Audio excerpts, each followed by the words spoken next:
Hello Patriots, I'm at Restored Republic via AGCR update compiled by Judy Byington.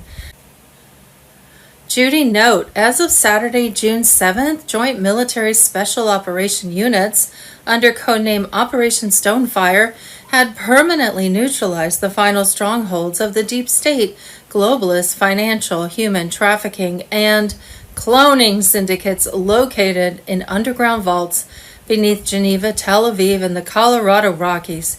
What was uncovered in those final red zones was beyond anything previously disclosed. Human cloning chambers used for political substitution, ARPANET-based mind control frequency hubs, and direct evidence of extraterrestrial trade deals, brokered in exchange for human genetic material. All of it logged, all of it documented, all of it now in the hands of Trump's military intelligence corps. Military intelligence also found encrypted messages between Iranian satellites and sleeper cells in the U.S. that confirmed a blackout and bioweapon attack on the U.S. was set to happen Saturday, June 21st or Sunday, June 22nd. EMP devices had been smuggled into several cities, such as Dallas, Atlanta, and Chicago. The military-grade electromagnetic weapons were made to take down power grids, cut off communications, and destabilize QFS infrastructure all at once. On Thursday, June 19th, 2 convoys carrying bioweapon canisters that looked like oxygen tanks were stopped by military forces near El Paso. The destination was an underground storage facility near Austin that was connected to Soros-backed NGOs that pretended to be emergency response units. The operatives, who were trained in Iran and pretended to be civilian contractors, were arrested and moved according to Gitmo military rules. Then the operation was made public on June 21st, 2025. Donald J. Trump, through the restored U.S. military command, gave the order for a full-spectrum attack on Iran's Fordow, Natanz, and Isfahan nuclear facilities. These bombings were not in response to something. They were planned ahead of time. Stealth bombers and submarines were already in place. At the same time, QFS data centers and Starlink grid nodes went into defense mode, getting ready for EMP and cyber attacks. Cyber Command stopped foreign firmware changes in Chinese-made smart grid parts. These are the same systems that have been linked to recent unexplained blackouts in Phoenix, Detroit, and parts of Florida. Those accidents were practice runs for the real grid attack that would paralyze the nation. But as usual, Trump was several moves ahead. By the end of the day on Monday, June 23rd, Trump had secured a peace treaty between Iran and Israel. Then came the betrayal. The next day, on Tuesday, June 24th, Israel broke the ceasefire Trump had just secured. Without warning, they dropped the biggest payload on Tehran in over 40 years. Trump did not hold back. As soon as we made the deal, they dropped a load of bombs like I've never seen before. Iran responded by sending missiles to bomb a U.S. base, though they didn't convince Trump to enter and cause a World War III. You see, Iran had already collapsed. Maybe intel obtained by the new Starlink satellite system indicated that the people of Iran did not want war. They were working toward a regime change. New elections would also bring them the ability to participate in the global currency reset and be able to trade with 207 other nations, something forbidden if they were at war. Trump knew that this entire operation by both Israel and Iran and stopped the emergency broadcast system from going live. Instead, it triggered tribunals at Gitmo and Camp Blas. Data nodes tied to Vatican AI operations were vaporized in the Iranian strikes, and resistance factions worldwide were now activating. On the other side of the coin, Israel's New World Order proponent Netanyahu felt that with no ceasefire, the vision of a greater Israel was nearing fulfillment. The next phase involved war through expanding Israel's borders alongside efforts to eliminate the Palestinian population, as well as the people of Jordan and Lebanon. Saudi Arabia was seen as a covert ally of Israel throughout this process. Intel gathered by the new Starlink satellite system indicated that these Mideastern countries did not quite agree in order to participate in the global currency reset, which was in the process of completing this week, and trade with 207 other nations. The Mideast nations could not be at war. There was no way they would support Netanyahu's quest for war and elimination of the Palestinian population. The June ceasefire did not end the war, it revealed the war. The next move was exposure on a global scale. The first wave of public disclosures about the deep state global elite's plan to rule the world had begun way back on Tuesday, June 10th, not through CNN or BBC, but through raw, unfiltered, QFS verified broadcasts across secure global nodes. Every piece of documentation, every tribunal session, every sealed indictment will be opened. Trump was now at the NATO summit, not as a puppet, but as the commander of the real America, sovereign, constitutional, and unapologetic. Arrests have begun in all Five Eyes nations. High-level corporate executives, media anchors, and NGO directors were being quietly extracted to face military tribunals. Their crimes involved human experimentation, bioweapon coordination, and mass financial theft under humanitarian disguise. The internal courts have already started. At least 14 U.S. officials and 5 corporate executives have been arrested. Leaks say that top people from FEMA and Silicon Valley Biotech are involved. The emergency broadcast system is now ready to go. Insider chatter confirms that final calibration tests were completed on June 5th. An emergency signal override has been installed in over 87 countries. Frequencies were being rerouted, airspace is being locked down, major media satellites are now under Q command authority. In the next few days, there will be a 72-hour blackout drill to practice what to do if the grid goes down while there is a threat. Trump was leading the charge. Prepare accordingly. Patriots should stock up on supplies, back up their digital files on Q-chip wallets, and stay alert. What we think we know as of Wednesday, June 25th. To the leftists, Hillary Clinton supplied Iran with uranium to enrich their nuclear program.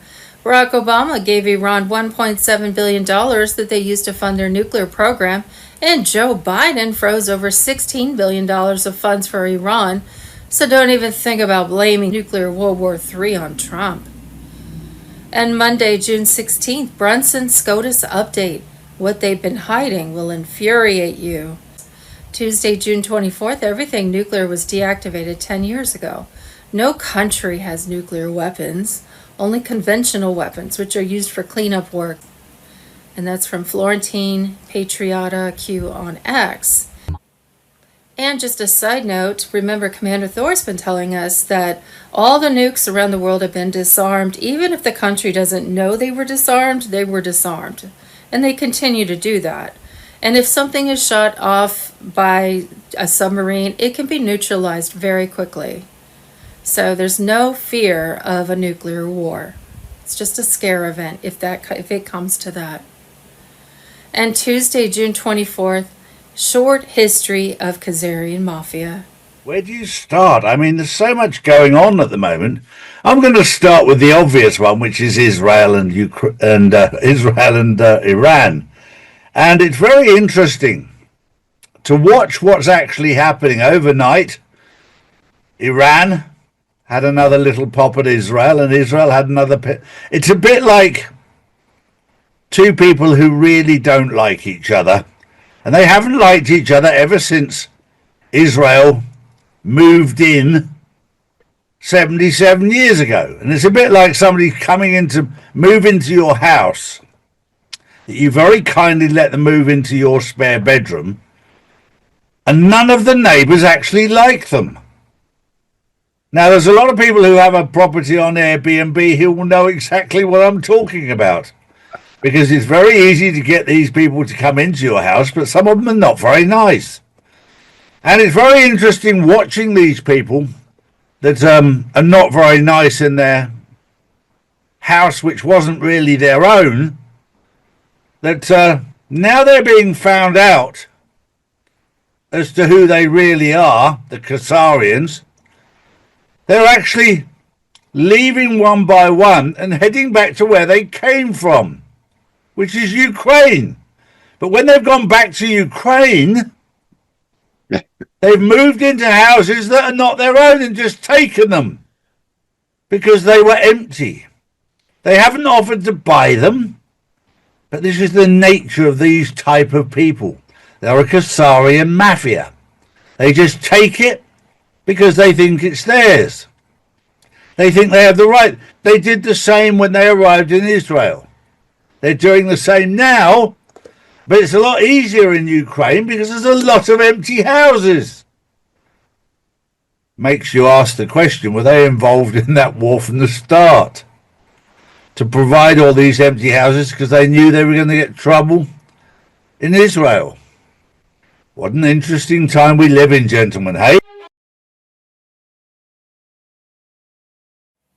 Monday, June 23rd, the U.S. debt clock just exposed the future of the financial system.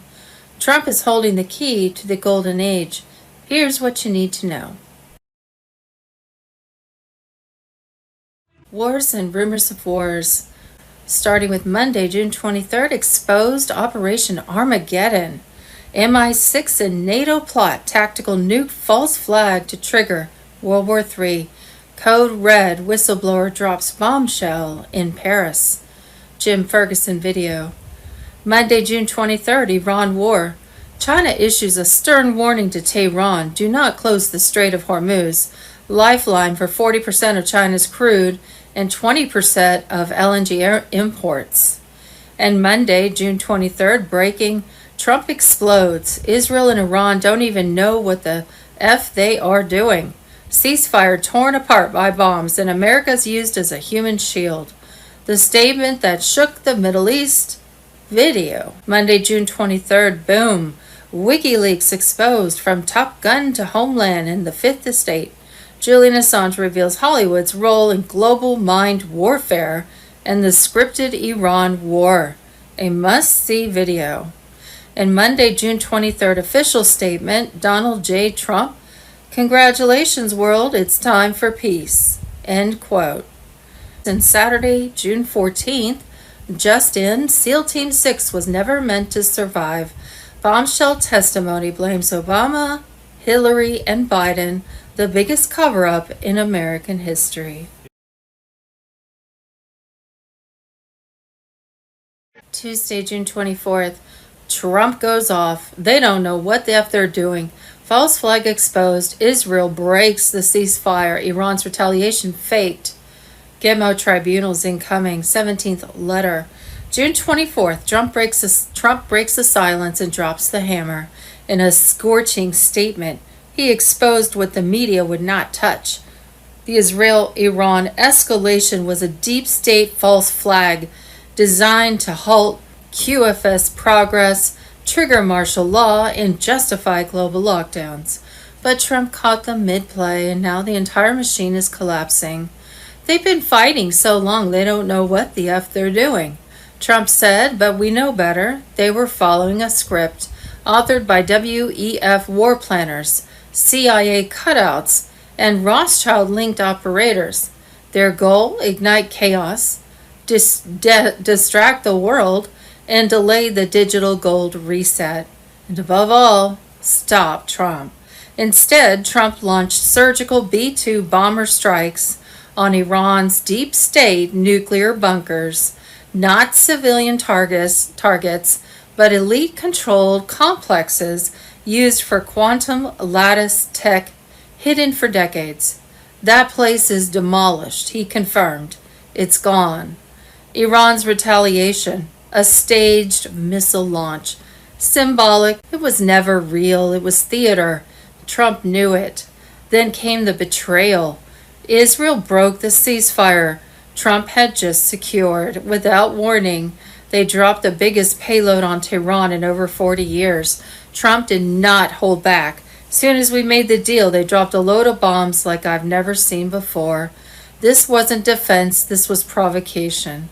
led by the same Israeli factions behind Pegasus surveillance, Operation Talpiot, and global blackmail rings. They wanted escalation. Trump gave them exposure. He named names. He called out the press. CNN is scum. MSDNC is gutless. They lied about the strike, buried the strategic victory, and tried to spin the narrative, but the truth broke through. The elite's secret weapons are gone. And Trump didn't fall for their trap. This entire operation was meant to halt Medicare and stop the emergency broadcast system from going live. Instead, it triggered tribunals at Gitmo and Camp Blas. Data nodes tied to Vatican AI operations were vaporized in the Iranian strikes, and resistance factions worldwide are now activating. Trump is heading to the NATO summit not as a puppet, but as the commander of the real America, sovereign, constitutional, and unapologetic. This is not about Iran. It's not about Israel. It's about the people versus the parasites. The June ceasefire did not end the war. It revealed the war. The next move is exposure on a global scale. The EBS is coming and Trump is leading the charge. Prepare accordingly. Calling the bluff of Netanyahu. And we're not downing the Jews here. We're just saying the administration, the people behind the Mossad,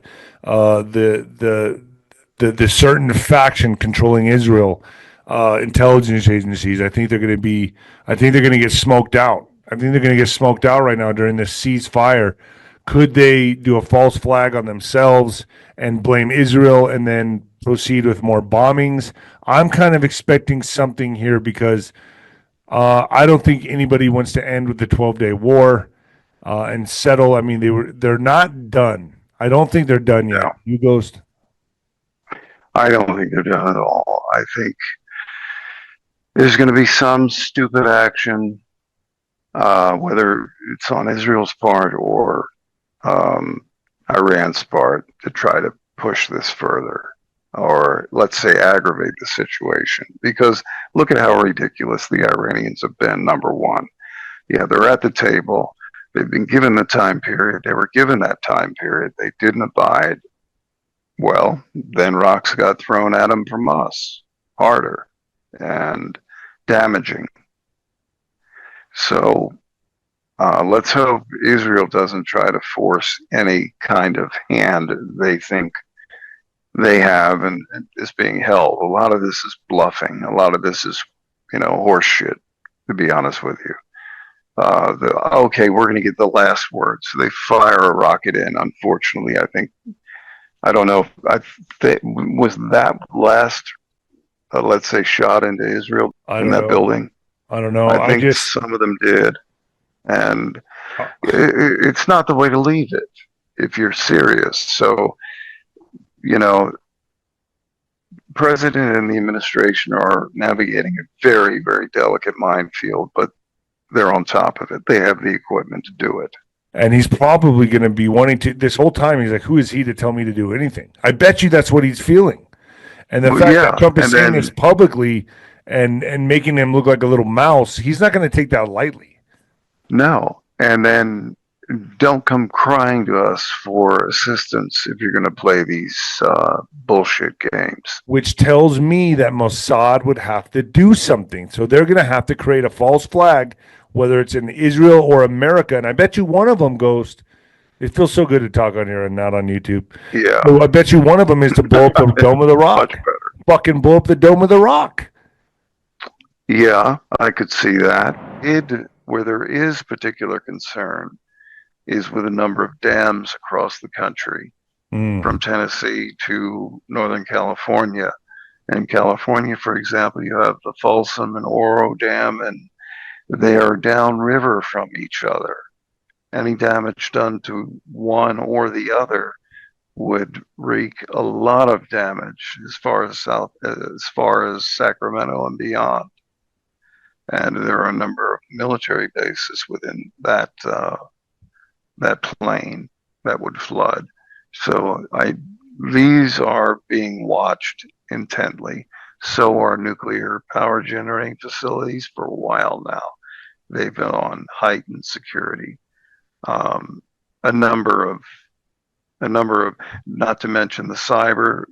We could spend the next hour talking about that. But yes, they're on guard. Now, a lot of the attacks from what they call hacktivists, that would be, just assholes causing trouble because they believe in whatever they believe in, anything that would hurt this country in their, let's say, youthful ignorance. But you do have a huge uptick in foreign attacks on, and where I would caution people is on the banking system, down to the depositor and customer level. So I would keep an eye on accounts because something could hit rapidly, and there's no telling what effect it may have.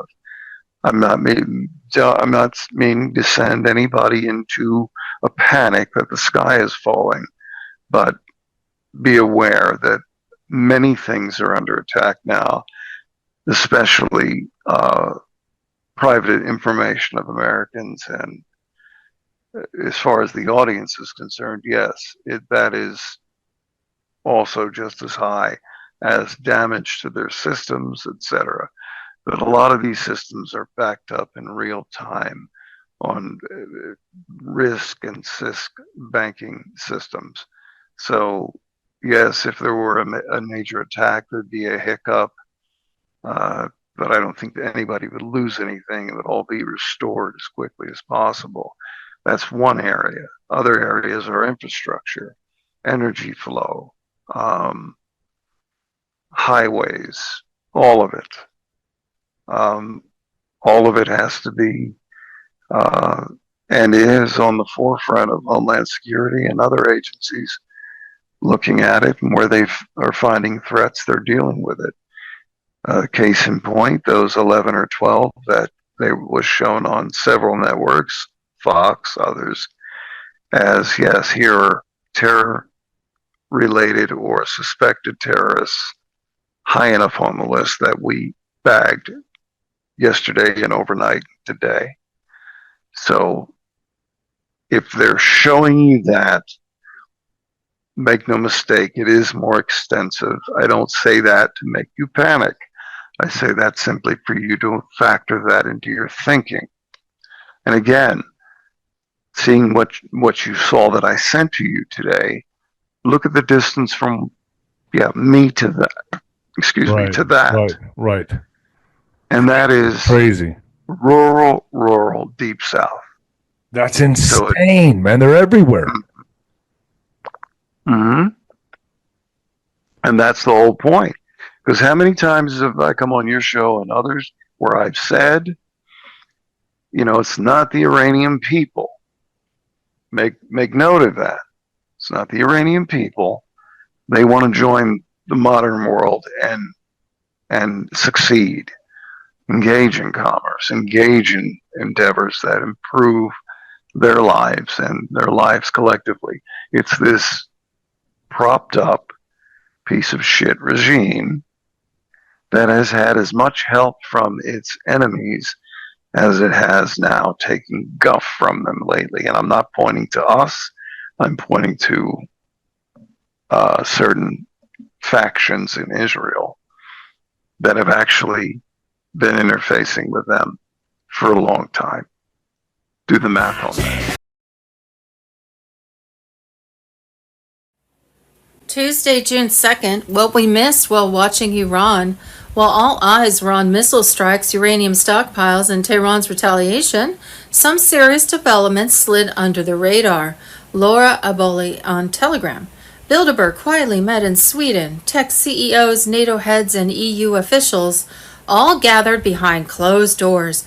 No press, no footage, AI migration, and depopulation were reportedly on the agenda. No one's talking, but they were all there. Spain's ruling party raided for corruption. Police stormed PSOE offices in Madrid. Allegations include kickbacks. It's messy and Sanchez looks exposed. UK opens formal inquiry into grooming gangs. Years of pressure finally pushed the government to act, and the new Home Security had to apologize. The new Home Secretary had to apologize for decades of failure to victims. Some say it's too little too late. Labour's polling at a 7-year low. Reform UK is leading. Yes, leading. That shift is no longer fringe. Farage has mainstream pull now. Farage drops his Britannia card idea, charge wealthy foreigners £250 sterling for, or £1,000 sterling for tax residency, and then use the money to top up low-income Brits. He's pitching it as Robin Hood economics. Critics are screaming, but it's landing. Massive protests erupt in Ireland against open borders and unchecked migration. Crowds in Dublin, Cork, and smaller towns have taken to the streets. What used to be a taboo issue is now spilling over into the mainstream. The media is struggling to keep the lid on it. And Macron's doubling down on EU power, from calling for a European space program to strategic autonomy in defense. He's positioning himself as the one still thinking long term, while everyone else reacts to fires. Tuesday, June 2nd, nuclear World War III threat was not an act of war, but an act of silence. Jassar Nassara QFS on Telegram. Not escalation, interruption. Trump once released a fragment, carefully chosen, an old video of Jeffrey Sachs. No mainstream filter, no campaign spin, just raw truth. Sachs naming Netanyahu as the architect behind the Iraq invasion, the Syria disaster, and the never-ending push for war with Iran. That post was not a glitch, it was a breadcrumb. Trump wanted you to see it. In the clip, Sachs unmasked the real pressure point. Not American interests, not security, not oil, but a single calculated narrative. Iran is weeks away from a nuclear bomb.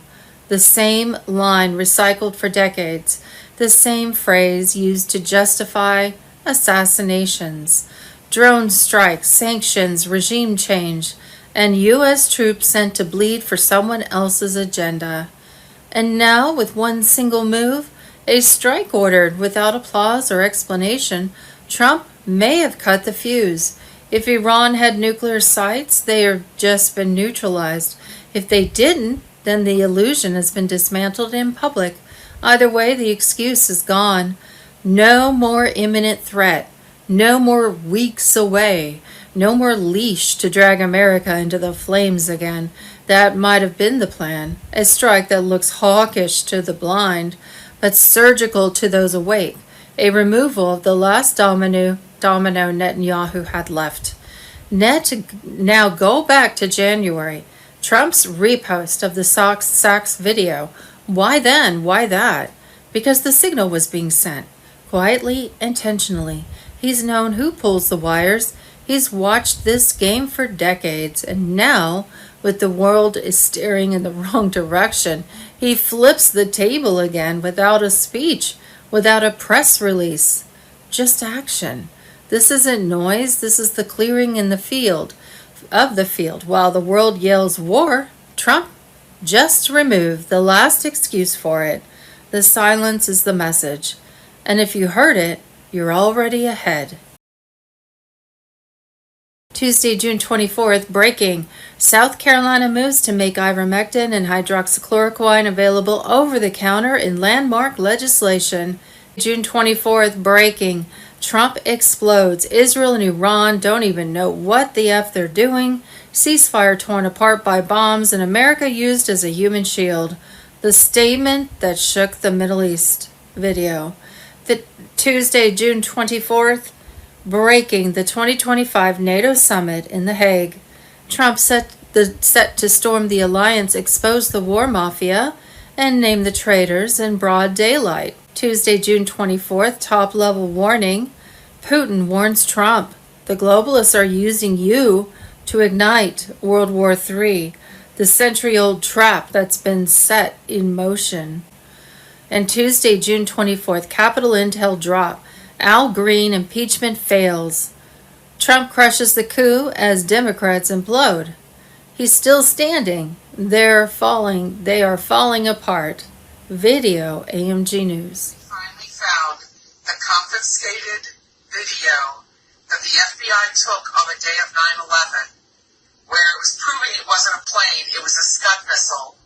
There was talk amongst the community, because I've been awake for 20 years since this happened, that there was a Scud missile. The witnesses were silenced.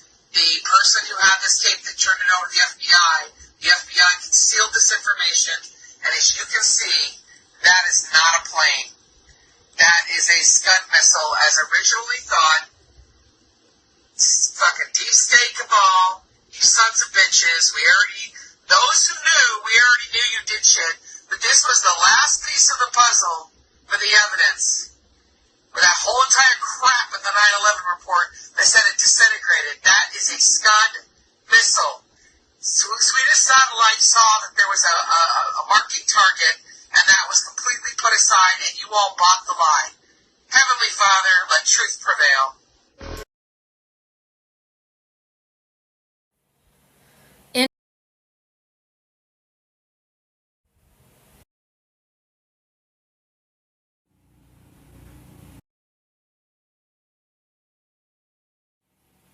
Tuesday, June 24th, breaking.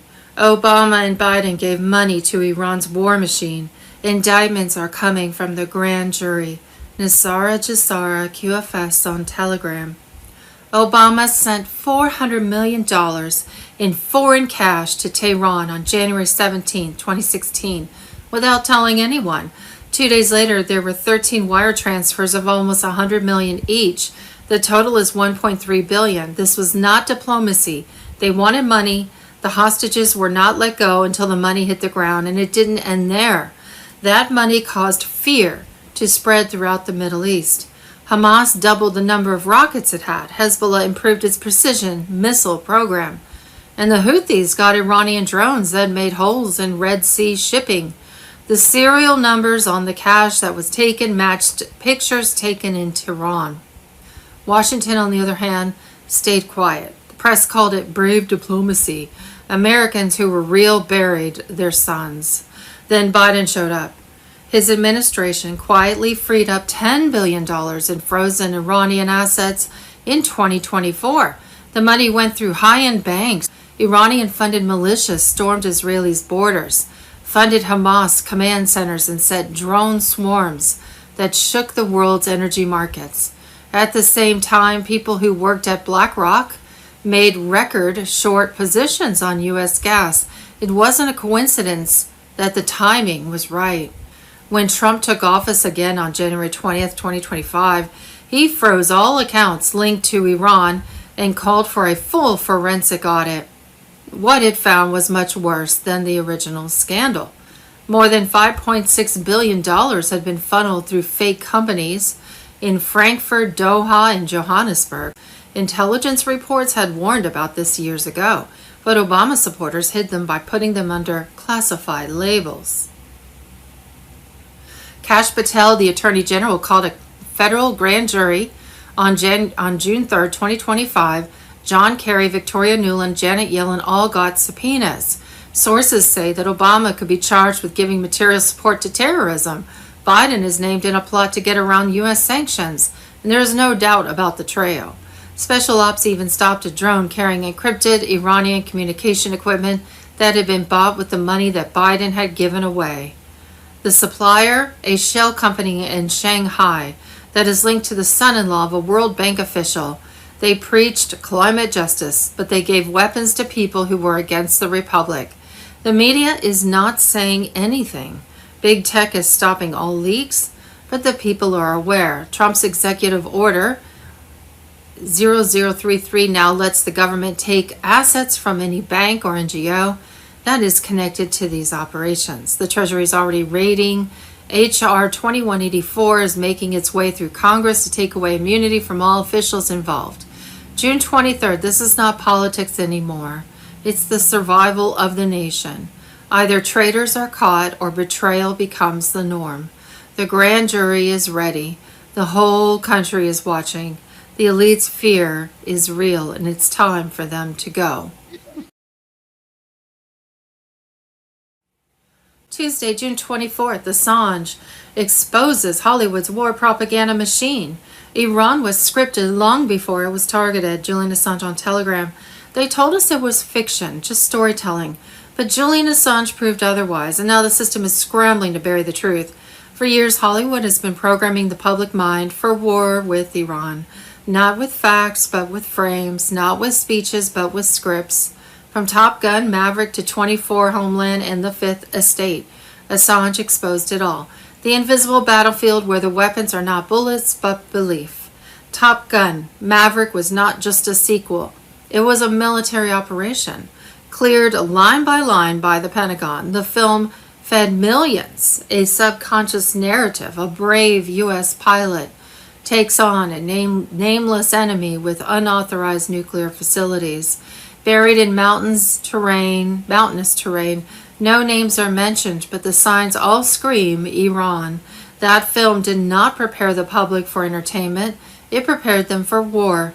The terrain, the uniforms, the enemy secrecy, all carefully molded to send a justification. The message was subtle but surgical. War with Iran is necessary, heroic, and inevitable. And then came the Fifth Estate, the final insult, a film about Assange, not to honor his work, but to assassinate his character, funded by DreamWorks, timed with diplomatic attacks and designed to paint him as unstable, erratic, and egotistical. The goal was simple: destroy the messenger so the message could be ignored. What he exposed, war crimes, surveillance networks, globalist ties, was never challenged, so they attacked the man instead. Assange did not speculate, he documented. WikiLeaks released internal communications proving the Pentagon intelligence agencies directly influence film scripts, fund productions, and approve narratives. This is not a theory, it's a strategy. The battlefield isn't the desert, it's your mind. And unless we unmask these psychological operations, we're not resisting war, we're reciting lines from its screenplay.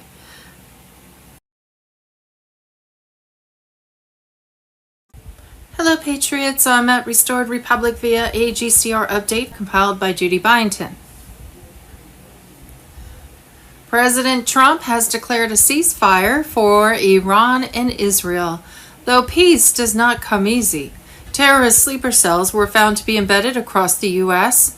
Be prepared for worldwide emergency alerts, blackouts, 10 days of communication darkness. Mr. Poole on Telegram. Judy note, a message from John F. Kennedy Jr., who was about to come out of hiding. My fellow Americans, this is John F. Kennedy Jr. speaking to you after years of silence. I was forced underground for your protection and for mine, but now the truth must come out. The same corrupt families who assassinated my father, who rigged your elections, who trafficked your children, still rule your world from the shadows. I've spent the last 2 decades gathering evidence, working with patriots, military insiders. On Friday, June 20th, Commander-in-Chief of the Worldwide Military Alliance, Donald Trump, activated his wartime powers, deployed the U.S. military and a coalition of 300,000 troops worldwide to make mass arrests of militants, terrorists, and global elites. Trump also announced activation of Nasara Jasara debt relief for the people of the world. On Monday, June 23rd, President Trump declared a ceasefire between Israel and Iran. However, a day before, on Sunday, June 22nd, a Level 1 Homeland Security alert was sent out that warned of cyber attacks, targeted assassinations, and coordinated violence from sleeper cells of illegal migrant terrorists embedded across the nation. Among them, there were at least 729 illegal immigrant Iranian extremists hiding in the U.S. who were likely to target Jewish, Israeli, and U.S. government-linked institutions.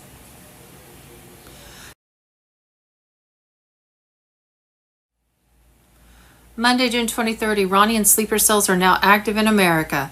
Biden let them in, and the silent war has begun. 17th letter. The enemy is no longer coming. It's already here. As of June 23rd, 2025, the United States is facing its most dangerous internal threat in modern history.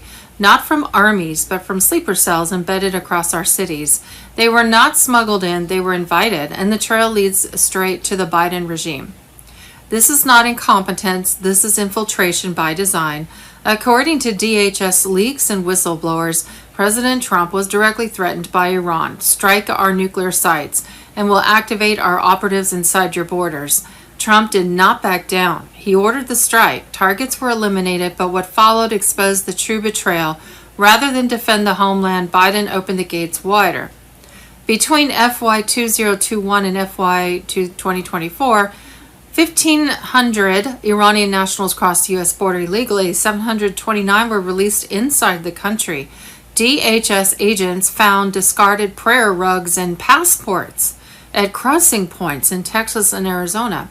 And now, according to internal memos, many of these individuals are unaccounted for, not lost but hidden, activated. A Level 1 Homeland Alert was issued on June 22nd, warning of cyber attacks, targeted assassinations, and coordinated violence tied to the Iran conflict. Already, state infrastructure in Florida, Georgia has been unexplained surges and probes. This is digital reconnaissance, soft penetration by IR grids, and emergency response. But cyber warfare is just one front. The real threat is walking the streets. These are not asylum seekers. They are trained operatives in sabotage, propaganda, psychological disruption. They are here to shatter trust in law enforcement, ignite religious and racial violence, and push the nation toward federal lockdown. And Biden is protecting them. Border officials are gagged. Data on terrorist watch list entries is being withheld for privacy. CBP leadership warned that unknown numbers have vanished into the interior, many tied to Iranian intelligence. Yet the administration responds with silence because chaos serves the agenda. This is the final phase. Collapse from within, flood the country with hostile actors, trigger a crisis, blame patriots, use the fallout to seize emergency power, and destroy the last remnants of sovereignty. Everything ties together. The open borders, the slander of Trump, the stalled EBS system, the encrypted attacks on QFS, and the delay of Jassara. Intelligence confirms Hezbollah networks are operating out of Michigan, Hamas-linked groups are entrenched in New Jersey, and Qatari finance cells are being housed through NGO-run shelters in California.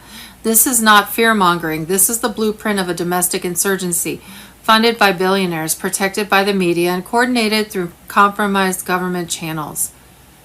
The June 22nd DHS memo admits extremists are likely to target Jewish, Israeli, and U.S. government-linked institutions, but fails to admit the real source because they let them in, they track them. Then they hit the thread. What's coming isn't a random attack, it's a staged escalation, followed by false flags and lockdowns. They'll blame domestic extremism while the real enemy operates with cover, and the only man they fear, the one who bombed their facilities and defied their threats, is Donald J. Trump. The war is already in motion. The media won't report it, the sirens won't sound, but the signal has already been sent. Prepare, watch, speak truth while you still can. Concern about our safety here at home in the wake of the strikes on Iran's nuclear sites. Breaking news today. Immigration and Customs agents announced they have arrested 15 illegal Iranian immigrants since Sunday. One of them admitted to ties to Hezbollah in Lebanon. A law enforcement source told Fox News the FBI is closely watching for any Iranian-backed sleeper agents in the wake of Operation Midnight Hammer. During the Biden administration, border agents arrested more than 1,500 Iranians who entered illegally at our southern border. They let nearly half of them go. President Trump on that this morning.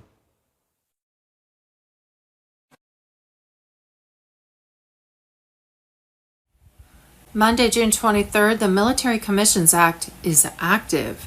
The tribunals have begun. The hunt is live, the storm operational. Julian Assange on Telegram. At exactly 12:01 p.m., January 20th, 2025, the switch was flipped. The world did not hear it, but those who needed to felt it. Military justice is no longer theoretical. It's It's fully operational. Camp Justice is live. Guantanamo is active.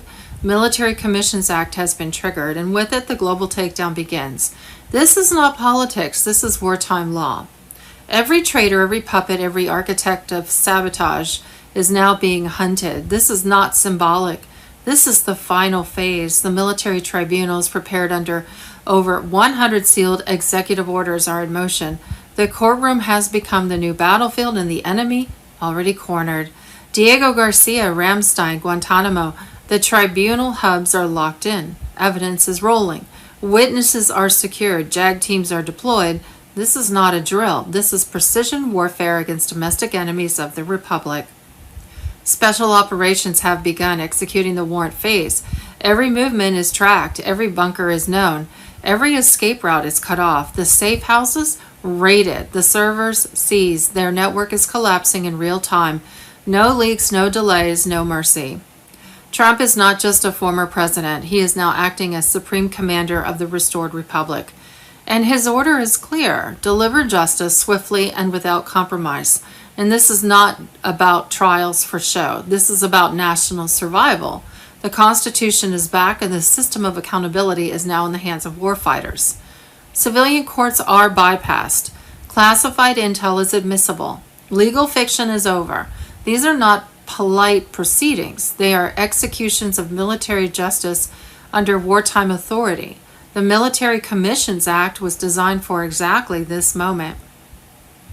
If you betrayed America, this system was not made to hear you. It was made to end you. The swamp did not just get exposed, it got surrounded. The long arm of justice is not coming, it's already here. This is what happens when the truth is weaponized and silence is no longer an option. 12:01 p.m. mark the line in the sand. Everything after it is reckoning. Wars and rumors of wars. Monday, June 23rd, shockwave strike. Trump erases Iran's shadow economy in 13 minutes. Globalist networks collapse in real time. Julian Assange on Telegram. June 22nd, 2025. The strike heard across centuries. In just over 13 minutes, President Donald J. Trump shattered not just Iran's nuclear backbone, but the financial vaults of a global elite system that has ruled from the shadows for generations. Fordo wasn't just a nuclear site, he was a black budget fortress. Hidden hard drives, data caches, and off-ledger financial trails tied to London bullion networks, Frankfurt bond funnels, and Shanghai crypto conduits, all vaporized by 12 GBU-57 bunker busters. This wasn't war, it was financial exorcism. Intelligence revealed an imminent uranium for CBDC swap meant to trigger a controlled U.S. currency collapse before the 2026 elections. Trump's team intercepted it within hours. B-2 bombers left Whiteman under radio silence. Ohio-class subs fired T-LAMs. Israeli Unit 8200 jammed extraction comms, and Space Force blinded Chinese satellites long enough to ensure zero exfil. In 13 minutes, Fordo exploded. Natanz caved. Esfahan ignited. Centuries of deep state engineering collapsed in one synchronized operation. Phoenix Lance. By morning, Brussels faced an 800 billion euro liquidity black hole. Beijing's Belt and Road uranium deal vaporized. Wall Street gold spiked above 3,100 as double pledged bars surfaced. Iran's elite fled north by Russian helicopters, and Davos boardrooms fell into silence. Trump stood before the world with three coded truths. Number one, Iran must now make peace. Translation, the cabal lost its leverage. Number two, many targets remain. Translation, more nodes, more takedowns are coming. And number three, God bless America. Translation, the ancient game board just flipped. This was not about uranium. It was about shattering the shadow economy. The elites built their empire on secrecy, but in 13 minutes, Trump made their secrets dust. Phase 2 is loading. TikTok.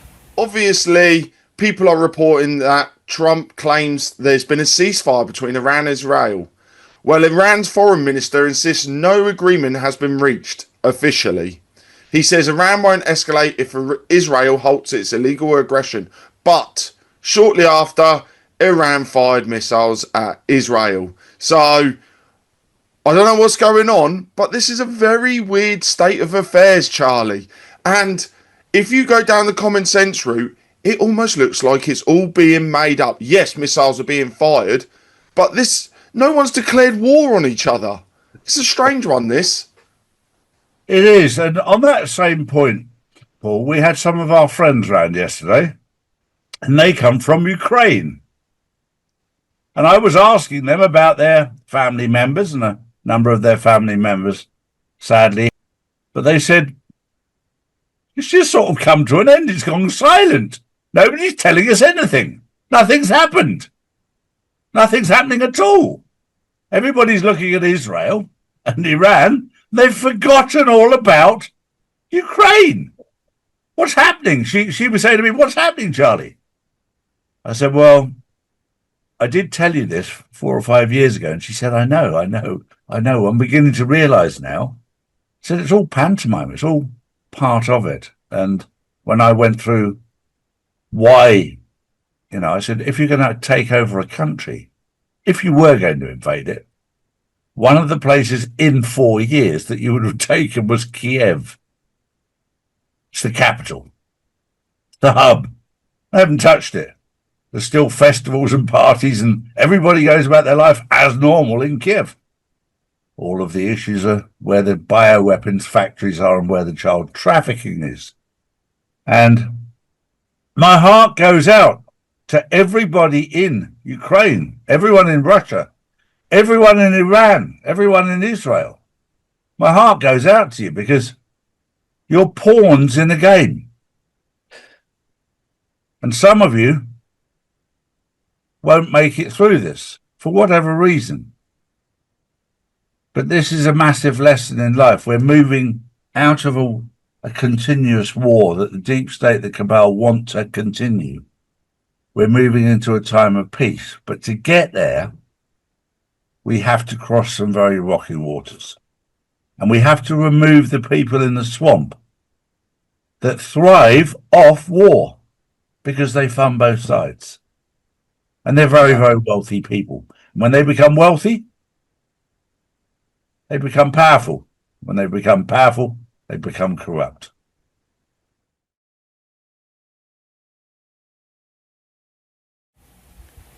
Monday, June 23rd, U.S. bombings of Iran spark airline detours, delays, and cancellations. Sunday, June 22nd, Marines beat the crap out of violent protesters in L.A., Real Raw News. And Monday, June 23rd, General Raising Cane discusses Operation Midnight Hammer, U.S. strike against Iranian nuclear sites. Operation Midnight Hammer involves 7 B-2 Spirit bombers flying from Missouri to Iran, requiring multiple in-flight refuelings and coordination with U.S. escort aircraft. The mission targeted 3 Iranian nuclear facilities, Fordo, Natanz, and Isfahan, marking a significant escalation in the Iran-Israel conflict. The operation included 125 U.S. military aircraft and employed 75 precision-guided weapons, including 14 massive ordnance penetrators, marking their first operational use. No shots were fired at U.S. aircraft during the mission, highlighting the element of surprise and operational security maintained throughout. Initial battle damage assessments indicate severe destruction at all 3 sites. Though final assessments are pending, the mission's success was attributed to stringent operational security, with few in Washington aware of the timing or the nature of the plan. Monday, June 23rd, my fellow Americans, this is John F. Kennedy Jr. speaking to you after years of silence. I was forced underground for your protection and for mine, but now the truth must come out. Same corrupt families who assassinated my father, who rigged your elections, who trafficked your children, still rule your world from the shadows. I've spent the last 2 decades gathering evidence, working with patriots, military insiders, and whistleblowers from around the globe. What we have uncovered is darker than anything you've been allowed to imagine. Human sacrifice, biowarfare, underground facilities, fake wars, staged events. It all leads to one cabal. And yes, we have the names. Yes, we have the documents. Yes, we have the video.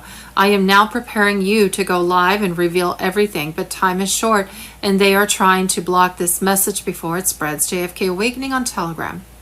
Monday, June 23rd, Fox News. 4 men have officially pleaded guilty to a $550 million U.S. aid fraud scheme. Democrats pretended like Elon Musk's exposure of the agency was just a conspiracy theory. They used your tax dollars to buy NBA tickets, country club weddings, and laundered millions in cash through corrupt entities. One defendant exploited his position at USAID to line his pockets with bribes in exchange for more than $550 million in contracts.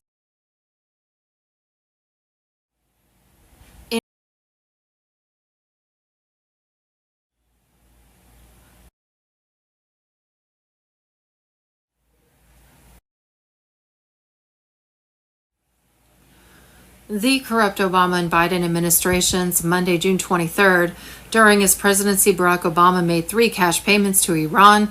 January 17th, 2016, $400 million. January 22nd, $1.3 billion. And February 5th, 2016, $10 million. Obama was paying his organization, Donald Trump. Barack Obama is the founder of ISIS. He's the founder.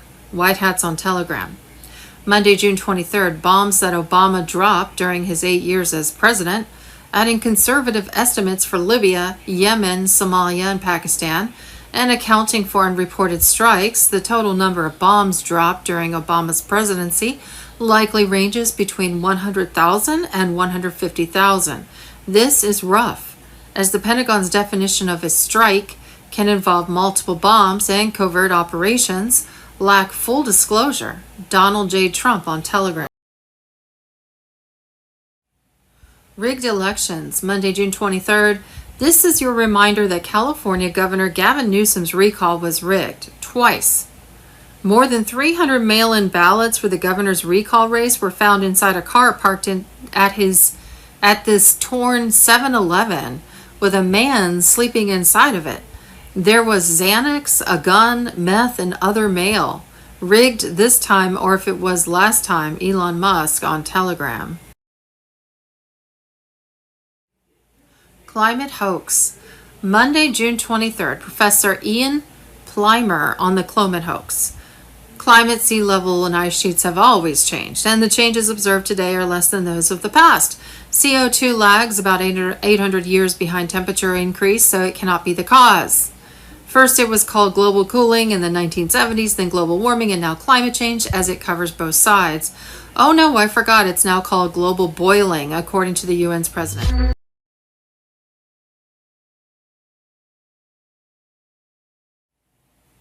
Monday, June 23rd, he's shut down USAID. He shut down the Green New Steel. He shut down the Ukrainian money laundering scam. He's shutting down the deep state's boogeyman in Iran, and who they paid as a proxy to create ongoing chaos and fund all terrorism in the Middle East. He's shutting down everything the deep state has built and relied on for the last 75 years. So anyone out there, they're saying Trump is just like the rest of them, is not seeing the whole picture. The action in Iran is not another endless war on terror. No, it is in fact the end of the artificial war on terror we've been involved in since the first Iraq war under New World Order Bush. Anyone comparing President Trump to any of the warmongering puppets that came before him is pure BS. This first year is a cleanup operation. The people screaming about Trump are actually screaming in pain because their entire system of war, grift, eugenics, and control is being dismantled. It makes sense. I'd be freaking out too if everything I had helped build and lived off of was suddenly being destroyed before my eyes.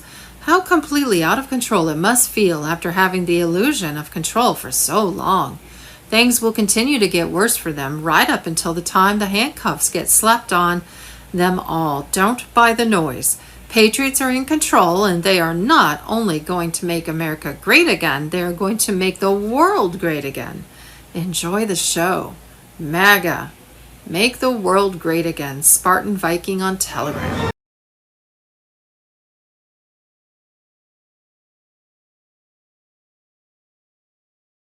Currently, our advertising platforms have been suspended without any reason.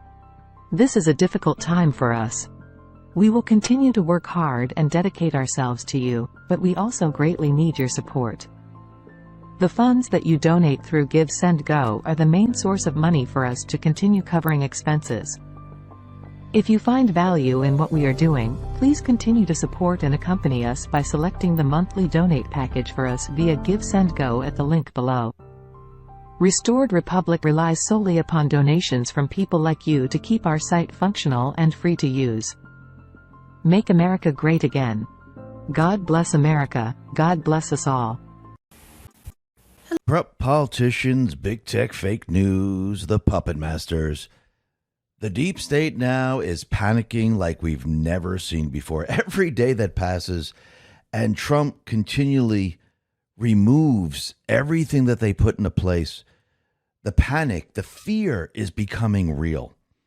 And you could see with the latest event in Iran, we shouldn't even call it a war because there was no war. It was an event. Because once again, what is Trump doing? Step back, take a look at the 40,000-foot view. He's removing the deep state players. Everything that they put into place, he's removing them. All the fear, all the scare tactics that they used on we the people, he is now shutting it down. He's removing the state-funded terrorists. He's removing the intelligence that they've been receiving. He's removing the intelligence from those individuals within D.C. He's removing their funding. He's removing everything that made them the deep state. And what we're now witnessing is that with this latest event, Trump was able to see the board once again. He was able to see those individuals that were loyal to him, that trusted him, and those individuals that turned on him in a moment's notice. It's amazing what fear does when you start to see certain things and you're like, well, if he's not going to do what I want, well, he's out. I don't like it now. Actually, it pushes people into showing you who they truly are. Instead of trusting the individual that you voted for, trusting the individual that was going to take this country back. And what's very interesting is when you watch Trump and you actually look at what he does, he uses the art of war, or as he would like to say, the art of the deal. And for him to actually establish the deal, he needs to establish leverage. He needs to make sure that he has the upper hand and the enemy is at its weakest point, or the person that he's dealing with is at their weakest point. So how do you get leverage over a deep state country? You have to weaken them. You have to take what they have and destroy it. It gives you the leverage. It gives you the strength. Remember, the other presidents, they were part of the system. Trump now is establishing strength. Remember, peace through strength. You can't have peace unless you have the strength, unless you have the leverage. How do you get the leverage? You can't be wishy-washy. You can't sit back. You have to show the world, and the world is watching, your strength. Listen, we're going to destroy you. We're going to remove everything that you have. We're going to remove your nuclear uranium enrichment system. And we're going to make it so you can't do anything. You can't say, hey, we're going to attack you. We're going to create a nuclear bomb. We're going to do any of these things. This is what the deep state has used for a very, very long time. All that is gone. They don't have the leverage. Who has the leverage? Trump has the leverage. Can Trump now say, listen, this is what I want from you. I want an unconditional surrender. Do you think they're going to do it? Of course they are. They're at their weakest point. They don't have anything else to fight back with. Actually, the last part of this, when you saw Iran fire the missiles, it was part of the show. They warned Qatar. They warned all the different areas that this is what's going to happen because they needed to save face on the world stage. We saw this going back to when Trump took out Soleimani. Iran fired missiles at the U.S. base, and they told Trump, we're not going to hit the base. We're going to, make the missiles land around the base. And this way, we can negotiate. The same thing just happened now. The same thing happened where now Trump can work with Iran. And I do believe maybe down the line, there will be regime change. Now, of course, not the regime change. And I think this is why Trump said, this is a word or a taboo word that nobody likes to use called regime change. But this is not the regime change of the neocons, of the deep state players, where they come in, they take over the countries, bloodshed everywhere, they install their puppet government. I do believe moving forward, we're going to see a peaceful change of leadership in Iran. And I do believe this is going to be part of the deal that Trump now is going to negotiate. So there was no war. There's no World War III that everyone was talking about. All we're going to see now is peace. Now, this doesn't mean the deep state players aren't going to try to retaliate. Remember, Trump has now obliterated the deep state, and he used that word specifically. We'll be talking about that a little bit later. Specifically in Iran, obliterated the deep state there. That doesn't mean the deep state in other places where they might try to do something, maybe with the illegals that they brought in, the terrorists that they brought in, the Iranian terrorists that they brought in. They might try to do something. They might even try to use a cyber attack and blame it on Iran or maybe another country. And this is why I do believe DHS put out a warning saying that be careful, something might occur because the deep state right now, they're panicking. Fear is setting in. And what happens when you back a wild animal into a corner? Well, they come out and they try to scratch, they try to bite, they try to do whatever they possibly can to get out of the corner. This is what the deep state is doing right now. And you can see they are now in trouble. Trump has all the leverage, and he's going to use this leverage. And you can see the deep state, they're getting weaker and weaker every day that passes. And what he's going to do, he's going to force the D's to defend the indefensible, everything. And that's what they're doing right now. They're defending everything the people don't want, which means those individuals, even the rhinos, even those people that say they're MAGA, they're going to be primaried. They're going to be removed during the midterms. We have to remember, Trump is setting this up because he understands to take control, to have, once again, the leverage to make deals, to get things done. You need to have the deep state at their weakest point. Having the D's and the rhinos and all those people that are going to stand in your way in the House or in the Senate doesn't work. So all of this is based around removing these individuals. And yes, what we're seeing, yes, is the obliteration of the deep state players, the removal of the deep state players, removal of their intelligence, removal of their funding, removal of everything that they put into place. And once we remove them from the House and the Senate, Trump then has complete leverage over it all. And the deep state at this point is finished. And when you have your enemy so weak, so afraid, you can actually go after them. What do you think Trump's going to do? He's going to go after them. Now, of course, he's not going to be going around saying, I'm arresting you.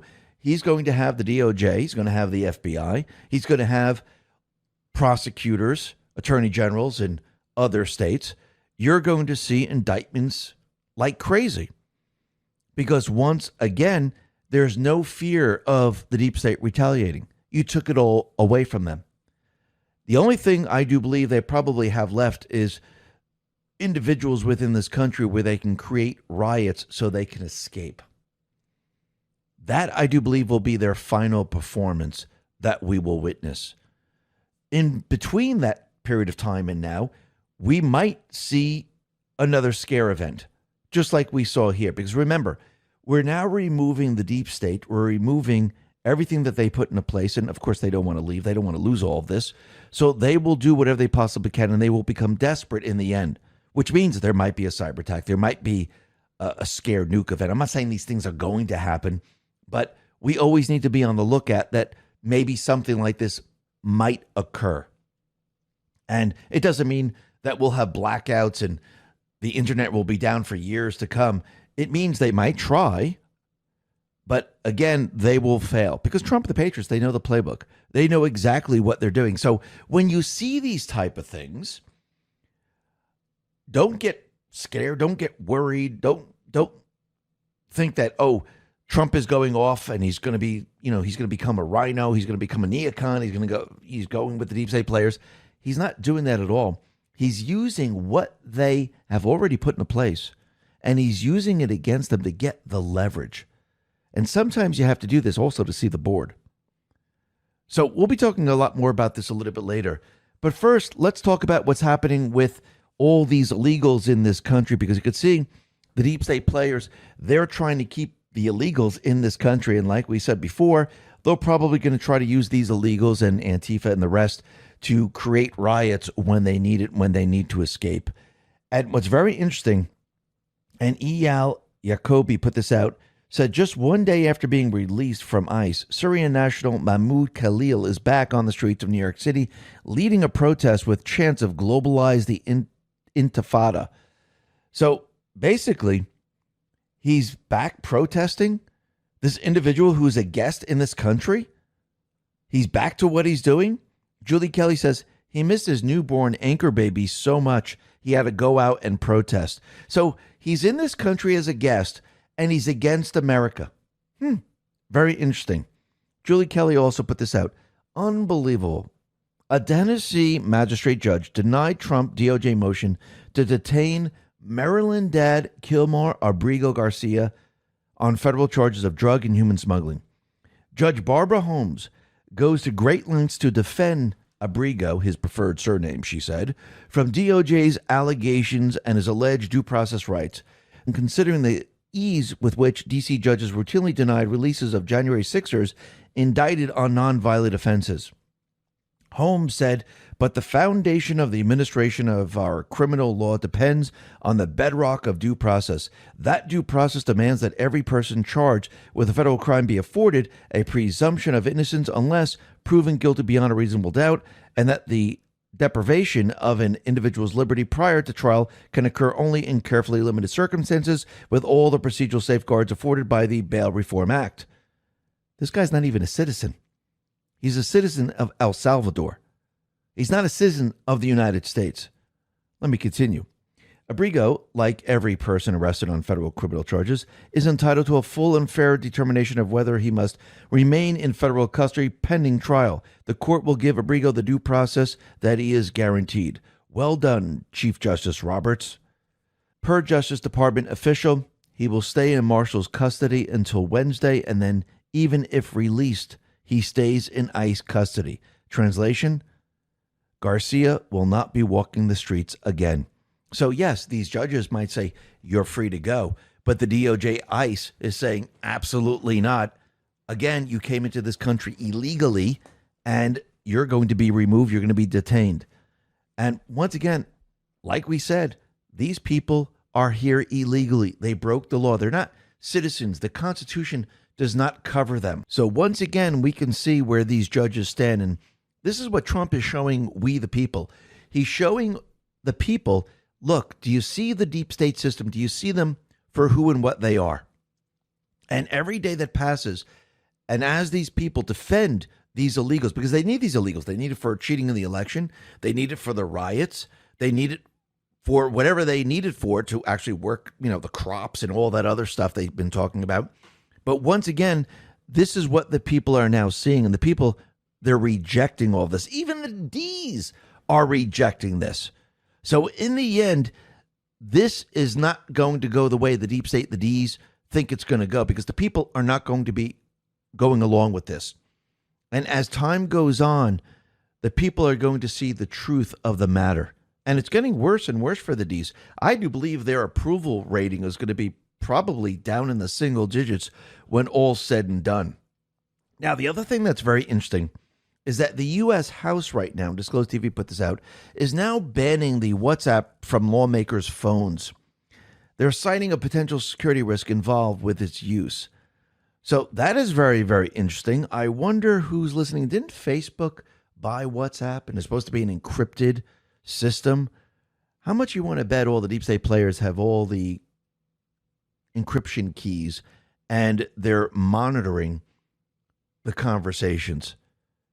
And I do believe this is why the House said, you know what, they can't use this. I think none of the House members, none of the Senate, they should not use any of their own phones, any of these type of apps.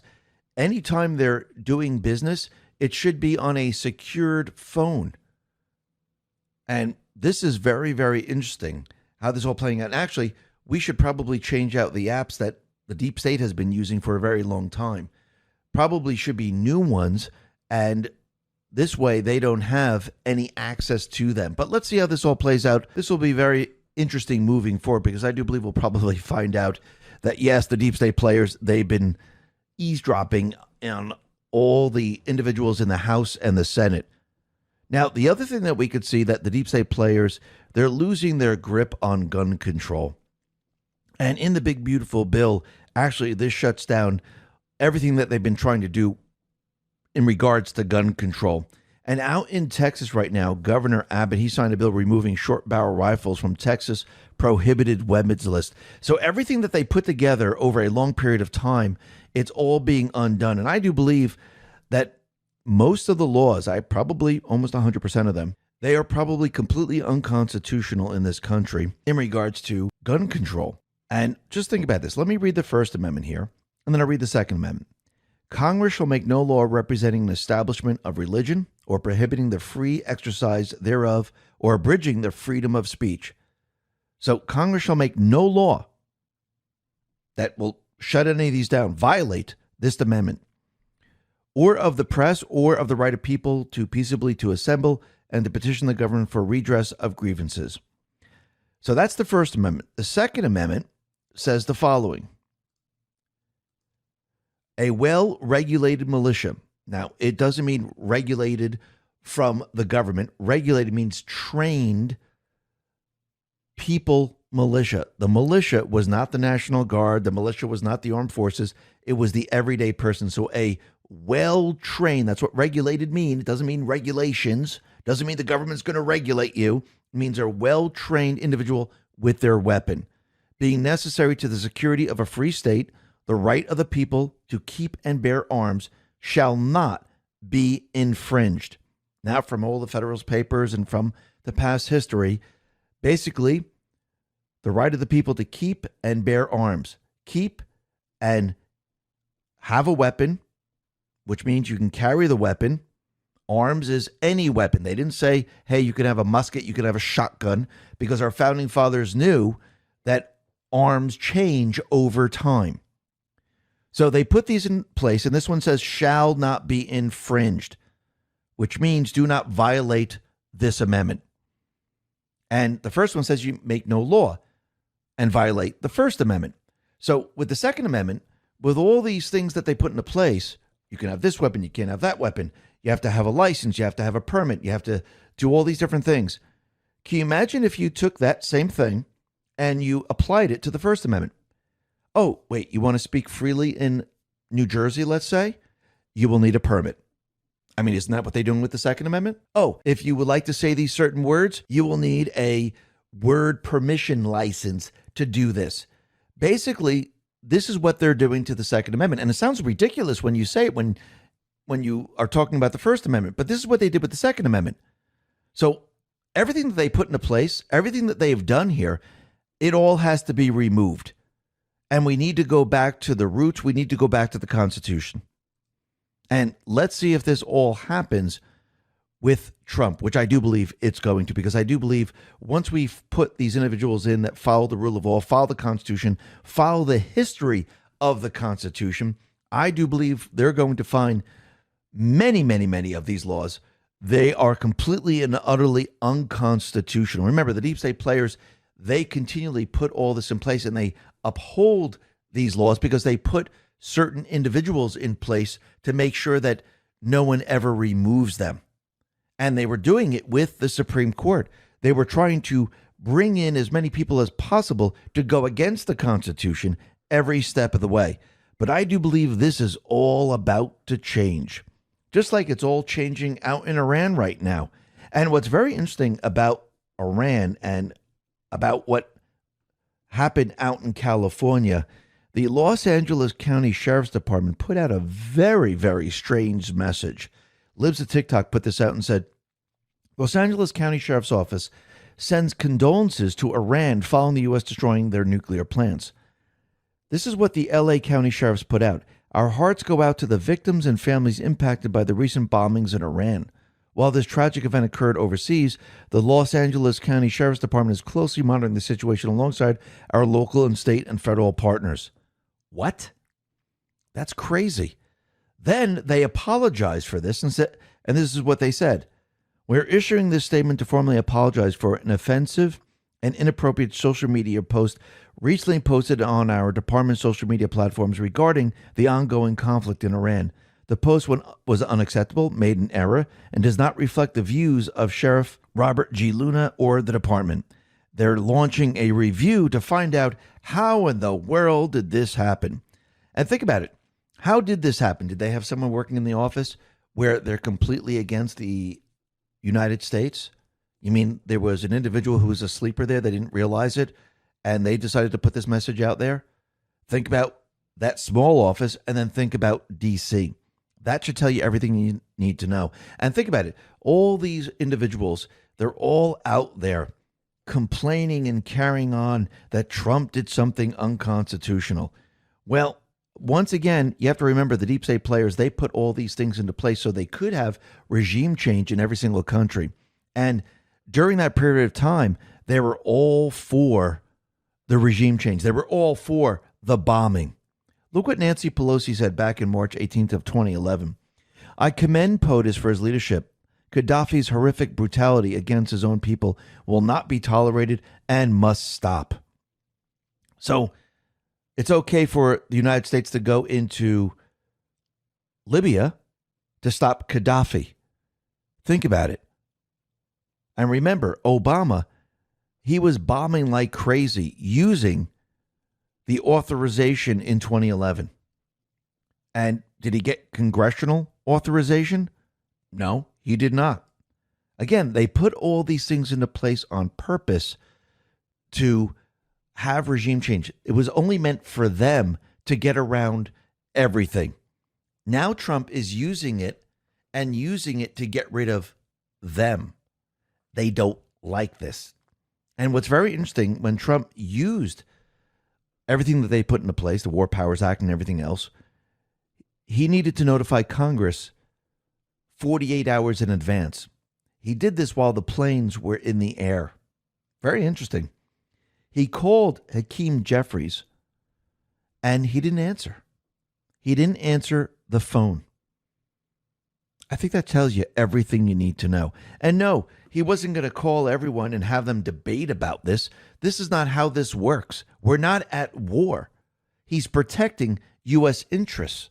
Remember, the deep state players, they put all of this together. And they thought, and of course, everyone, the fake news and everyone else, thought he was going to bring us to World War III. That is not the case whatsoever. That wasn't the mission. His mission was to obliterate the deep state players. Make it so the neocons, the deep state players, the state-funded terrorists, Israel, they can no longer use the argument that Iran is creating a nuclear weapon. They use this to push fear across the world. Now it's gone. What are they going to do? They can't use it. They used it with North Korea. They kept saying North Korea is very, very close to getting a nuclear weapon. North Korea is going to destroy the world. And now, if you notice, they're not even mentioning that anymore. But you could see the bunker buster bombs, they went through, they hit their targets, and everyone's like, oh my God, look, the whole thing's not destroyed. Well, remember, it goes deep underground to hit the deep state bunker under the mountain. And Trump, he put this out and said, the damage to the nuclear site in Iran is said to be monumental. The hits were hard and accurate. Great skill was shown by our military. Thank you. So that's interesting. It's monumental. It's going to be looked at in the future as absolutely incredible. He was able to get rid of the deep state players. And then he put that exact same post in another post with the B-2 bomber coming back. So that is very interesting. By the way, this video was 46 seconds long. So let's just read post 46, November 2nd, 2017. Why is the information re Barack Obama important? Uranium 1 and export approval to Canada to EU. Where is Barack Obama today? Did Barack Obama and or his admin ever make false statements that Uranium 1 would never be exported from the U.S.? Who made those statements? Who did they report to? Why is this relevant? The public has been given a select taste, sampling. Rest assured others have it all, 100% verifiable and impossible to refute. Why is this relevant? Who controls the narrative? Why are left-wing organizations beginning to report on DNC, de-corruption? Does the CIA have operators inside the mainstream media? What happens if exposed? What happens if tied back as knowing to executives? What does this have to do with leaking? What if it can be verified no source stories made up were in fact and approved to be published? The wormhole goes deep. So he's talking about Barack Obama, talking about uranium, and what happened out in Iran. Well, it looks like their entire uranium processing plant was destroyed. And what's very interesting is that Israel, they went ahead and they hit the Fordow facility once again, but not the facility itself. It actually hit the roads, the access routes in and out. So this way, they probably can't transfer the uranium. Now, there is some confusion of the deep state players, were they able to get the uranium out of this area, which I do believe this is where they probably kept uranium. Yes, the deep state players, they were operating in this area. Barack Obama, many others, they set them up. They pushed the fear. They also have their state-funded terrorist plants where they created the weapons and they shipped them all across the Middle East. And what's very interesting is we could see from the satellites, they had trucks lined up and it looks like they were trying to get the uranium out, or maybe they were bringing uranium in and storing it deep down, thinking that there's no way that this bunker buster bomb would ever reach it. But Marina Medvin put this out and said, India today is reporting that there may have been new intelligence that prompted U.S. strikes on Iran.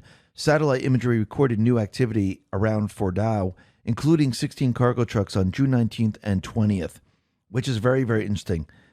And basically, the news is also saying that the nuclear facilities, the reactors, might have been left intact. So that is very interesting. Now remember, these were precision hits. So the U.S. strikes achieved their core objective, obliterating Iran's capacity to weaponize nuclear material.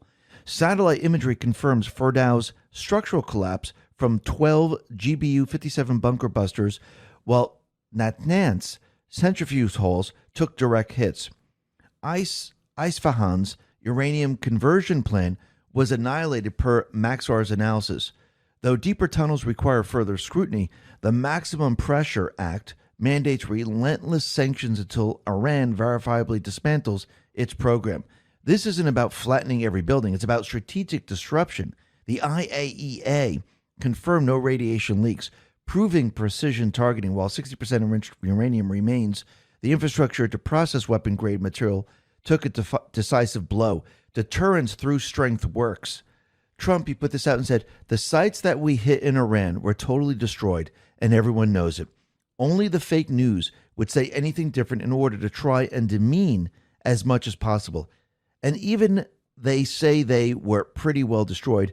Working especially hard on this falsehood is Allison Cooper of Fake News CNN, Dumb Brian L. Roberts, chairman of Comcast, Johnny Carl of ABC Fake News, and always the losers of, again, Comcast, NBC fake news. It never ends with these sleazebags in the media, and that's why their ratings are at an all-time low. Zero credibility. So these weapons were precision weapons. They weren't blowing up everything. And it looks like Trump and team, they confirmed that it was completely and utterly hit. Now, the other thing that we could see is that the deep state players, Iran, they were threatening with the closure of the Strait of Hormuz. But it looks like they haven't done that yet. But the other thing that's very interesting about this is that Brick Suit actually says, you know something? Maybe we shouldn't be using the Strait of Hormuz anymore. Maybe it's now time to create a new canal through the United Arab Emirates. And actually, that is probably a good idea. It's not that big of a stretch of land. And this way, we don't have to use the Strait of Hormuz ever again. And actually, there'll be two ways of getting back and forth. But let's see how this all plays out. This is going to be very, very interesting. Now, the other thing that we could see is that there are certain individuals, with everything that was going on, they were brought out into the open. And you could see that these individuals, they were not behind the commander-in-chief, and they were basically moving towards the Democratic side. And one of those individuals was Thomas Massie. He put out a post and said, this is not constitutional.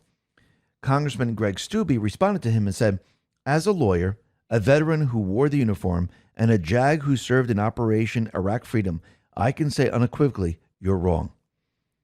President Trump has full constitutional authority to take military action against Iran's nuclear program without formal declaration of war.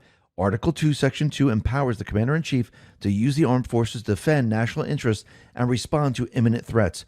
The War Powers Resolution of 1973 allows a 60-day window plus a 30-day withdrawal period as long as Congress is notified within 48 hours. Claims that this action were unconstitutional are simply false. We all know Iran and its proxies were actively seeking nuclear weapons and targeting American troops and allies. President Trump stepped up and stopped them. I'm glad we have a commander-in-chief who eliminates terrorists instead of pandering to them like you do. And think about it. If Congress had to debate this, where do you think this would go?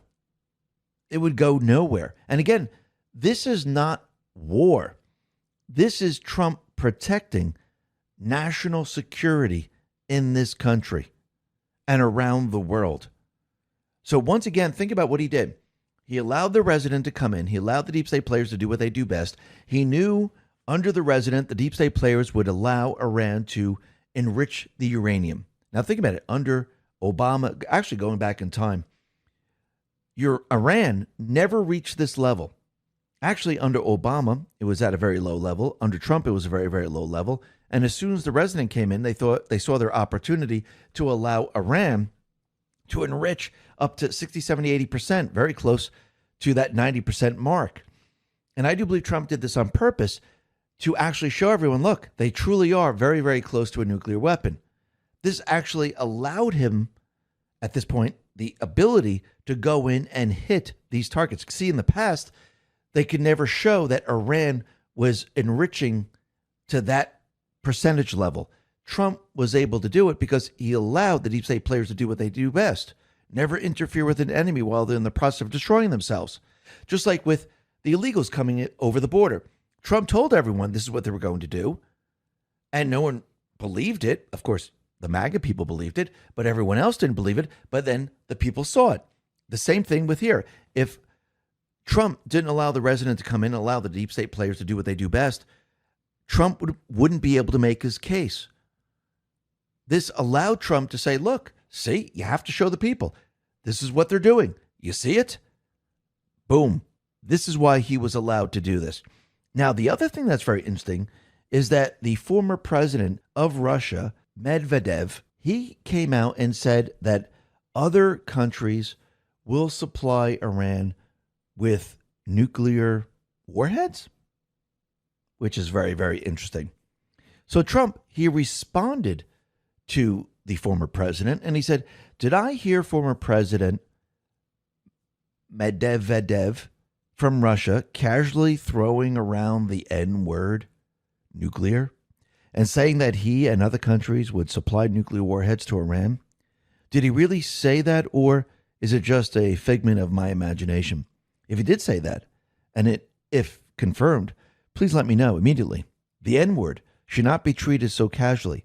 I guess that's why Putin's the boss. By the way, if anyone thinks our hardware was great over the weekend, far and away the strongest and best equipment we have, 20 years advanced over the pack, is our nuclear submarines. They are the most powerful and lethal weapons ever built, and just launched the 30 Tomahawks. All 30 hit their mark perfectly. So, in addition to our great fighter pilots, thank you to the captain and crew.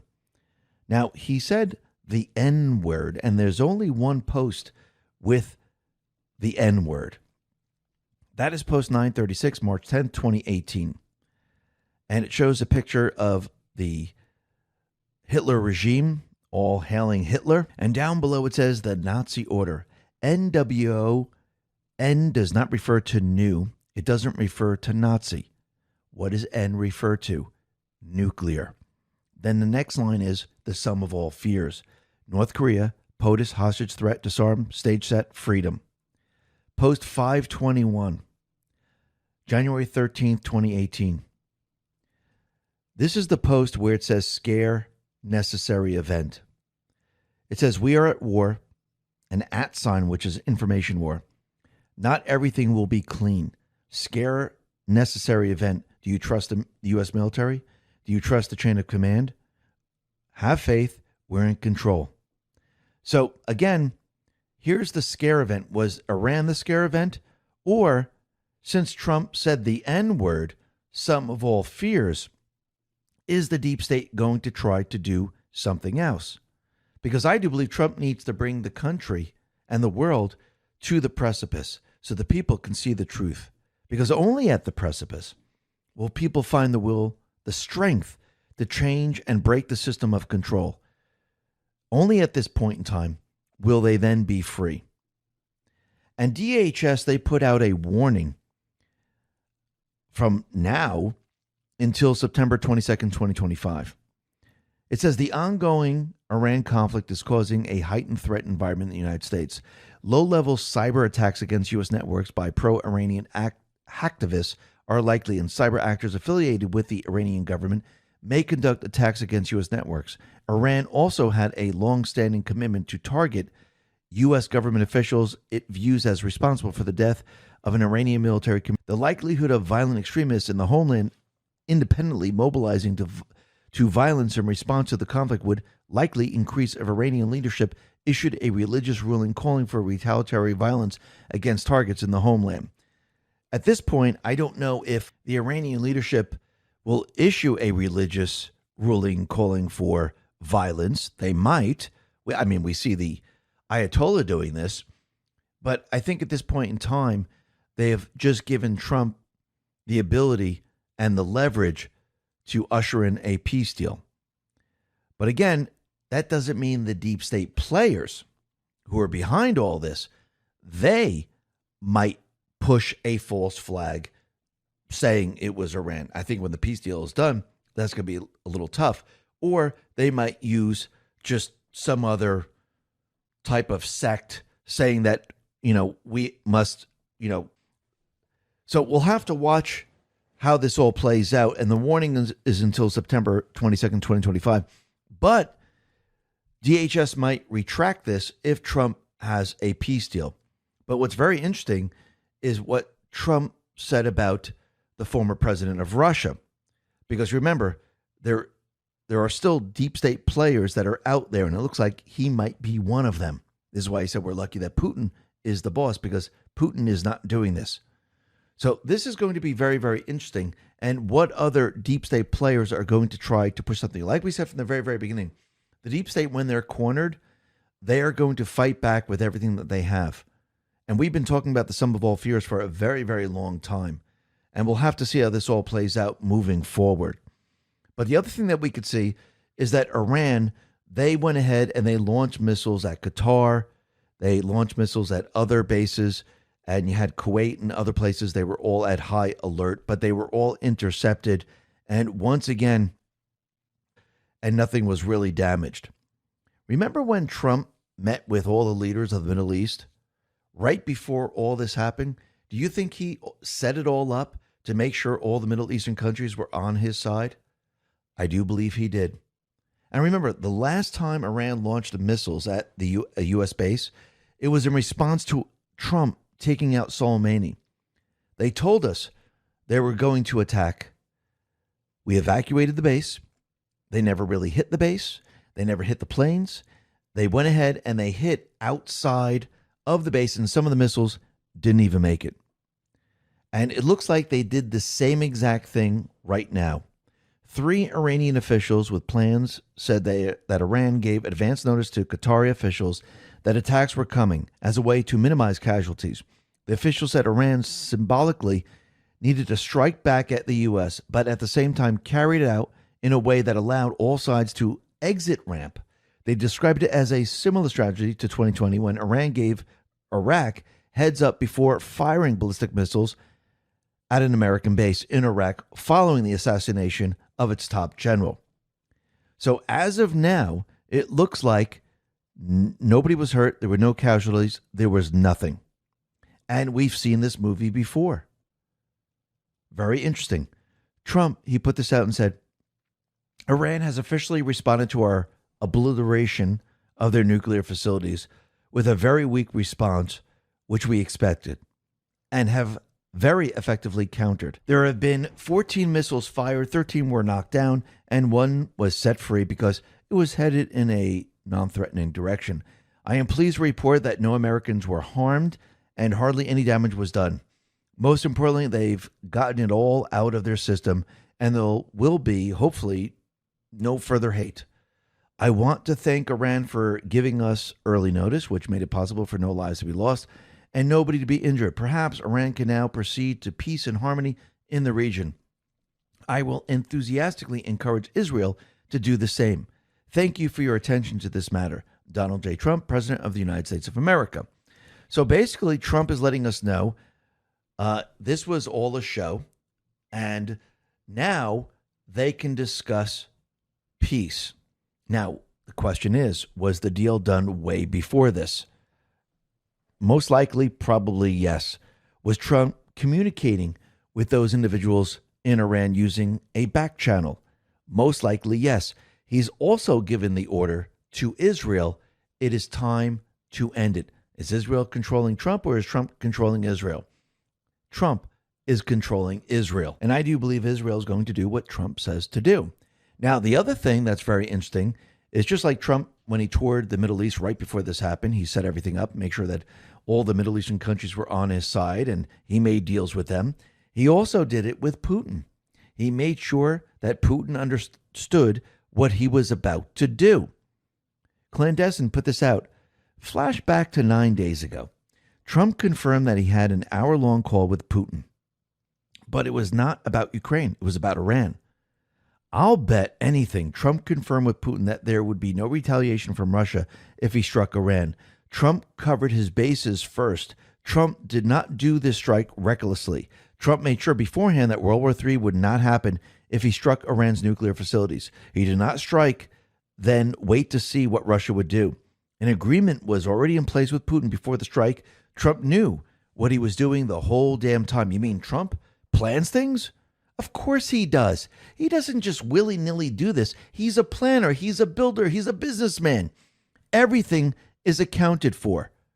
And he makes sure that everything is in place because his entire motivation is not to go to war. It's to end the wars and basically remove everything the deep state players have put into place. Clinton put this out.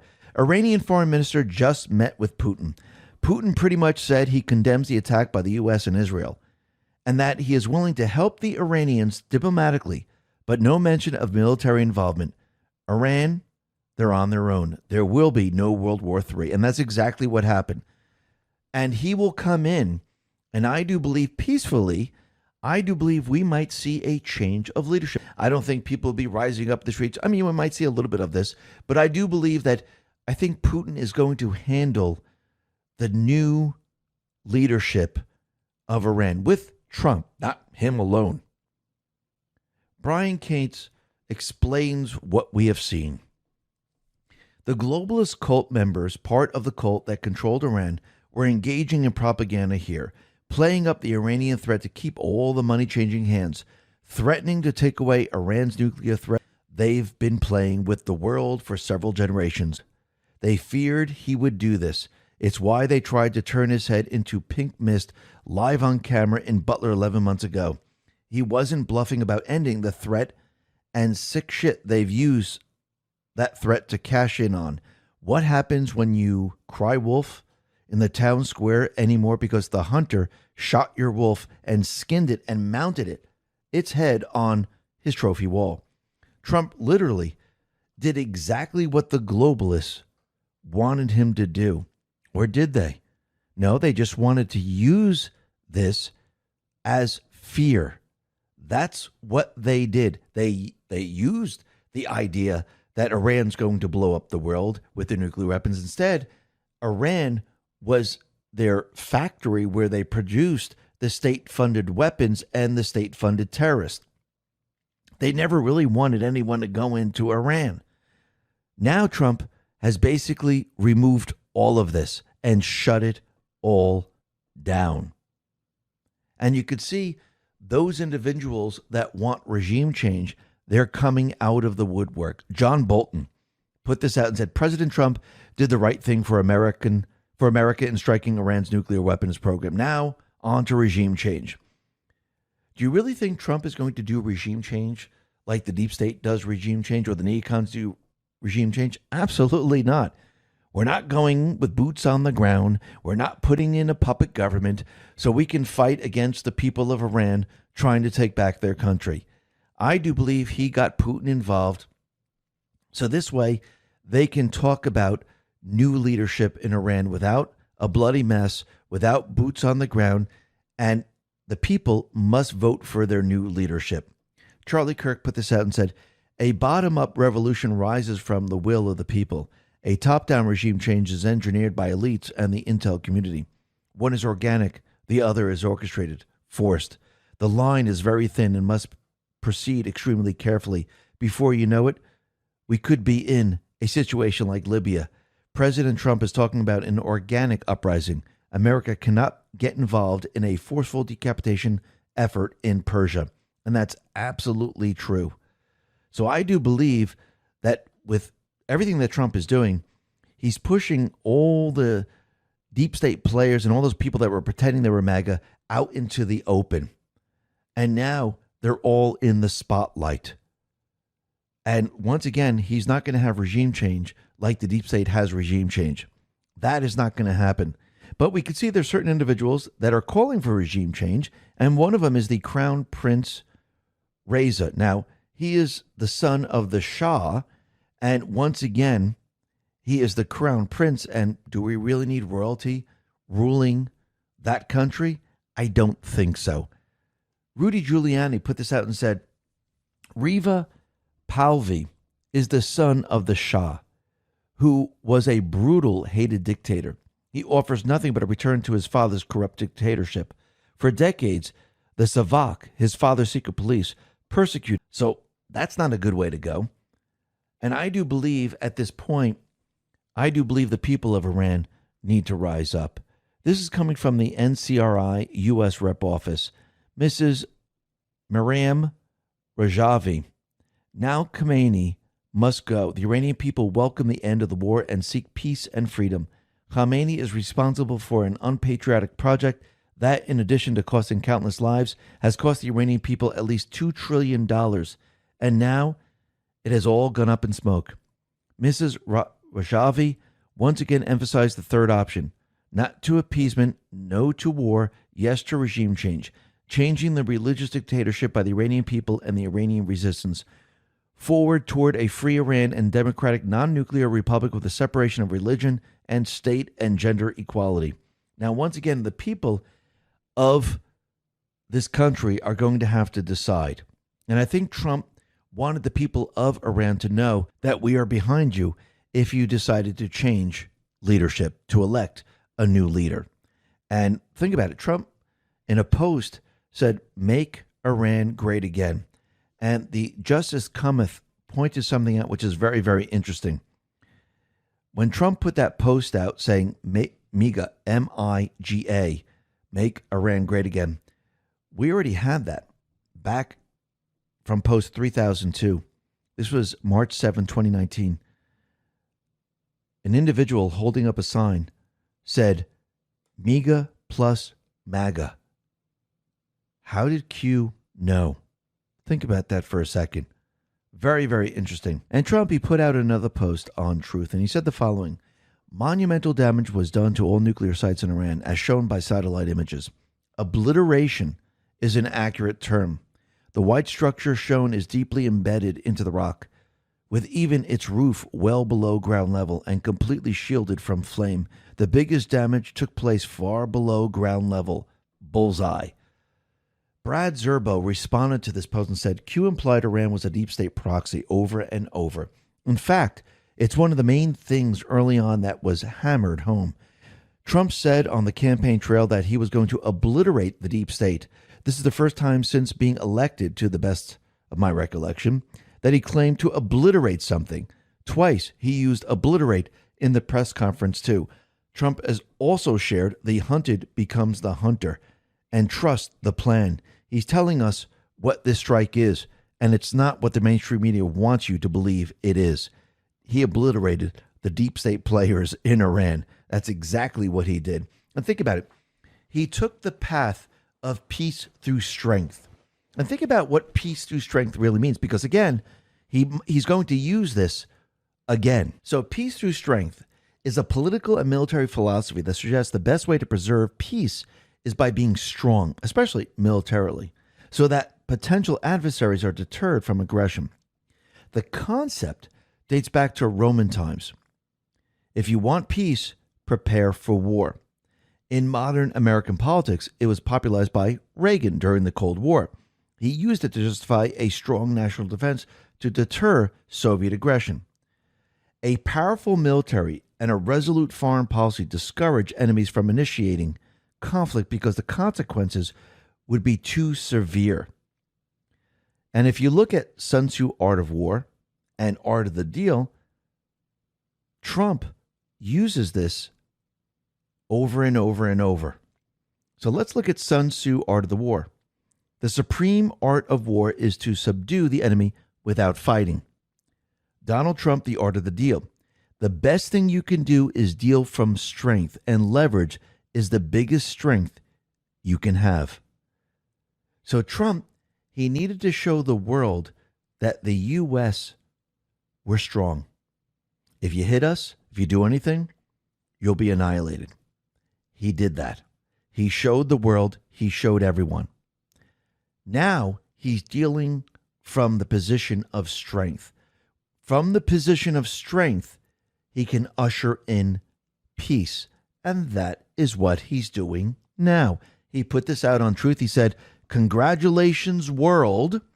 It's time for peace. And that's exactly what we're going to see. And if you notice, he's removing piece by piece what the deep state had. And as he does this, the deep state is becoming weaker and weaker and weaker. And soon Trump is going to have all the leverage he needs. And he's doing this, if you notice, right before the midterms, because I do believe that is the last part of it. The last part is to get the people, all the people on his side, the majority of the people on his side, to vote all of these people out. And yes, the elections will be secure during this period of time, because think about it. Trump is getting a special prosecutor. The evidence now is pouring out how they rigged the system. This is not going to work out well for the deep state players. Cynical Publius put this out and said, in the days ahead, as Democrats adopt the mullahs in Iran as their cause de jure and justification for burning, looting our cities, remember that those same mullahs execute LGBTQ plus people and imprison and sometimes execute women for trying to lead an uncovered life that a woman in the West takes for granted. The Dems come down on the wrong side of everything. Absolutely. And you can see there are certain individuals within the MAGA movement, at a moment's notice, they turn on Trump, which is unbelievable, which means these are fake MAGA people. And Trump, a lot of the times, does these things so he could see the board very, very clearly. Because, again, just because he does one thing and certain people show him who they truly are, it doesn't mean that everyone else is for him. Because, once again, when something else comes up, you can test the people again and again and again. And it might have to do with big pharma. It might have to do with war. It might have to do with all these things. But again, if you're truly with this president, if you truly believe that he's a patriot and he's returning the power to the people and doing everything in our best interests, yes, you can question things, but you would trust in what he's doing. And I think most of the people now are seeing this, and they're starting to see who they can trust online or in DC and other places, and who they don't trust anymore, which is very, very interesting. And Trump now has set his sights on Congressman Thomas Massie. This is what he put out yesterday. Congressman Thomas Massie of Kentucky is not MAGA, even though he likes to say he is. Actually, MAGA doesn't want him, doesn't know him, doesn't respect him. He's a negative force who almost always votes no matter how good something may be. He's simple-minded grandstander who thinks it's good politics for Iran to have the highest level nuclear weapon, while at the same time even took over the American embassy in Tehran under the Carter administration. We had a spectacular military success yesterday, taking the bomb right out of their hands, and they would use it if they could. But as usual, and despite all the praise and accolades received, this lightweight congressman is against what was so brilliantly achieved last night in Iran. Massie is weak, ineffective, and votes no on virtually everything put before him. Rand Paul Jr., no matter how good something may be, he is disrespectful to our great military and all they stand for, not even acknowledging their brilliance and bravery in yesterday's attack, which was a total and complete win. Massie should drop his fake act and start putting America first, but he doesn't know how to get there. He doesn't have a clue. He'll undoubtedly vote against the great big beautiful bill, even though non-passage means 68% tax increase for everybody, and many things far worse than that. MAGA should drop this pathetic loser, that we will have a wonderful American patriot running against him in the Republican primary, and will be out in Kentucky campaigning really hard. MAGA is not about lazy, grandstanding, non-productive politicians, of which Thomas Massie is definitely one. Thank you to our incredible military for an amazing job they did last night. It was really special. Make America great again. Then he responded to his own post and said, get this bum out of office ASAP. And again, this goes back to the midterms. Trump now is showing everyone in this country who's with the patriots and who is really against them. And every step of the way, you can see who these people are. And it's going to get worse and worse for these people. Because remember, if we're going to have total control, if we're going to bring these people to justice, we need to remove these individuals that are not producing anything in Congress. They're not working for the best interest of we the people. And this is most of the Ds and a lot of the rhinos and people that are pretending to be MAGA, of course. And I do believe that as Trump continually points these people out moving forward, the people of this country are going to realize it's time to let these people go. A lot of these people have been in office for a very long time. And when you look back in time, have they actually done anything to really help this country? Remember, we're talking about taking the country back. We're talking about ending the wars, ending everything the deep state has put into place, ending the terrorism that they've forced upon us. Remember, all these terrorists that you see, this is coming from the deep state intelligence players. They're the ones who created this, because we have to remember, their entire motive was to actually have you give away your rights. And the only way to do this is to push fear. They knew they couldn't get rid of the Constitution. So every step of the way, they had to push fear. And that's what they did. They figured it out. If we use terrorism, this will make people give up their rights. Oh, wait, you could be searched at the airport. You could be searched at any stadium. You could be searched anywhere. You just gave up your right. Oh, wait, we could take your weapons away because there's mass shootings. We can put all these gun control laws into place. You just gave up your rights. Oh, look, people are saying hateful things on social media. We can now censor people. You just gave up your right. You must do what we say. You're not free to do whatever you want. And You must do what we say to live in society. You just gave up your right. This is what they're trying to do every step of the way. And everything that you've seen over the last many, many, many years, it was because of them. They created the terrorists. They did all of this to you. Now Trump is removing all of this. And now he's going to show you a completely different world, a world without the deep state, a world without the fear that they've been pushing, a world which is going to be very, very different. And I do believe in the end, when we take back the House and we take back the Senate, we're going to see accountability because, again, this is peace through strength. Trump loves leverage. You make your enemy as weak as possible, and when they're weak as possible, Trust the plan. Nothing can stop what's coming. I was the hunted. Now I'm the hunter. President Trump, Truth Social, Friday, June 20th, 2025, just before Trump ordered bombing of Iran nuclear facilities. Imminent 3-day event. Global emergency broadcast system activation. 10 days of communication darkness. Global martial law. 8 billion people and all banks across the globe to do a global currency reset. Jassar Nassar implementation. Mr. Poole on Telegram, Saturday, June 21st, 2025. Judy note, yes, on Sunday, June 22nd, headlines across the world resounded with President Trump's bombing of Iranian nuclear facilities, a mission to save the world from nuclear World War III, though at the same time Trump was secretly executing another, perhaps even more important mission beneath the Earth's surface that has yet to make the headlines.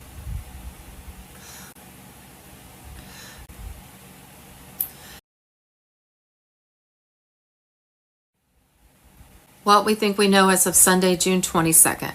Friday, June 20th, nuclear codes fired. Trump activates live war protocol. QFS locked. Operation Phoenix engaged. Media silent. Julian Assange on Telegram. On Friday, June 20th, the full activation of the quantum financial system backed by gold and real assets is in motion. The world stands on the edge of a 48-hour blackout tied to wealth redistribution, followed by 10 days of global communication darkness. During this window, mass arrests will be completed in dozens of nations. Tribunals will be prepared for broadcast, and humanity will begin its transition into the new Earth paradigm. Quantum financial system on Telegram. Friday, July 4th, worldwide emergency alert, EBS on Telegram. U.S. military stationed in 360 cities anticipating a Supreme Court announcement on the Brunson voter fraud case, which would dissolve Congress in the Biden administration. U.S. military and D.C. police preparing to evacuate Washington, D.C.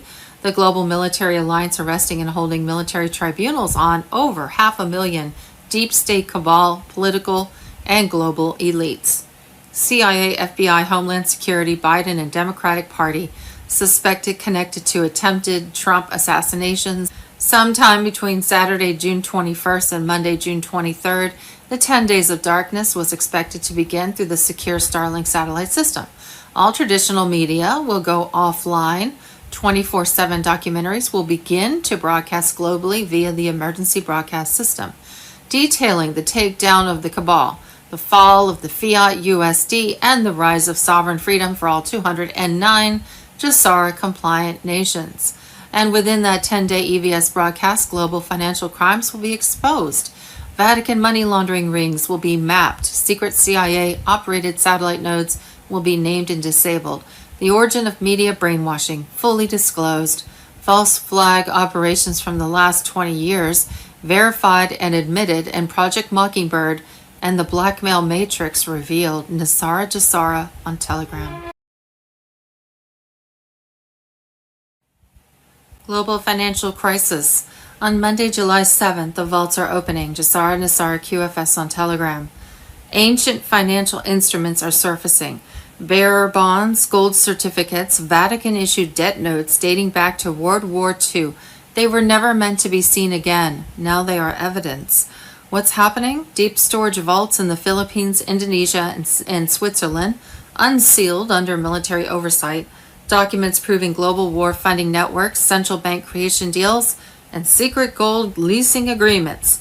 archives linking monarchs, banking dynasties, and intelligence agencies to a hidden system of perpetual debt slavery.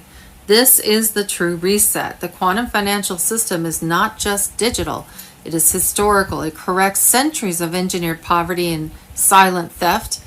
Coming next, public declassification of seized historical bonds, tribunal hearings to expose Vatican Crown-Fed collusion, and global reconciliation process for nations robbed through debt trickery. Wars and rumors of wars. Friday, June 20th, Ninth Circuit Court of Appeals rules 3-0, allowing President Trump to retain control of California National Guard. Friday, June 20th, we have a link at X. Dear Americans, I am a Palestinian Christian. Iran has done nothing but treat us with honor and respect. The true enemy of Christianity is Israel. They drove my family out of their homes. Don't trust your mainstream media. This is Iran, the saviors of Christianity. And Friday, June 20th, Fox News, President Trump is seriously considering a U.S. strike on Iran's nuclear facilities, particularly the Fordo plant. We know that happened last night, which is built into a mountain, per reports. President Trump has just convened his National Security Council in the Situation Room and are meeting with them to determine the plan as we speak. Apparently, the only option to knock out Fordo is dropping a bunker buster from a B-2 Spirit, which only the U.S. has. Pray for our troops. Friday, June 20th, Iran has fired a new wave of missile strikes at Israel, which serves around 1 million residents. And Thursday, June 20th, Trump walked out of a G7 meeting, ordered Tehran evacuated, and launched a final strike on Iran. Within a few hours, the new president of Iran, Prince Reza Pahlavi, announced on TV the Islamic Republic is over and on the verge of collapse. It's time for a new Iran. The target is an unsanctioned uranium enrichment plant built in violation of a multilateral NATO treaty. The uranium produced there represents a direct threat to our allies in the region. The Pentagon has tasked us with assembling a strike team and taking it out before it becomes fully operational. The plant sits in an underground bunker at the end of this valley. Friday, June 20th, Trump discusses the Iran-Israel situation, and there's a link on X. Saturday, June 21st, the Military Commissions Act.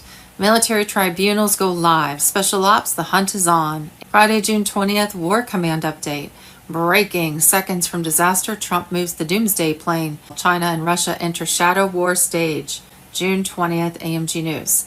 Friday, June 20th, Trump's truth bombs detonate across America. I was the hunted, now I'm the hunter. Intel Operation enters kill phase. And Friday, June 20th, Bilderberg authorizes false flag on U.S. soil. It's not coincidence, it's choreography. This is not a war, it's a reset by fire.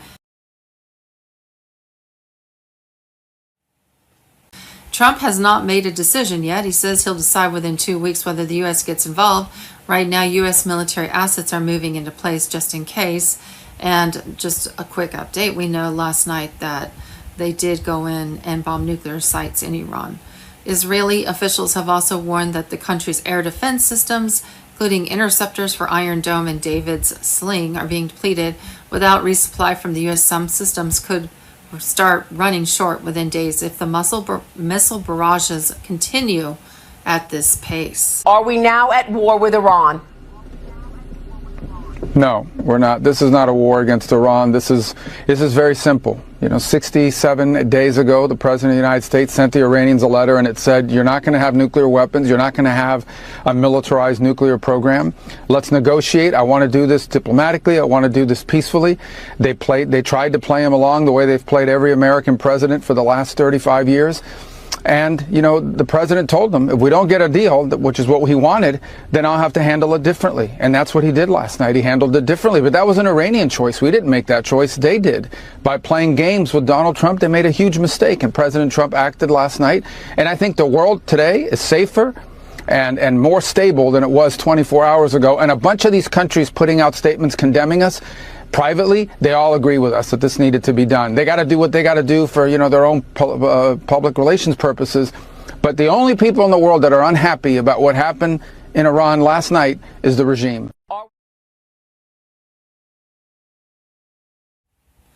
Friday, June 20th, nuclear codes fired. Trump activates live war protocol as deep state flees. QFS locked, Operation Phoenix engaged, and media silent. Julian Assange on Telegram. The illusion is over. On June 14th, U.S. Air Force transmitted a 246-character emergency action message, the longest in recorded history. It wasn't a test. It was a live nuclear-level command code. The media said nothing. Why? Because this was Trump's continuity of government firing the starting shot. More EAMs followed June 15th and 17th, each triggered after deep state proxies struck. China jamming Taiwan, Iran launching a hypersonic missile, Russia deploying Arctic subs. This is war, silent, coded, and real. Trump never left. The real U.S. government has been operating under Article 21 COG protocol since the 2020 coup. Biden's handlers are actors. The real chain of command, military, strategic, economic, is under Trump and his White Hat alliance. The EAMs authorized nuclear SSBN activation near Norway. Stealth bombers repositioned across the Pacific. QFS locked down on all elite financial backdoors. Operation Phoenix is live. The quantum financial system vault was sealed. Gold prices spiked. Wall Street panicked. Checksum defenses triggered 5 halts. Not accidents, warnings. Meanwhile, Cheyenne Mountain sealed. Afut AFB nuclear teams restricted. Groom Lake activated plasma window shielding. Starlink X tracking EMP threats. The fake regime is vanishing.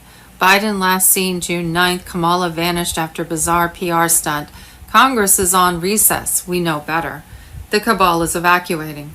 Schwab cancels Davos. Fink dumps BlackRock. Lagarde flees Brussels. Vanguard funnels billions into military contractors.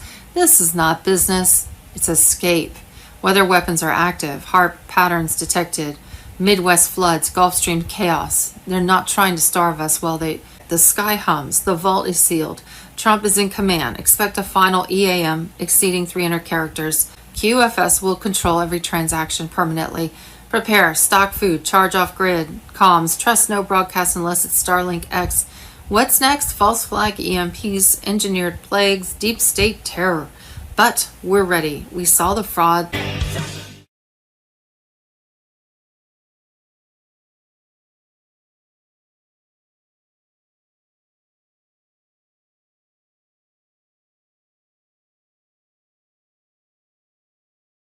The real news for Saturday, June the 21st, 2025.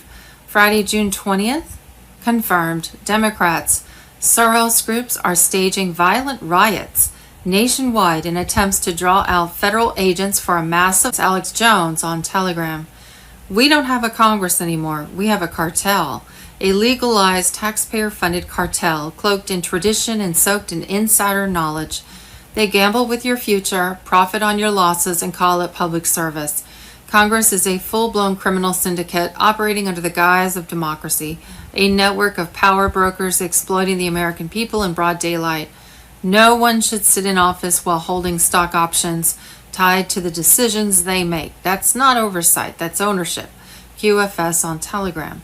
Friday, June 20th, Democrat senators are boycotting a hearing on the cover-up of Joe Biden's obvious mental decline and have refused to show their faces. It's almost as if they have something to hide. White Hats on Telegram. Friday, June 20th, insurrection. The FBI is actively investigating the Soros-backed NGOs funding the insurgency in Los Angeles and in other cities. United States Attorney Bill Asaley, FBI Assistant Director in charge Akil Davis, and IRS Special Agent in charge Tyler Hatcher warned sponsors of the insurgency of the consequences of aiding and abetting acts of violence during civil unrest. Ezra A. Cohen on Telegram. On Friday, June 20th, after World War II, the evolution from the Office of Strategic Services, OSS, to the CIA marked a shift to the institutionalization of psychological warfare. Under the guise of national security, the CIA morphed into an enforcement arm for a global elite who act outside the bounds of the Constitution and Congress. Today, we face invisible coercive technologies such as microwave-directed energy weapons, nanotech neural implants capable of manipulating human behavior from a distance. Their atrocities committed during Nazi Germany did not end at Nuremberg. They were relocated and rebranded under the CIA's Operation Paperclip, bringing Nazi scientists like Joseph Mengele to the U.S. to continue their inhumane experiments. Under the guise of national security, these individuals perpetuated trauma-based programming with figures like Sidney Gottlieb conducting non-consensual psychological torture. The deep state's involvement in human experimentation is not a relic of the past. It is an ongoing reality. Julian Assange on Telegram. Friday, June 20th, without U.S. aid, the Democrat Party went broke in just a few months. Donald Trump on Telegram. Saturday, January 21st, boom, exposing the lie. They owe you $495,000. The U.S. debt clock, hidden wealth, and the silent financial coup. And Mel Gibson sounds the alarm. They're lying to you about the Shroud of Turin. New scientific evidence destroys the 1988 deception. And exclusive, Pelosi busted after former J.P. Morgan VP exposes $10 million stock sale that will make your jaw drop. Saturday, June 21st, court-martial exposed, contempt in consequence. The case for court-martialing insubordinate flag officers. And Saturday, June 21st, Benghazi bombshell. Secretary Hegseth just ordered the files released. Clinton's deleted emails resurfaced and the cover-up that never closed. And Saturday, June 21st, the day Ronaldo wore a scar. The silence, the child, the scar. How Ronaldo's $83,000 gesture was never about him. And Friday, June 20th, it's boom time. John Fitzgerald Kennedy, the beginner and the origin of Q, the greatest intelligence operation of our time. You must watch the video to believe. And breaking 16 billion passwords leaked. Digital panic has begun. This is a global cyber state of emergency.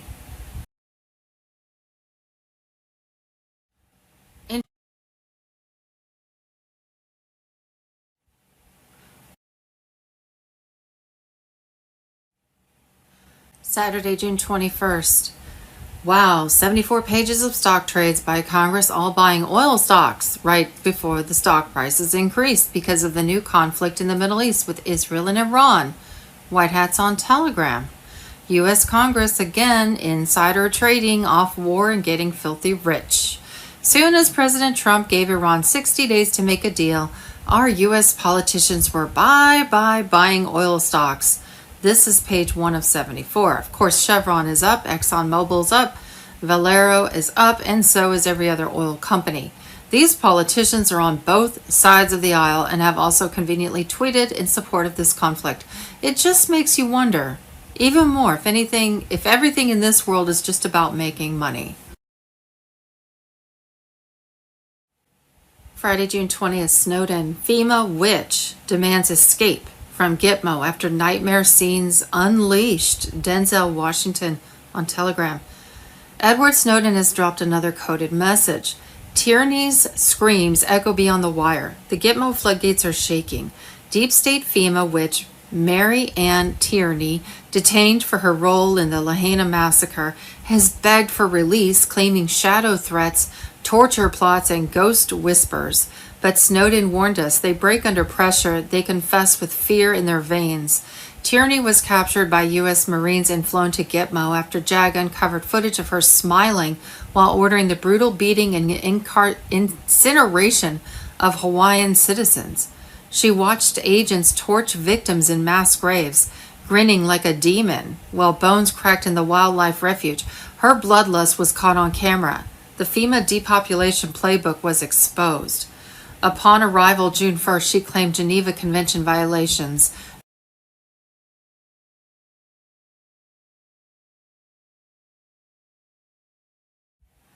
Friday, June 20th, Trump's DOJ targets Act Blue tied to election interference, money laundering, and child trafficking. Mel Gibson. From USA to Act Blue, every single money machine and exploited system connected to the globalist deep state is being identified, exposed, and completely severed off. This entire situation is just unbelievable. What started off as a law enforcement drug smuggling investigation turned out to be something way bigger. It turned into finding exactly what Biden's open border operation and Act Blue was really all about, and how this massive operation worked. and moved insane amounts of money for illegal operations. They found out that Biden's open border was connected all the way down and through Honduras and many other southern countries, which were also connected to the Sinaloa cartels and the trafficking of children, and were also connected to the fentanyl trade through the Chinese Communist Party, which was also giving millions to the Biden family and his administration's own CIA. Throughout this investigation, they located all the trade routes and ways they were moving the drugs and people through the border. The most surprising twist they found was how they were moving and washing the money for the cartels and the Democratic Party. They found out that TD Bank was involved as they were receiving donations through Act Blue, which were using unaware American citizens' personal information to make it look like they were making donations themselves to the Democratic Party, which in reality, this was how they made straw donor and foreign contributions for the 2020 and 2024 elections, and to move the money made from the cartel's drug and child trafficking transactions to the Democratic Party. Then they would buy houses and commit mortgage fraud, getting massive loans through TD Bank, who was well aware of what they were involved with and are still going through investigations and fines in order to wash the money made from all the illegal activities, including foreign contributions to influence elections, which went right to the Democratic Party, all while using unaware and unauthorized Americans' personal information directly through Act Blue in an attempt to cover it all up. Saturday, June 21st, Pelosi's $10 million stock scam exposed. Congress is not investing. They are looting the system. QFS on Telegram. While most Americans were counting down the final seconds of the year with family, Nancy Pelosi was quietly executing a $10 million Apple stock sale right at the top, not a week before, not a day late, the exact peak. That's not possible. The same day you were watching fireworks and sipping champagne, she was exiting the trade of the year with perfect timing. Then the tech market dipped. You lost money. She didn't. Because this isn't public investing. It's private exploitation of a system they built for themselves. This is not an isolated move. It's a pattern, and it's systematic. According to a former JP Morgan VP, Ross Given, Congress is not just participating in the stock market, they're outperforming it by margins that defy logic, mathematics, and probability. They are not investors, they are insiders. They don't speculate, they legislate, then trade. It's not a market, it's a rigged machine. And the blueprints are locked in the halls of Congress. Given exposed it all. Timing, returns, timing, patterns, and the numbers don't lie. No hedge fund in the world can compete with people who vote on the future then profit off the chaos they help create. Take Susie Lee.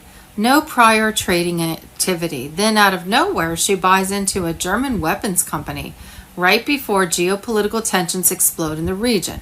She walks away with a 161% return. Not because she read the tea leaves, but because she read the briefings you'll never see. War was coming, not on CNN, but in closed-door sessions. And Lee, like the rest of them, saw dollar signs. They are not strategists, they are opportunists, profiting on war, suffering, and secrets. Warren Buffett spent 60 years building a legacy of ethical, patient investing. Congress members with zero financial background outperformed him last year. Think about that. People with no experience, no track record, and no risk tolerance somehow walk away with 90%, 140% annual returns. It's not brilliance, it's not luck, it's access. Privileged access to classified economic forecasts, regulatory changes, and defense deals before they hit the press. They don't have that. They do, and they're using it to drain the system dry while you fight to cover groceries and rent. This isn't governance. This isn't representative leadership. It's a full-blown criminal syndicate operating under the guise of democracy. They trade while you sleep. They manipulate while you trust. They write laws to benefit portfolios, then report trades months later in paperwork nobody reads. And when the curtain slips, nothing happens. No jail time, no investigations. Just more sound bites and silence. They get richer. You get angrier. The system gets colder. We don't have a Congress anymore. We have a cartel, a legalized taxpayer-funded cartel cloaked in tradition and soaked in insider knowledge. They gamble with your future, profit on your losses, and call it public service. But this isn't service. It's theft at the highest level, with no consequences. It's time to stop pretending this is about politics or parties. It's about control. A network of power brokers exploiting the American people in broad daylight. They know the game is rigged. They designed it. And unless it's dismantled, they'll keep cashing in while the rest of the country collapses into economic slavery. No one should sit in office while holding stock options tied to the decisions they make. That's not oversight, that's ownership. And it's time to decide. Either they stop trading or they stop governing, because we can't afford both. All right, folks, welcome to Nino's Corner.tv, continued from YouTube. And let me just say, I'm with the Ghost again. Thank you, Ghost, for joining me. You got it, buddy. I'm just going to say what I wanted to say on YouTube, and that is this. How I see this playing out is Trump is letting Iran and Israel exhaust their resources while the Iron Dome gets cracked. I think the whole time Netanyahu has been holding that card, that wild card of an attack on American soil. That is why and who would do that would be the Israeli intelligence, Mossad. And I think that is why he came out and said it's Tel Aviv today, New York tomorrow. I think Trump waited to neutralize that threat and let the bombing start so that way they could exhaust each other out. And now Trump neutralized that threat. And that being said, now that he neutralized that threat, he's saying, okay, now I'm going to wait 2 weeks. Now Israel is in it. They have no choice but to cooperate with whatever Trump brings in 2 weeks, because Trump neutralized the Mossad threat on our soil. And I think he always planned on doing this. I just want to get your thoughts on this, Ghost, because what I think is Netanyahu came out with a clear and blatant threat saying Tel Aviv today could be New York tomorrow. You know, American, you don't play along with what we're going to do with Iran, we will take you out. And I think Trump knew that. He waited till the last second, neutralized that threat, and now he's telling Benjamin Netanyahu, guess what, we're waiting. Now, that's all theory. Yeah. I think it sounds beautiful. It sounds great to me, but I think that could be what's happening. And now they don't have the resources to go another 2 weeks in this war. Now that the Iron Dome has been cracked, what's your thoughts, Ghost? Thank you. Well, it fits. And let's not forget comments Netanyahu has made in the past about this country. You remember the comment that basically breaking a country down from the inside. He was talking directly about the U.S., and this is what we do to countries we don't like. And most Americans who've been indoctrinated into support Israel, support the people of Israel all day long. Amen to that. But this particular regime and this man who's been over it for 17 years, the power's gone to his head. There are many factions there, 6 primary ones. They always are arguing amongst each other. Several have got together. He's facing real criminal charges, and like I said in the other broadcast, they don't hesitate to put prime ministers or former prime ministers in jail if they've acted in such a way. I think he's overplayed all the hands he's had.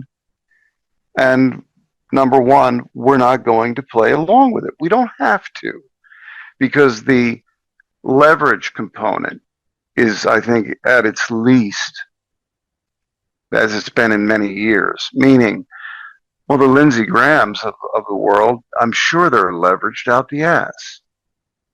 Because I think there's things about Lindsey that he doesn't want out there, and other rhinos. That's why they remain rhinos. They are compromised. And compromised by several, but one of them mainly being Mossad. And it's not all Mossad. Again, it's the same thing going on there as everywhere else. The good and the bad kind of struggling for position. Same internal politics, same nonsense. However, I think Netanyahu was betting on the fact that it'll be business as usual, maybe not quite, but enough that we can still get away with what we want to do. get the big brute to step in, get the big dumb goy to step in between us and what we're fucking with right now, Iran.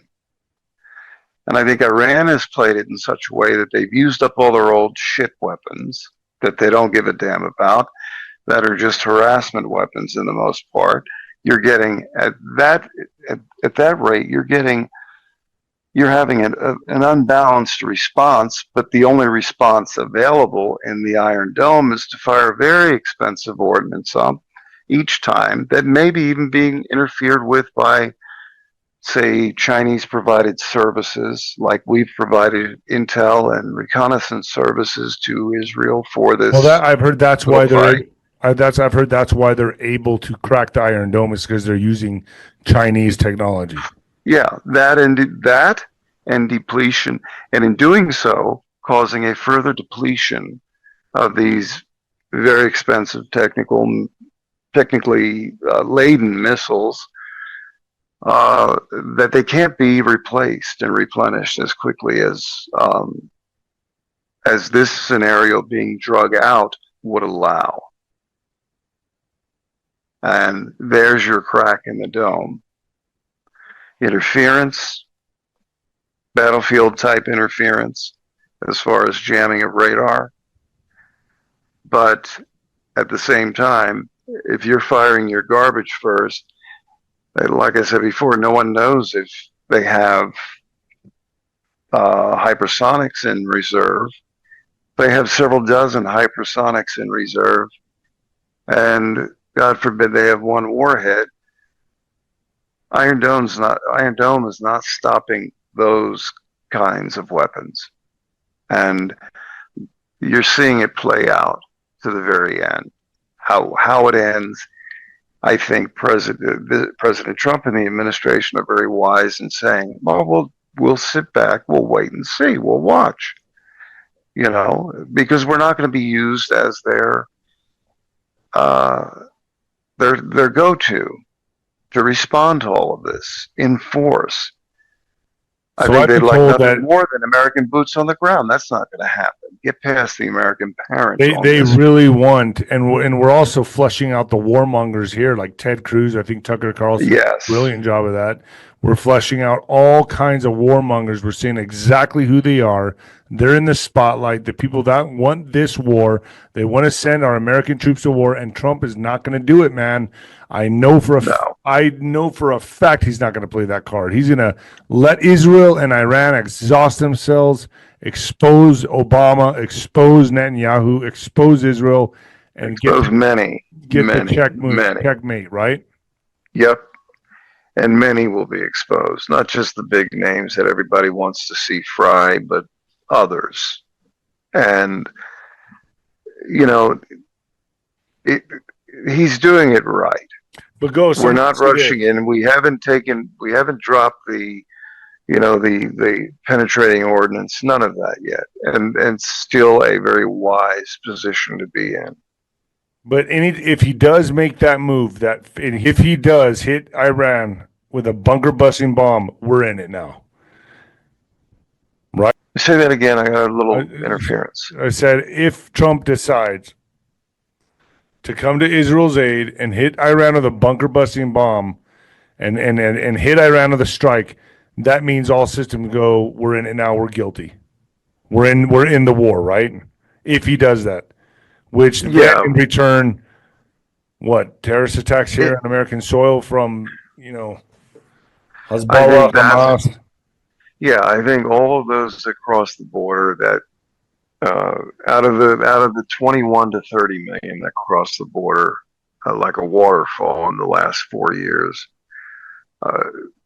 prior to that and during that, it was an estimated over 100,000 trained insurgents from various Middle Eastern countries, Iran, Yemen, Afghanistan, Jordan, Syrians. They've all been caught.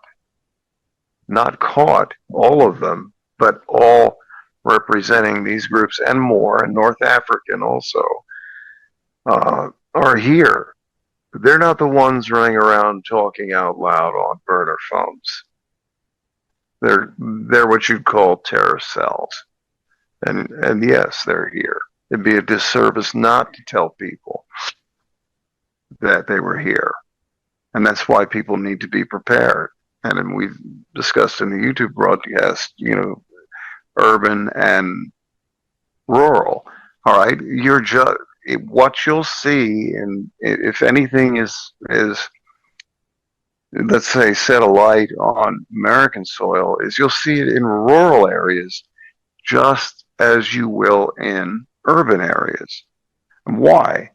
That casts a wider net of fear response, because there are police, county, municipal, and state police all across the country have been, since the end of last year, intently on the lookout for those who fit a Middle Eastern profile.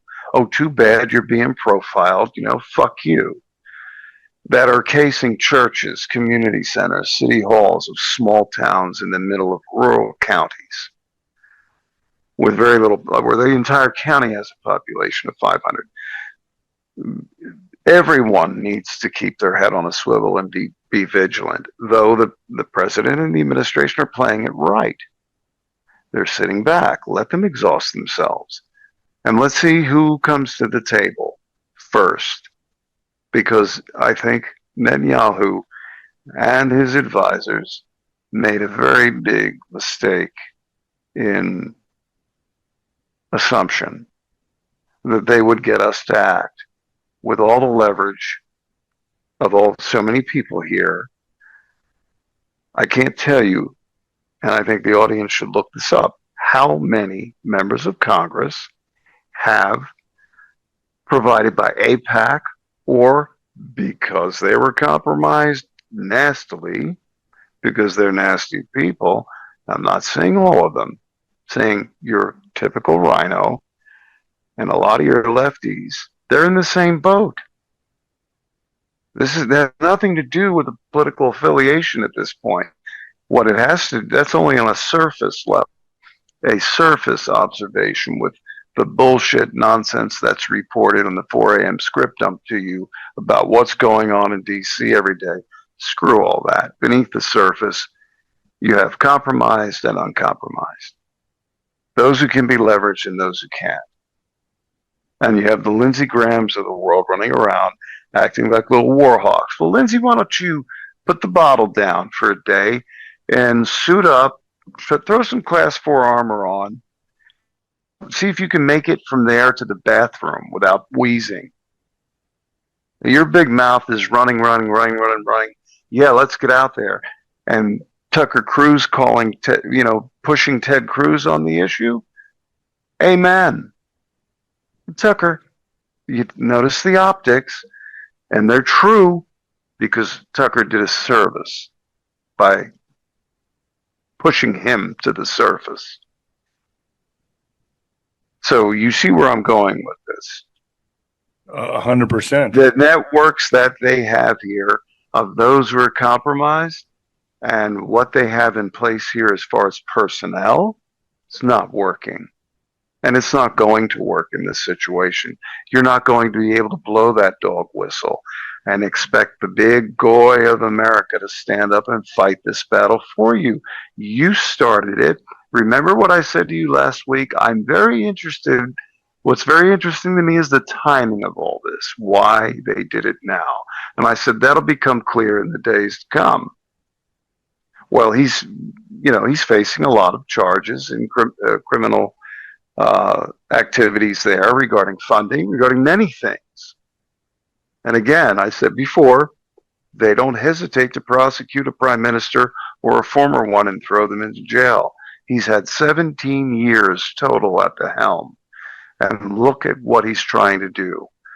Force the hand prior to the 6th, 7th announcement of the BRIC nations that will be economically destabilizing. No one is talking about that. They don't want to send the crypto and the stock market into any type of little, childish type of recoil. And it doesn't matter because only 20% of investors in the stock market actually get fucked over. The rest is owned by your less than 1%. So the stock market, I don't give a shit what happens to that either way. But I do see a lot of issues with other, let's say, trading mechanisms and negotiable instruments out there. Yes, that's all well and good. Bottom line is, we could not be pulled into even striking deep nuclear targets until that moment is necessary for our needs. America first doesn't mean we cast aside the people of Israel or other allies. No, not at all. It means we cast aside the undue and unwarranted influence they have over parties and persons in this country. And I say the word parties and persons specifically. I don't have time to break that down. Those who know what I'm referring to. But in the end, they pulled a boner. They wanted to get it in while the money was available and the extra billion in reserve would be available, making it over $4.5 billion that would go to them to finance what they're doing now. The Iranians are expending all the shit weaponry they don't really need or want anymore. God knows what they have in reserve. You hear it back and forth, intelligence saying they don't have any nuclear warheads. Again, as the American spectator, which all of us are in a sense, you can't trust that either because it's been too long. Look how easy it was for North Korea to get a warhead. Do you think they spent half of what Iran has as far as nuclear facilities, let's say breeder type reactors that could create nuclear fuel in the end? No, they didn't. So there is no guarantee in any way, shape, or form that they don't have one or two warheads, and they're not holding hypersonics in reserve. Meanwhile, they've cracked the Iron Dome because the expenditure to replenish those missiles and the time frame and logistics involved in replacing them appears not to be there. So we're looking at, right. I think the president and the administration are and the brains are handling it the best way. We've got all the time in the world. And you want to fuck around and find out, you want to, if it traces back to you events in this country, woe be to you, Netanyahu. If it traces back to Iranian-backed trained insurgents in this country, woe be to you, Iran. But I think either way, if we were to step in and start hitting hardened facilities, we need to be doing it with the evidence to show the world we have justification at this point.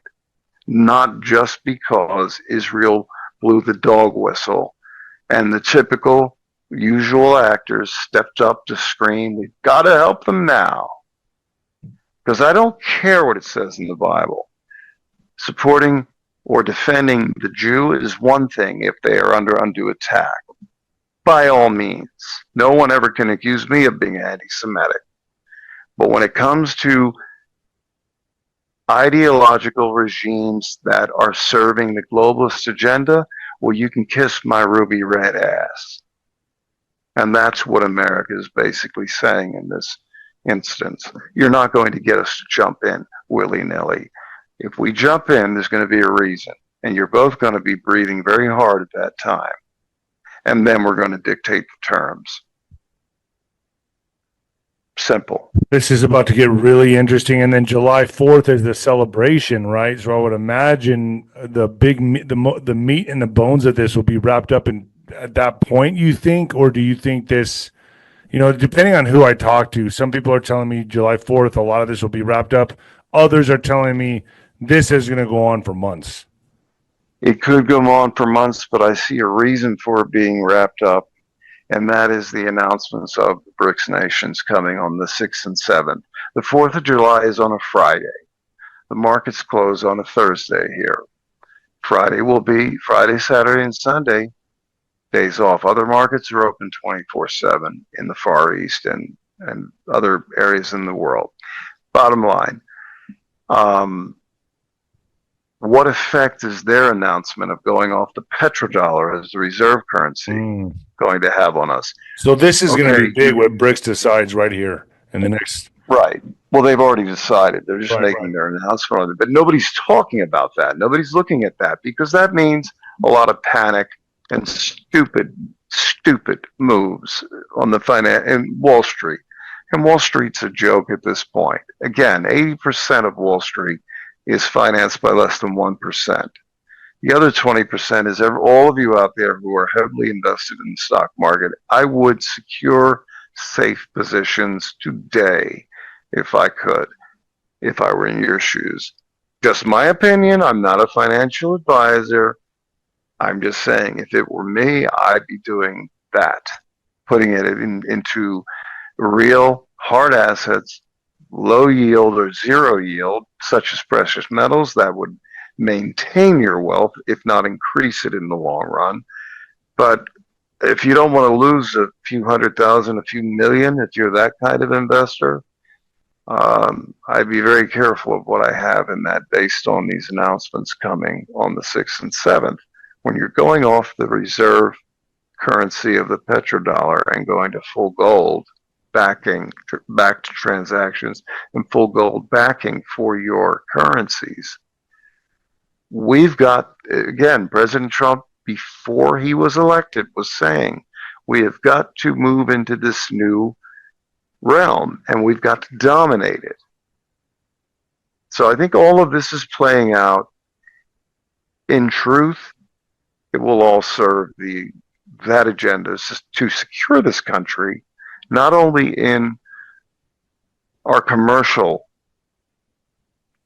foundation, but it'll set a foundation for the future where we will compete at the top level, remain the number one economy on the planet, and dominate the gold-backed market and the newer ways of doing transactions.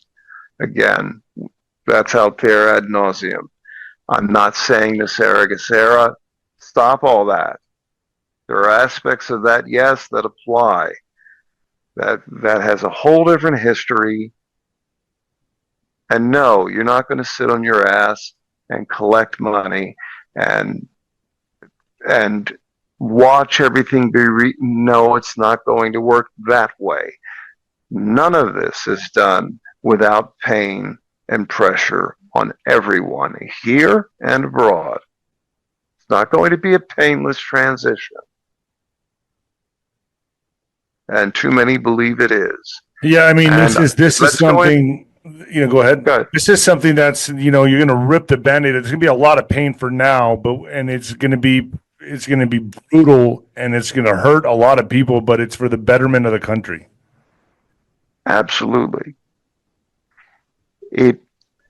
I would rather suffer the pain for my children, your children, everyone's children and grandchildren. I would rather in my opinion, we should take the brunt now so that our future within the coming months and years becomes far brighter, and that for our children and grandchildren becomes something we're not even imagining right now. Yeah, people be very aware of all of this playing out. Be very aware of the threats that exist within this country. Be very aware of what you see unfolding in the Middle East, because the posture of sitting back and watching and waiting, I think, will benefit the entire situation in the end. Are we going to have a Cuban Missile Crisis moment? Chances are, with the back and forth, that's what it's going to come to. It's been expected that happens. But in the end, no matter what happens, we're going to get through it. Amen. This week, in total secrecy, the 71st Bilderberg meeting was held at a luxury hotel in Stockholm, Sweden. No press conferences, no public oversight. just a carefully selected group of global elites, tech billionaires, royals, intelligence chiefs, and unelected bureaucrats. And according to a whistleblower from inside the meeting, the agenda was clear. They officially endorsed the outbreak of World War III, intended not just to redraw borders, but to reduce and reshape Western nations, clearing the path for something far more sinister, a one-world government. And in the days since that decision, the world has already been turned upside down. War has erupted between Israel and Iran. Alliances are fracturing. Escalation is accelerating. It's not coincidence, it's choreography. And here's the chilling part.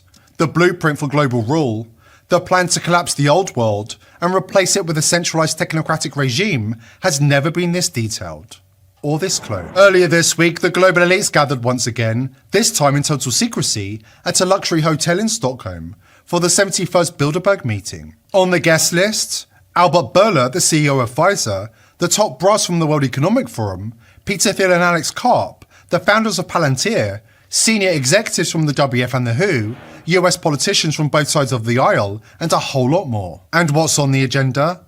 Depopulation and replacement migration. Yes, you heard that right.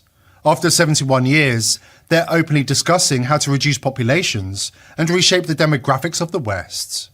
No wonder globalists from the US and Canada went to desperate lengths to avoid being seen. And yet, not a single headline in the mainstream press, not a single camera, no questions, no accountability.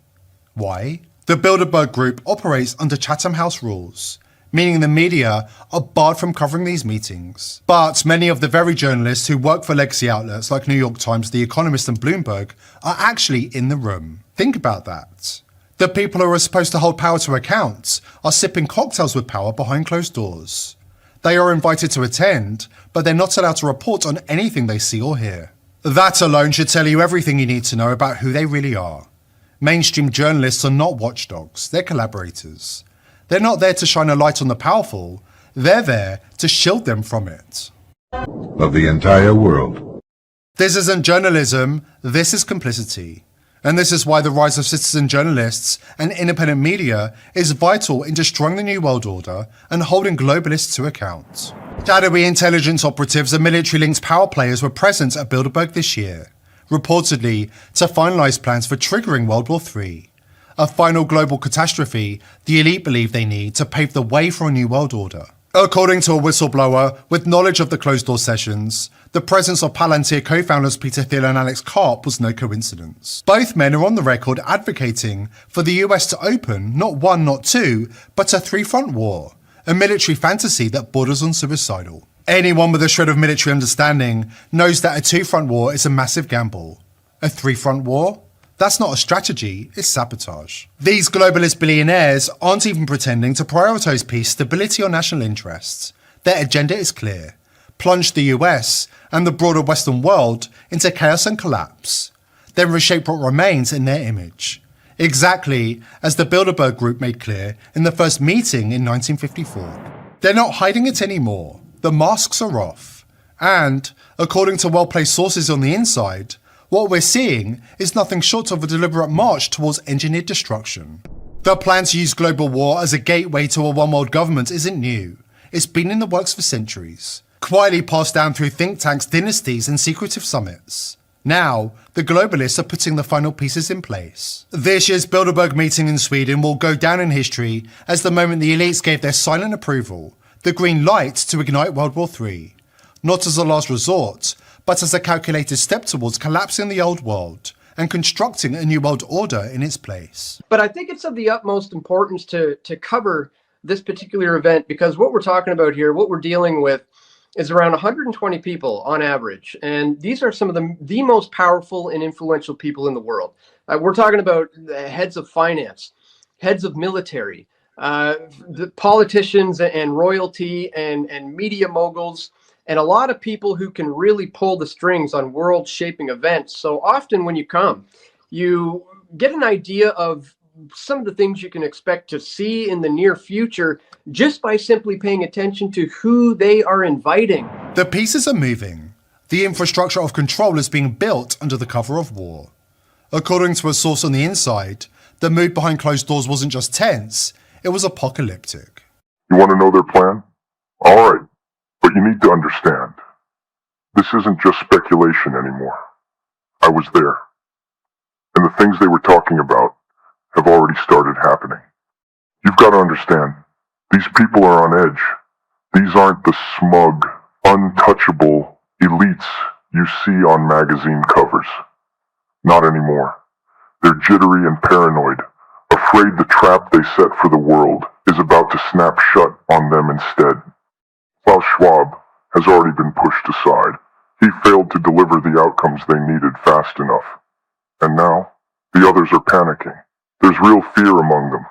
They know 2025 is the year the world must change dramatically. Or no more slow burn strategies, no more half measures. They're limited proxy wars. This time, it's all or nothing. On the first day of the summit, before the cocktails were even finished, they gave the green light for Israel to escalate. I watched them raise their glasses, laughing and toasting as if it were some kind of twisted celebration, a champagne-fueled send-off for the start of a war that could end. They wanted to spiral. They wanted to drag in the U.S., then Russia, then China, and finally the rest of the world.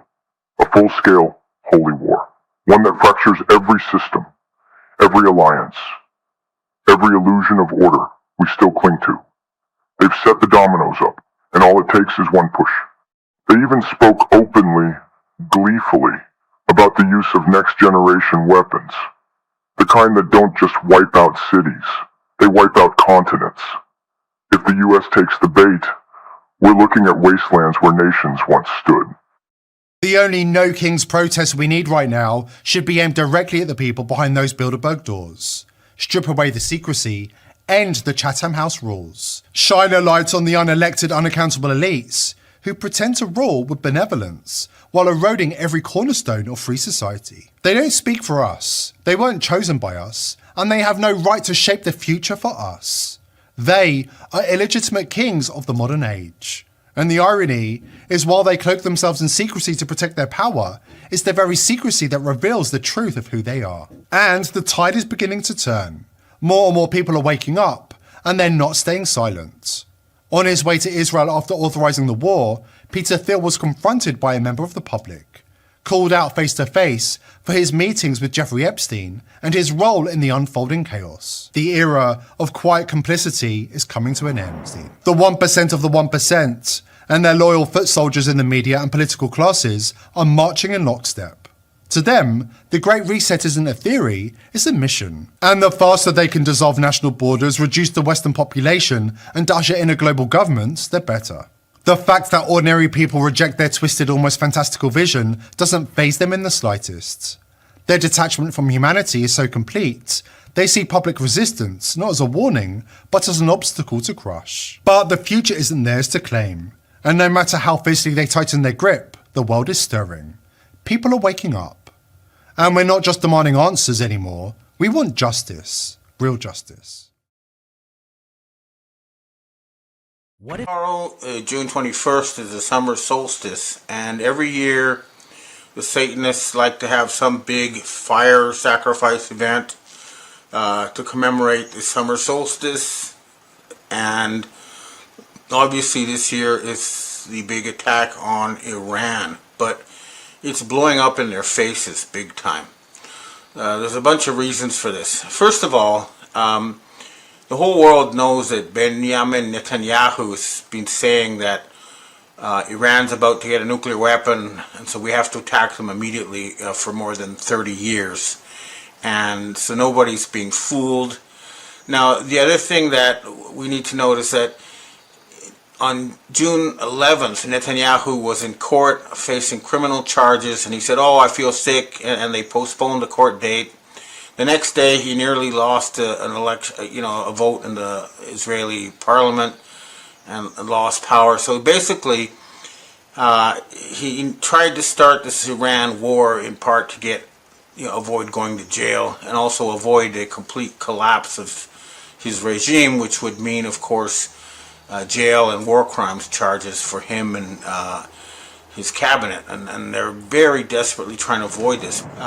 Turkey Saudi Arabia, Pakistan, Russia, all these countries are aligned with Iran. And that means that militarily, Israel cannot hope to prevail, even if the U.S. Central Command tries to do something. They just don't have the power, and they don't have the support. Saudi Arabia is allowing Iranian flights to attack Israel over their territory, but they're not allowing Israeli flights over their territory to attack Iran. So that should tell people what's going on. But I think the bigger story is still that the United States corporation and its Zionist owners are bankrupt, and they're trying very hard to avoid declaring bankruptcy by starting World War III. And it's not going to happen. What is clear is that the United States in its current form cannot be reformed. They cannot save themselves from declaring bankruptcy. Discretionary spending is only 15% of their budget. It's not enough to deal with it.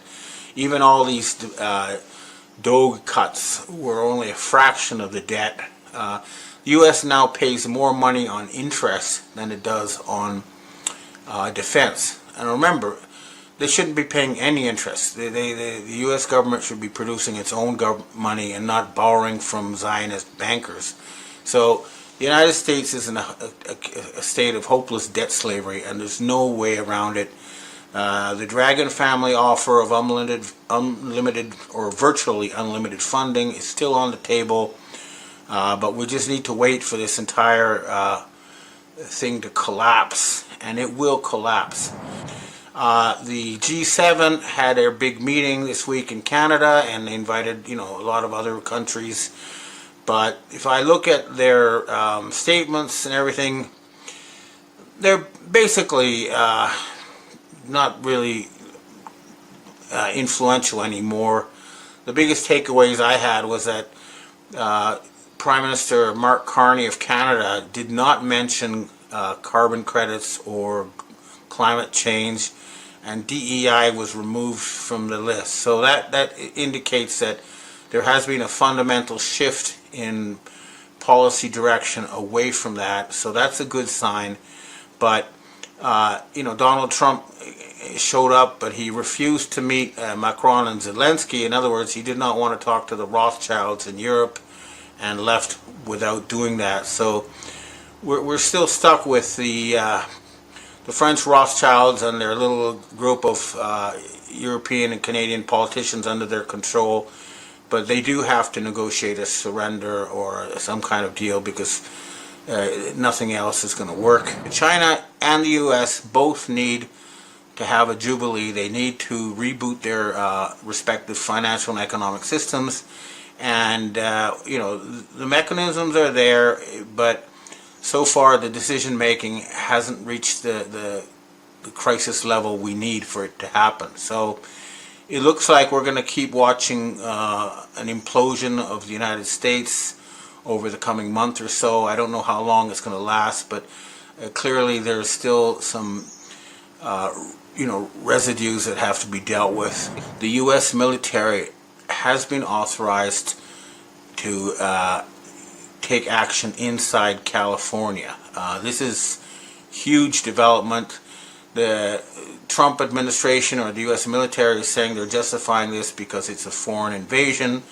They're probably right, but I'm hoping this will mean a white hat takeover of the Silicon Valley complex, so that the internet can continue to provide us with truth and freedom of information and all the good things that it does. But overall, I think the conclusion we need to reach is that the situation with Iran is not going to lead to a nuclear war. The Zionists are not going to be able to start some kind of Holocaust event. Evan, we have our last question for today. Kim Gogan has just posted her usual nonsense. I want to know what you make of this statement she put out tonight. It says, intelligence agency statement, their massive campaign began late last night, early morning. Pentagon is at DEFCON 1 as they hit, quote, the wrong button, which pointed sophisticated weapons straight at D.C. Pentagon, and Langley within the last hour. Pentagon got caught firing weapons from Israel to Iran and vice versa. It is not the Israelis/Iranians, it's the Americans. There is another planned assassination attempt on fake Trump planned for tomorrow to be blamed on the Russians. We are in the full heat of things at this moment. We have this. Stay tuned and stay safe. I will do my best to get a report out in the morning, worst case out by the end of Sunday.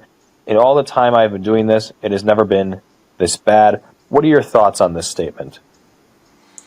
I don't have her sources, or I'm not sure if it's a her or artificial intelligence, but what is clear is that there's been a huge push by the Zionists. It's sort of like what they call a Hail Mary attempt to get out of their trouble by starting World War III. They've called in all their agents. I forgot to mention this during my talk, but both the Iranians and the British intelligence confirmed that, as well as Mossad, that a huge number of senior Iranian officials have fled Iran to Canada and the United States. In other words, this big attack kind of blew open their network in Iran, and so now what's happening is their network in the United States is on full hysterical start the World War III mode, and they're exposing themselves, and it's a very dangerous time. But it's not about, you know, the Pentagon attacking Iran. It's about a faction that has influence in all the Western countries as well as Israel, fighting against the sane, rational people in the military and intelligence establishment who understand that no matter what, we must not let them start Armageddon or a nuclear holocaust. And the Iranians are aware of this as too. And I also, another thing I neglected to mention is that the U.S. aircraft Nimitz has been sent to the Middle East. Now that's the 4th aircraft carrier. You notice that we've not seen any more reports about the Eisenhower or the Carl Vinson or the Truman. It's like they've disappeared from the news radar. I think they're basically being turned into useless hulks. And the warning I got over the Nimitz is that they're going to use it for a false flag. The Israelis are going to try to blow it up and blame it on Iran to somehow try to fool the Americans into starting war with Iran. No matter what these people do, we must what they want. It's not what we want. This is going to end. We're watching the final implosion. So just, try not to get too distracted by negative news and concentrate on, all the good stuff that is happening and will continue to happen. These people are on their last legs. There's no doubt about it. It looks like Israel will finally end and will be replaced by the nation-state of Judea, and the United States corporation will be replaced by the Republic of North America. That will, once again be a sane, law-abiding, friendly country to the rest of the world. That's what we're aiming for.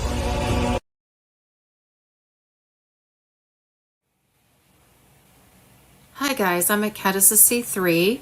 The next series of posts are about this very dark, evil civilization, ancient civilization, underground, under Iran, and the destruction of the remnants of this old technology. Underneath Iran, Iraq, and the Middle East, there's an old civilization, deep, deep underground. There's a very dark part of this old tech that was creating awful, dark, evil frequencies, and that's how you have these things that's satanic. Because people are listening to these vibrations, that's why you have these occults in the world. Deep underneath Iran, a huge, gigantic war took place millions of years ago. Underneath this old civilization are still relics from the evil energy, the old tech they were using to control humans.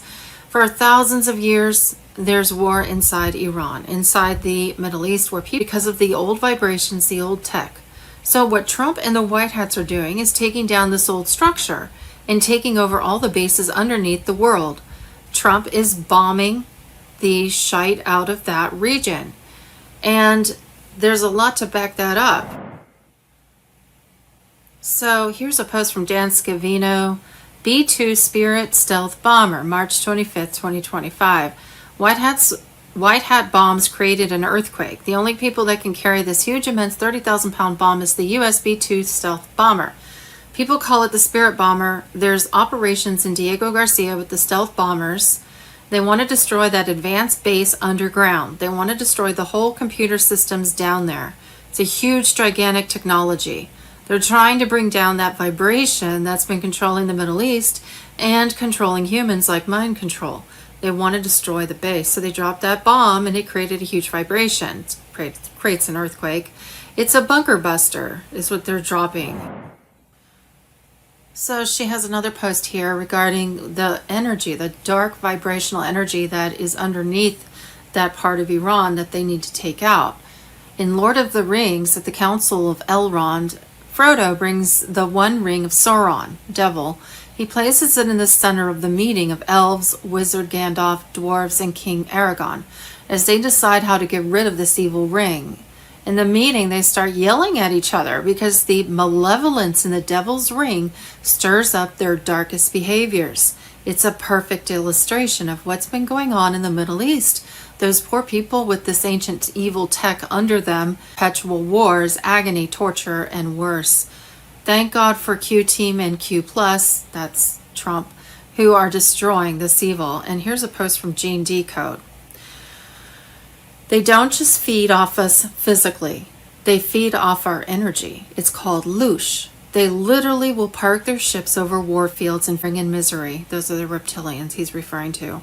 They need to create these factions, Muslim, Christian, Jewish, and different groups so they can get hate and agony. And some more information about those operations. You've got that right, Carol. Our brave special forces and MWDs march into those God-forsaken tunnels, save the innocents, grab the evidence and assets, and then blow them up. And they are at a depth of 10, 12, and 15 kilometers. So the tunnels that were built by the military-industrial complex, along with the deep underground military bases and gosh knows what else, cities, they are all at a depth of 10 kilometers. So if you look at a map of earthquakes and you see where the earthquakes are at a depth of 10 kilometers, it's you could make a pretty good guess that that is a dome being blown up, because most earthquakes are like 300 kilometers. They're never shallow like that. If they are, it's probably man-made. And this is a post from the Storm Rider 61625. The missiles came in from Iran, but they staged an attack inside the Israeli Pentagon. They put explosives in there. They blew up all the data, the blackmail data they have on elites around the world. The pedo operations, extortion operations, blown up. Same thing in Iran. Underneath Iran was an Israeli base. A lot of the ops you're seeing in Israel, Iran, is them destroying their own data systems, computers, all their operations, because they know the White Hat's ops is coming closer. Netanyahu intentionally exploded his own house. He has a huge web that goes underground. Also, ops that talks with CIA, Mossad, MI6, fiber optics, satellite systems. He destroyed it all. So the war that he started is a cover, in part, to cover up and destroy evidence. And if you take a look at this post, this is showing the magnitude 5.1 earthquake that took place on 6/20/25 yesterday, 10 miles from Sorka in Iran. You can see the map there, and you can see the depth, 10 kilometers. Okay, here's a map of the Middle East with Iran in the center. This is at Raspberry Sheikh. It shows all the earthquakes and their depths. So I circled it in blue. Those were clusters of probably within the last week earthquakes, mostly in the past few days. All of them are at least 10 kilometers or less. So something's being done underground in Iran. And these have to be bunker busters for anything to go that hard and that deep underground and destroy stuff. So this is the real war that's going on between the White Hats and the Dark Hats. And by the way, this is from U.S. Homeland Security News today. Alert: 6 U.S. military B-2 nuclear stealth bombers from Whiteman Air Force Base, Missouri, Launched and refueled mid-flight, likely due to heavy payloads. Bunker busters. And here's another post from U.S. Homeland Security News. Update, B-2 stealth bombers estimated timeline. You can see that they are heading out towards the Middle East, and looks like their destination is Iran, same area where all those other earthquakes took place. And whether this is related or not, I don't know, but I do remember Hillary Clinton in the WikiLeaks talking about a discovery of the tomb of Gilgamesh, and I think it was Iran, possibly Iraq. I found this post. This is a post on X, or the old Twitter, and it's a little video about that. I'm going to go ahead and play that, and whether it's connected or not, again, I don't know, but I have a feeling it is. So here's another post on Twitter that's in response to the Gilgamesh video post. And this is another video called Giants and Their Superior Ancient Technology. So they're finding the remnants of the Nephilim possibly in Iran, and then now we see that there's ancient technology giving off evil vibrations possibly. Just goes to show you, it's all biblical.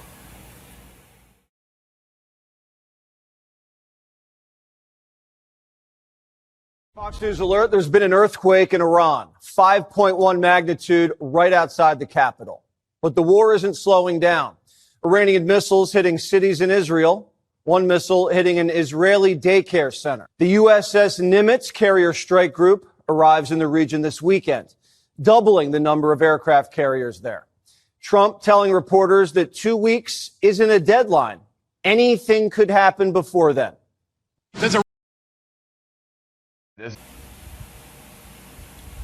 Global Military Alliance arresting, holding military tribunals on over 500,000 deep state cabal, political and global elites charged with U.S. military and D.C. police preparing to evacuate Washington, D.C. Deputy FBI Director Dan Bongino and Julian Assange on Telegram. Judy note, word was that Flag Day, 14th of June, Saturday's 250th year celebration for the U.S. Army was not for a show of military force as advertised, but was actually a military operation that arrested and removed around 80 treasonous members of Congress on 10 military helicopters that flew over the parade on their way to Gitmo. The Congress people had been charged with various crimes, what we think we know as of Tuesday, June 17th, 2025. Monday, June 16th, President Trump makes history with his first visit to the great 51st state, Canada. Borders fade, bonds deepen, two nations unite under one flag, embracing a shared destiny. Welcome home, neighbors. Captain Kyle Patriots on Telegram. And Monday, June 16th, with the Global Military Alliance arresting and holding military tribunals on over 500,000 deep state cabal political and global elites, the U.S. military and D.C. police were preparing to evacuate Washington, D.C. Deputy FBI Director Dan Bongino, Julian Assange on Telegram. And Monday, June 16th, former President Obama has been sent to Gitmo, a done deal, charged with crimes against humanity and election interference. Mainstream media is keeping this hidden. John F. Kennedy Jr. on Telegram. Gitmo TV released the exclusive footage on their Telegram channel. On June 10, 2015, Trump authorized full military deployment to reclaim LA from cartel-backed protest coordination. Foreign intelligence services and Soros-financed agents, encrypted networks linked to Qatar, Brussels, and Zurich, directed street-level operations via Antifa and WEF-sponsored proxies. Monday, June 16th, Black Hawk squadrons now control the airspace. Camp Pendleton armor has locked down key intersections. Cartel leaders embedded in activist safe zones were eliminated in precision strikes. And Monday, June 16th, JAG is investigating state-level officials, including Gavin Newsom and Karen Bass, for foreign collusion and sedition. Monday, June 16th, with Project Odin, now aligned over 5 orbital nodes, and Starlink quantum control asserting dominion over global communications, we enter the execution phase of the post-Cabal restructuring. This is no longer preparation, this is deployment. Jassara Nassara, QFS on Telegram. Why Starlink matters now more than ever. While the world debates social media bans and election tampering, they remain blind to the true mechanism being installed, a decentralized military encrypted communication grid that overrides terrestrial infrastructure. Starlink is not for better Wi-Fi, it's the backbone of global liberation. From QFS routing to Medbed Command to Project Odin transmission, Starlink is the primary operating system of the new Earth. Quantum financial system. Silent but active, the quantum financial system is no longer theoretical. Since May 2025, over 230 million biometric wallets have been silently initialized, awaiting final user verification. IMF regional offices have already received Quantum Bridge layered data packets and ISO 20022 tokens into sovereign test environments. What does this mean? Traditional SWIFT networks are being bypassed. CBDC programs by central banks are being quarantined. All non-asset-backed currencies are entering their sunset phase. Every wallet in QFS is paired with a quantum biometric ID. No password, no fraud, no hacking, only sovereign access. Why the silence? Why no public announcements? Because this is a controlled demolition of perception. The people cannot be told, they must be shown. The EBS will not just deliver information, it will collapse false paradigms in real time. Within that 10-day broadcast, global financial crimes will be exposed. Vatican money laundering rings will be mapped. Secret CIA-operated satellite nodes will be named and disabled. The origin of media brainwashing fully disclosed. False flag operations from the last 20 years verified and admitted. Project Mockingbird and the blackmail matrix revealed to all. Next steps already scheduled behind the curtain. June 15th to the 25th, high-level arrests in Canada, Italy, and Australia. Pre-disclosure phase. June 30th, satellite transfer protocol finalization. Full control to Space Force. July 4th, Jassara implementation declaration. Coordinated global signal via QFS. July 5th to the 14th, QFS mass biometric sync rollout. Rainbow currency activation, and the old guards. Their tools, their banks, their courts are falling with it. The IRS is dissolving. Your debts are already logged for forgiveness. Your QFS account is not something to wait for. It already exists. The question is, are you ready to activate it? The data will pour in fast. The broadcast will be heavy. The emotional weight will break many. Monday, June 16th, the chaos on the surface masks the grid rewrite beneath. Mr. Poole on Telegram. Golf markets tumbled early today.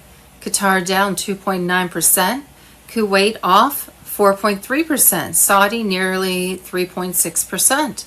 Spurred by the latest Iran-Israel escalation, headlines blame missiles. Mr. Poole Intel says it's a shutdown test of legacy liquidity rails tied to Gulf reserves being rerouted into QFS asset mapping nodes. Israel and Iran traded deadly strikes for first daylight sirens over Tel Aviv, oil depots hit in Tehran. But here's what they're not telling you. Gulf central banks quietly unplugged SWIFT gateways in parallel with sirens sounding, remapping digital reserves into quantum-secured vaults. Satellite-fed QFS nodes in Dubai, Doha, Manama are handling the flow. Overnight billions were rerouted without triggering public alerts. Rustling in Riyadh's asset chambers, gold-backed rainbow tokens linked to Gulf reserves silently activated today. Not announced, but logged in QFS ledgers. This is not conflict, it's operational reset under fire. Missiles provide cover, markets react in panic, and the QFS increments its commander over global reserves, one silent transaction at a time. Everyone panics over oil prices. We track leaks in the legacy system. They call it war, we call it recalibration. Today proves the truth. They can launch missiles, they can crash markets, but they cannot stop the quantum grid from extracting and securing the real value. Monday, June 2nd, the new global quantum financial system, 17th letter on Telegram. The signing of a historic treaty by 209 nations marks the beginning of the greatest financial transition in modern history. The world is about to witness the birth of a new, fair, and gold-backed financial system under Gesara. For decades, global currencies were manipulated to serve the few. Countries were trapped in cycles of debt with their wealth extracted through central banks and fiat deception. That ends now. The treaty also unlocks a prosperity fund to finance humanitarian projects worldwide, schools, housing, and restoration. A wealth redistribution program will ensure that every individual on Earth receives a share, not just countries, but people. Every QFS account is linked to the individual's owner's biometric ID. Every transaction is instant, uncorrupted, and untraceable by outside forces. The Stellar Network opens access to secret, secure digital wallets, even in the most remote corners of the world. Individuals no longer need permission from corrupted systems to participate in the global economy. QFS debit cards secured by biometric verification and quantum encryption are replacing them permanently.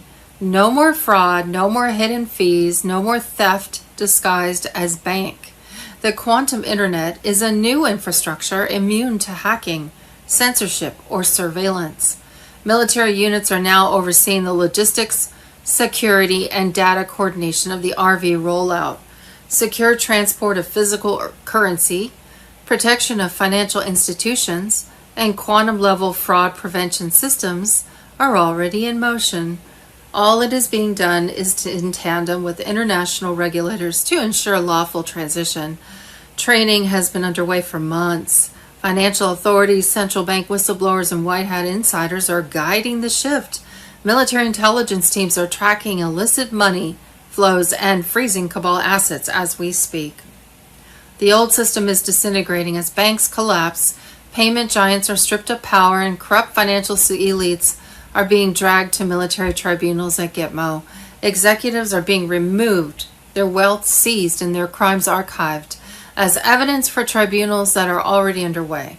The banks were engines of global exploitation.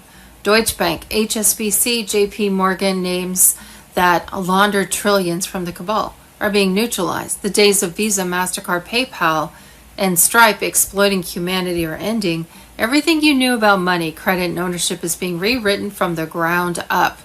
The treaty signed unlocks the revaluation of currencies, some down, but some up, like the Iraqi dinar, Vietnamese dong, and Zimbabwe zim.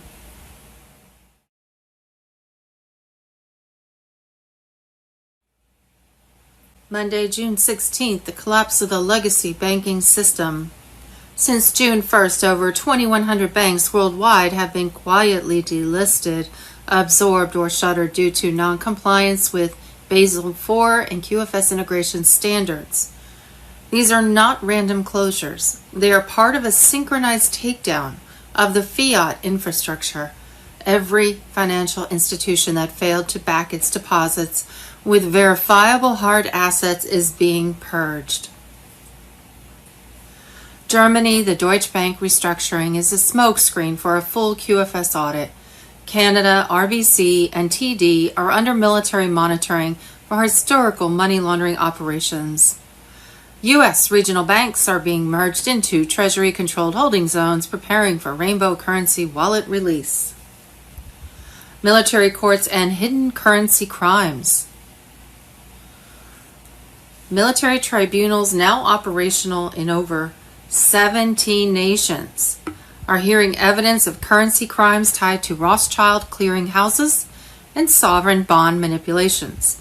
The International Court of Justice, once a puppet of the cabal, has been neutralized. In its place, a global military court alliance headquartered within the quantum justice grid.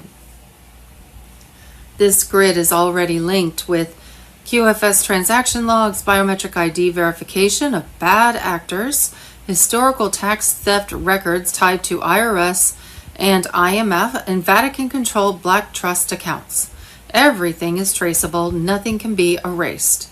Activation path from sovereign verification to redemption access. The system is being designed to be precise, fair, and tamper-proof. Here's how it works. Number 1, biometric verification. Your identity is linked to your sovereign QFS profile. Number 2, historical financial audit. The system scans past transactions, identifying stolen value. Number 3, debt reconciliation. Mortgages, loans, and fraudulent taxes are logged for forgiveness. All of this happens without banks, without paperwork, and without middlemen. What comes next and what to watch for. June 17th to the 23rd, coordinated media shutdowns. In 5 countries, test of the final ABS override. June 25th, secure drop of Vatican Black Ledger files. Public release via QFS channel. July 1st through 3rd, mass activation of gold certificates in Northern American QFS wallets. July 4th, declaration of planetary jubilee and full EBS broadcast release begins. July 5th onward, Treasury-backed rainbow notes become primary medium of exchange. Fiat currencies enter terminal phase. This isn't speculation, this is rollout. Every name is logged, every crime is recorded, every redemption has a destination. If you're reading this, you were chosen to witness it and help others navigate it.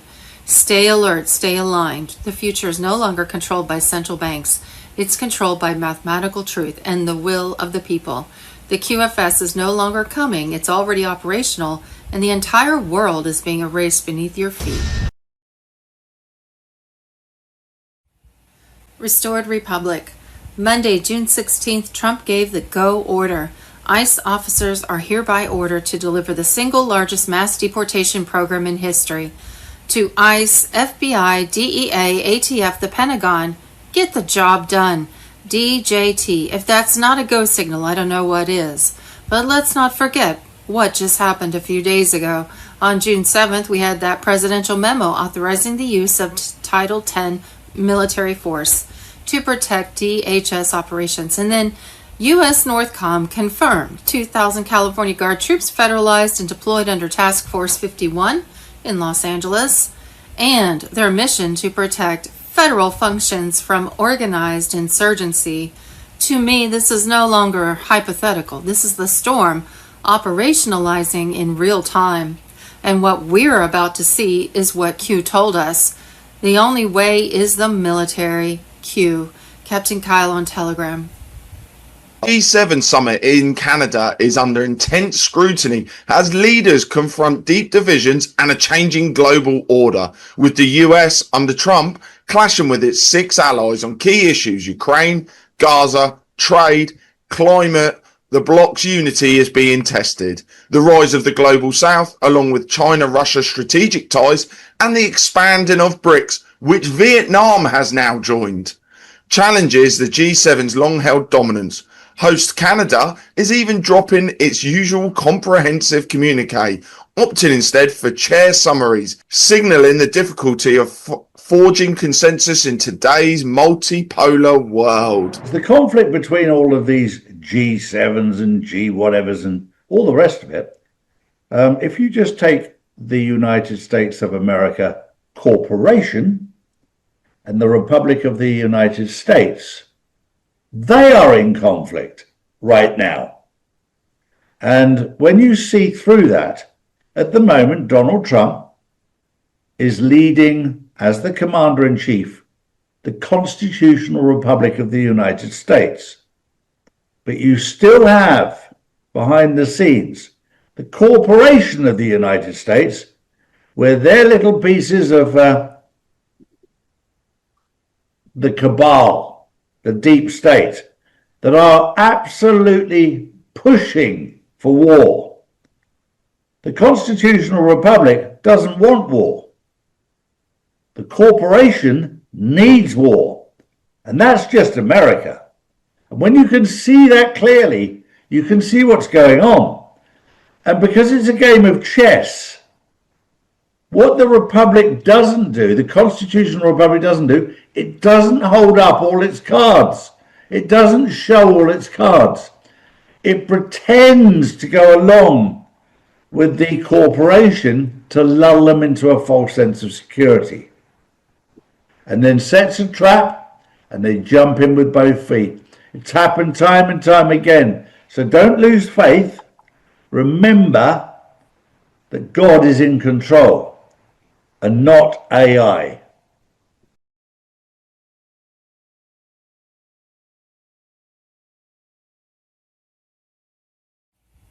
Sunday, June 15th, red alert. Snowden activates DEFCON 1, nuclear holocaust blueprint exposed. Edward Snowden on Telegram. Edward Snowden just detonated the most classified transmission of our lifetime. This isn't a leak, it's a full-blown survival protocol. The elites have initiated the final phase. Nuclear holocaust is the ultimate global reset. The clock is seconds from midnight. Snowden confirms the globalist war machine has positioned the world at DEFCON 1. A single strike will unleash global annihilation. Cities vaporized, continents drowned in radioactive clouds, nuclear winter collapsing agriculture. The system is designed for one purpose: extermination. While you freeze in darkness, the architects of this apocalypse, intelligence operatives, defense contractors, career warmongers, and globalist financiers will hide in fortified bunkers, sipping wine as humanity burns. This is not madness, this is calculation. Snowden, this is not theoretical. Snowden's transmission exposes operational intelligence. The system is executing its blueprint flawlessly. Eliminate resistance, collapse nations, reset civilization. Trump, the final firewall. Snowden identifies the last obstacle standing, Donald J. Trump. He's defied Bush, Obama, Biden. He rejected endless wars and dismantled their war economy. Iran ignites, Iraq destabilizes, the trap is set. U.S. embassies prepare for evacuation. The stage is built for total war. The deep state wants Trump removed to greenlight annihilation, but Trump refuses to kneel.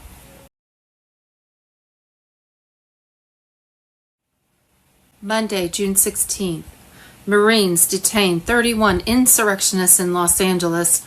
The deep state just got slaughtered on the streets of Los Angeles. John F. Kennedy Jr. on Telegram. United States Marines operating with National Guard and Homeland Security have taken down 31 paid domestic terrorists who were lighting fires, smashing property, and attacking federal agents.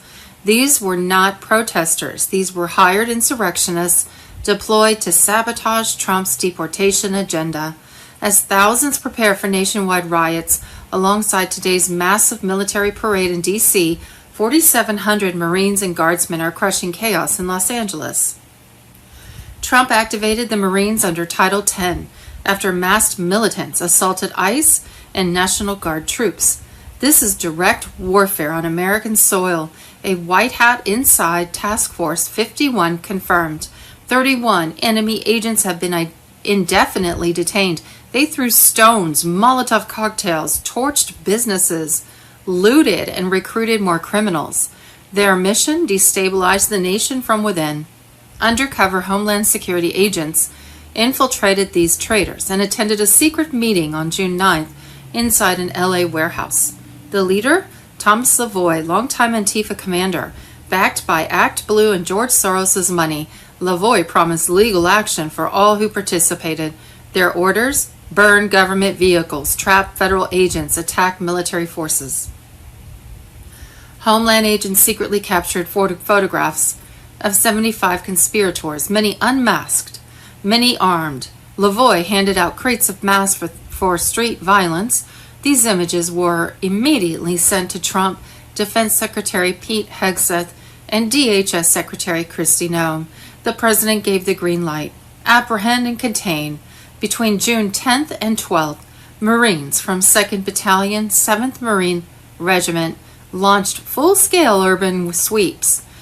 Nearly half of the warehouse conspirators, including Lavoie and his lieutenants, were captured during active terror operations. They are now imprisoned at ISIS Adelanto Processing Center. The cabal's army is being systematically dismantled, and this is the opening salvo. The storm has breached their walls. Next targets: D.C., New York, Chicago. No mercy, no escape. Wars and rumors of wars. Monday, June 16th. Iranian nuclear reactor destroyed by earthquake. We have a link at Majid KSA on X. I swear the Iranian Fordo nuclear reactor, the most important site, was successfully destroyed. A 2.5 magnitude earthquake struck near Iran's Fordo nuclear facility.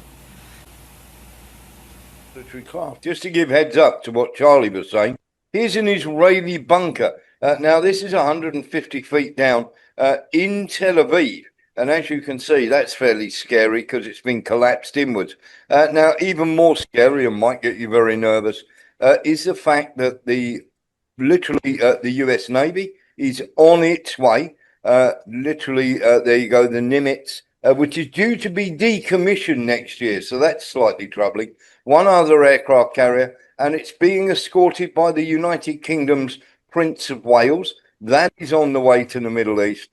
And the other thing as well is a lot of the refueling tankers, the planes that refuel planes in midair. America and Lindsey Graham and the State Department are sending them all. They're all off. Now, everybody says they're going to NATO exercises. But those NATO exercises, Charlie, are in Finland. And of course, these planes are landing in Spain and then going on to Akrotiri Air Force Base in Cyprus. And for anybody who wants to actually check these facts out, you only have to go onto Flight Radar and research Rota, which is the US base in southern Spain, where every one of these planes lands to refuel, having crossed the Atlantic, before heading down to Cyprus, because they can't land in Israel anymore at the Ben Gurion airport because it doesn't exist anymore. And it's very, very easy to track these planes. Yes, they turn their transponders off every now and then, but they pop back on again and they go off and on and off and on. And I've been tracking these planes now for over 4 years that come in and out of Rota. The C-17 Globemasters have been coming in en masse, going out en masse, and coming down into the Mediterranean for a very long time. And as Warren rightly points out, this is not a training exercise. This is real life. But it's real life in a pantomime. So don't live in fear. Understand that everything is under control.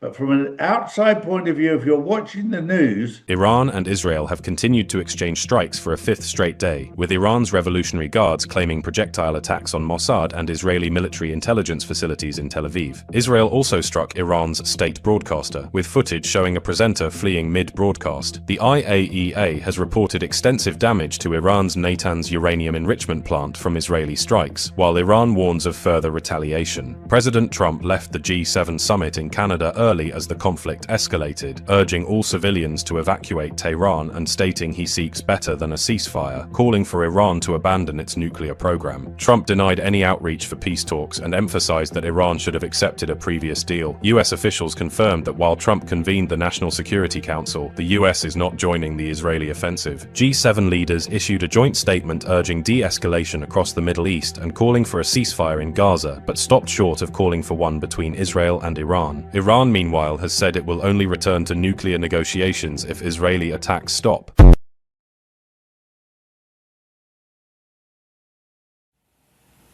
Monday, June 16, 2025, 12,000 U.S. paratroopers deployed. Middle East on the brink. QFS grid enters combat protocol. QFS on Telegram. The warning signs are no longer subtle. As of June 14th, over 12,000 elite U.S. paratroopers from the 82nd Airborne and 173rd Brigade have been deployed to undisclosed Middle East borders. This is not training. This is not theater. This is combat staging. And it's unfolding fast. Why now? Because the region is reaching ignition point. Iran's IRGC is mobilizing near the Iraq-Syria corridor. Hezbollah is activating in southern Lebanon. Houthi drones are targeting Red Sea supply lines. Israel is simulating deep strikes. U.S.-Iran nuclear talks have collapsed, and now the U.S. military footprint has just shifted from deterrence to readiness. But this is not just about boots on the ground. This is a strategic move to lock down airspace, data corridors, and the financial grid. Sources confirm that QFS satellite coverage has been reinforced across the Middle East theater. Encrypted validators are now shielded by multi-layered defense systems as airborne command architecture is quietly being rerouted through secure QFS nodes. Make no mistake, the arrival of these troops signals a pivot point. Paratroopers are not peacekeepers. They're fast strike shock units sent in when ground must be seized. Communication secured and critical assets protected, often before the conflict becomes public. And in this case, those critical assets include digital infrastructure, including satellite relays, vault uplinks, and quantum secure financial gateways. Behind the scenes, CENTCOM is coordinating with allies in Saudi Arabia and Jordan. NATO assets are reinforcing logistic hubs, and the U.S. Fifth Fleet has repositioned. Everything is moving into place. Watch for these next signals. Activation of drone surveillance grids in Syria and Iraq. Movement of unmarked special forces from Djibouti or Cyprus. Deactivation of civilian radar corridors in high-risk zones.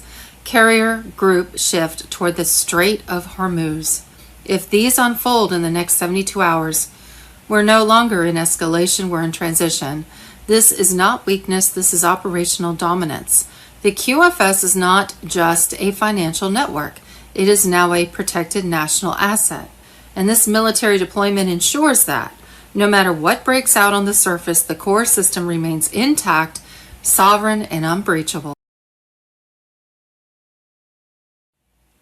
Monday, June 16th. Don't be distracted by the missiles. Look at what's reloading. Mr. Poole on Telegram.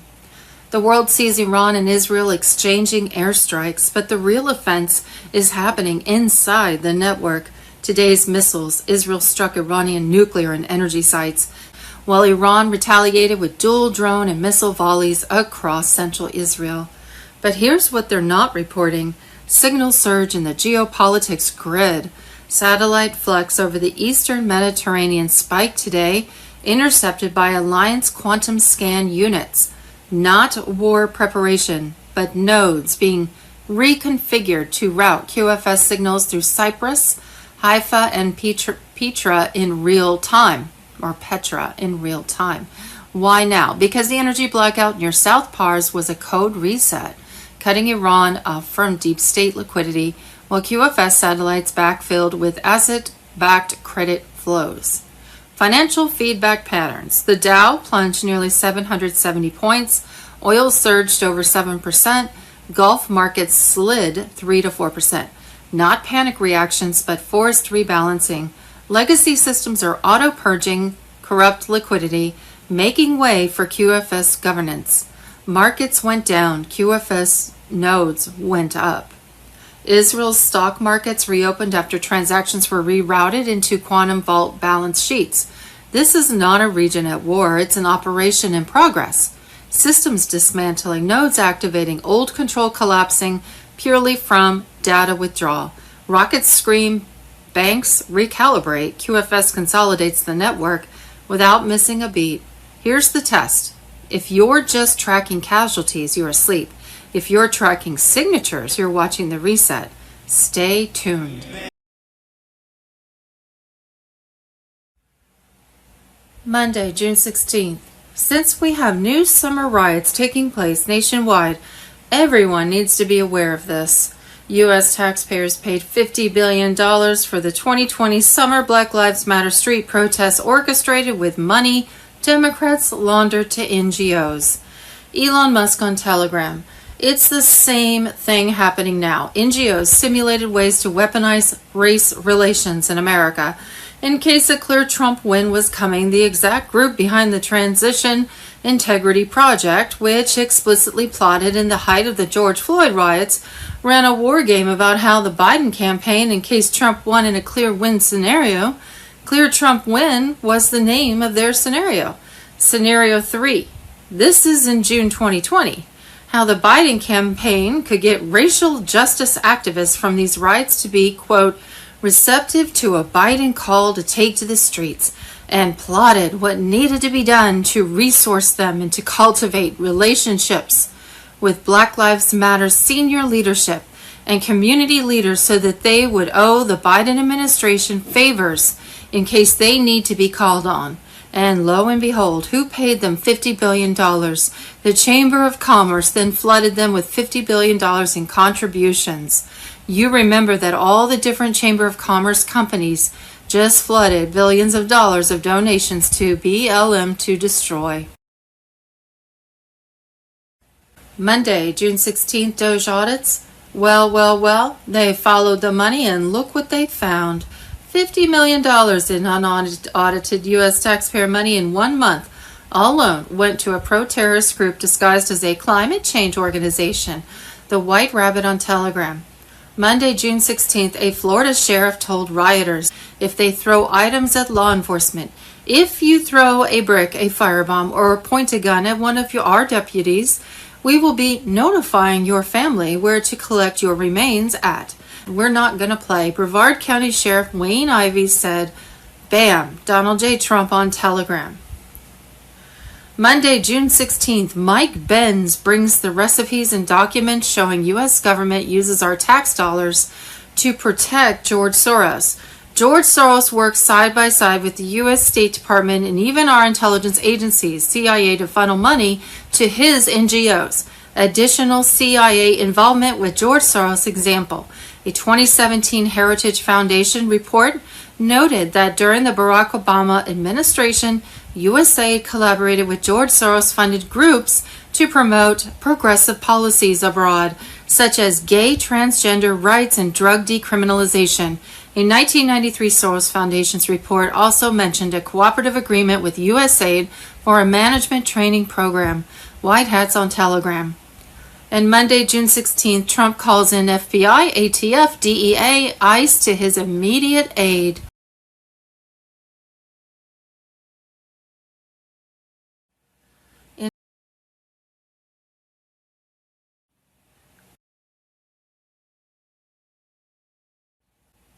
Chemtrails. Monday, June 16th. Boom! Trump's chemtrail strikes begin. First geoengineering arrest in U.S. history. Carrie Cassidy on Telegram. The Sky War has officially gone hot. President Trump's chemtrails task force has launched its first coordinated strike, resulting in the first ever arrest tied to illegal atmospheric geoengineering. The deep state's aerial warfare program is crumbling. They called us crazy. They mocked the chemtrail warnings. They silenced truth, but now they're being arrested. For decades, patriots were told it was all condensation, that the skies were not being tampered with, but those streaks were not water vapor. They were the exhaust trails of deep state environmental warfare. Now, under Trump's direct command, a classified multi-agency task force involving Space Force, loyal Air Force units, and DOJ insiders has begun rounding up the traitors. Targets identified, financial networks frozen, operatives in custody. A senior EPA official tied to unauthorized spraying ops has been detained. Private contractors linked to aerial dispersal tech are next. These weren't just rogue experiments. This was organized ecological sabotage. Follow the money. Billions routed through fake green initiatives and climate tech shells. These eco-elites were getting paid to poison crops, shift weather pattern, and destroy food supply chains. Shadow departments inside federal agencies are being dismantled. These were not fringe operations. They were embedded in the system, funded by our tax dollars to destroy our skies. And the media, total blackout, no headlines, no press releases, no experts on CNN because they're complicit, owned by the same cartels behind the chemical sky war. This silence is the proof. The arrests are only the beginning. Thousands of sealed indictments are prepped. CEOs, scientists, politicians, military traitors, everyone who touched this agenda will fall. Trump is unleashing full disclosure. Weather modification, drought creation, biochemical cloud seeding. These are not theories anymore. They are evidence, and the American people are about to witness a storm like no other.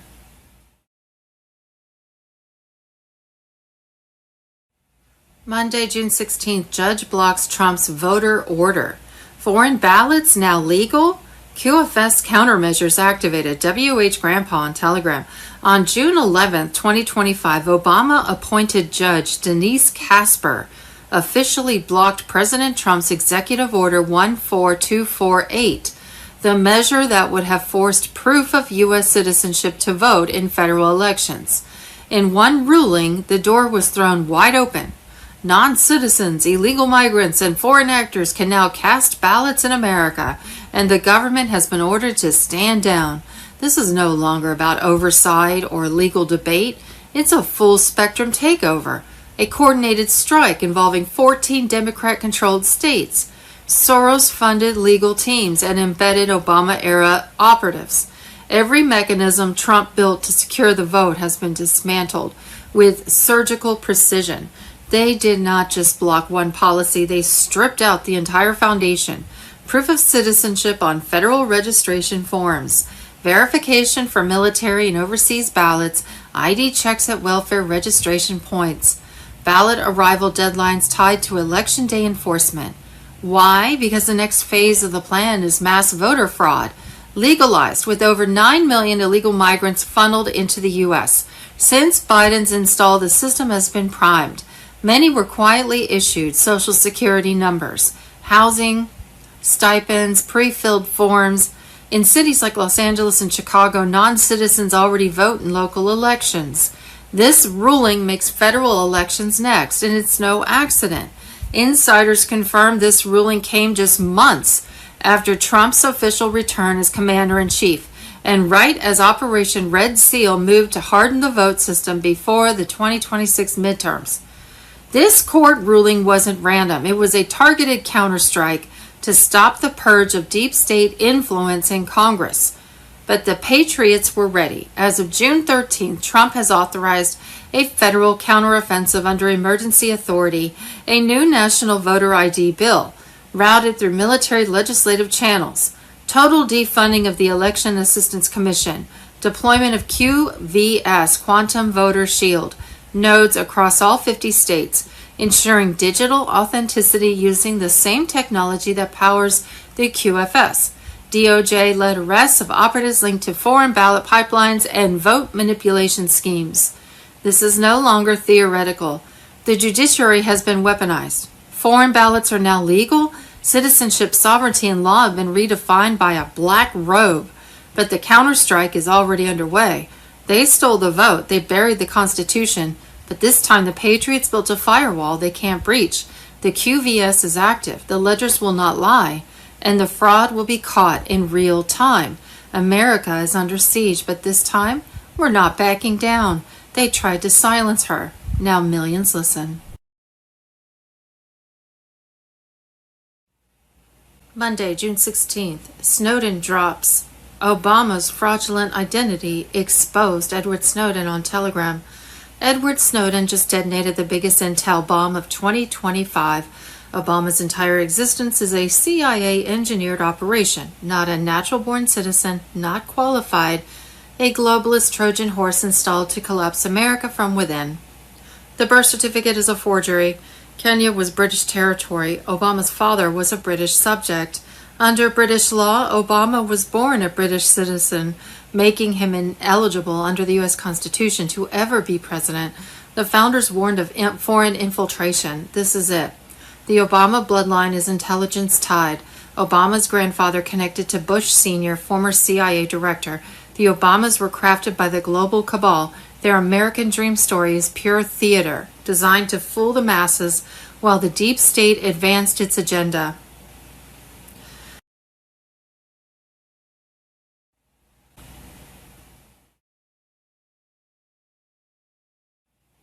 Monday, June 16th, declassified Israel's stolen uranium and how JFK tried to stop the nuclear betrayal.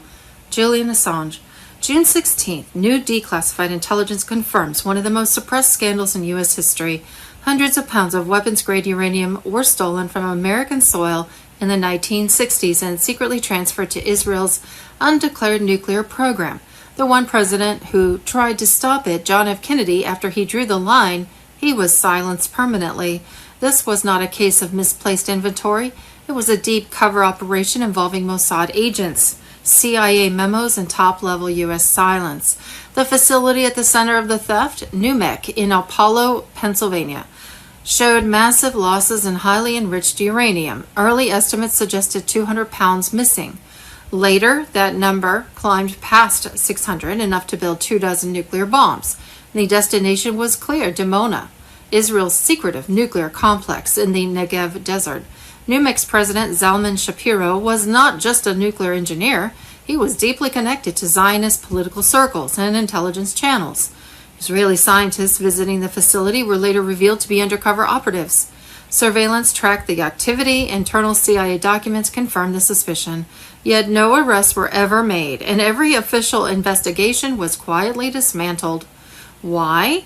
Because exposing the truth meant admitting that a trusted ally had conducted a full-scale nuclear theft, and the U.S. government had let it happen, or worse, helped cover it up. Kennedy was not willing to look the other way. He directly confronted Israeli Prime Minister Ben-Gurion, demanding inspections of Dimona and warning that deception on nuclear weapons would not be tolerated. His letters were firm, his deadlines were clear. Then Ben-Gurion resigned, and months later, no U.S. president ever challenged Israel's nuclear ambitions again. Dimona became untouchable. The uranium theft was buried, and Israel's arsenal, born in silence, was never acknowledged, never inspected, and never held to be the same standard imposed on the rest of the world. This is not just a Cold War footnote. It's the blueprint of how truth was silenced, how America was betrayed from within, and how one president paid the ultimate price for trying to stop it. The evidence is no longer speculation. The uranium was stolen. The program was real, and the warning from JFK was ignored.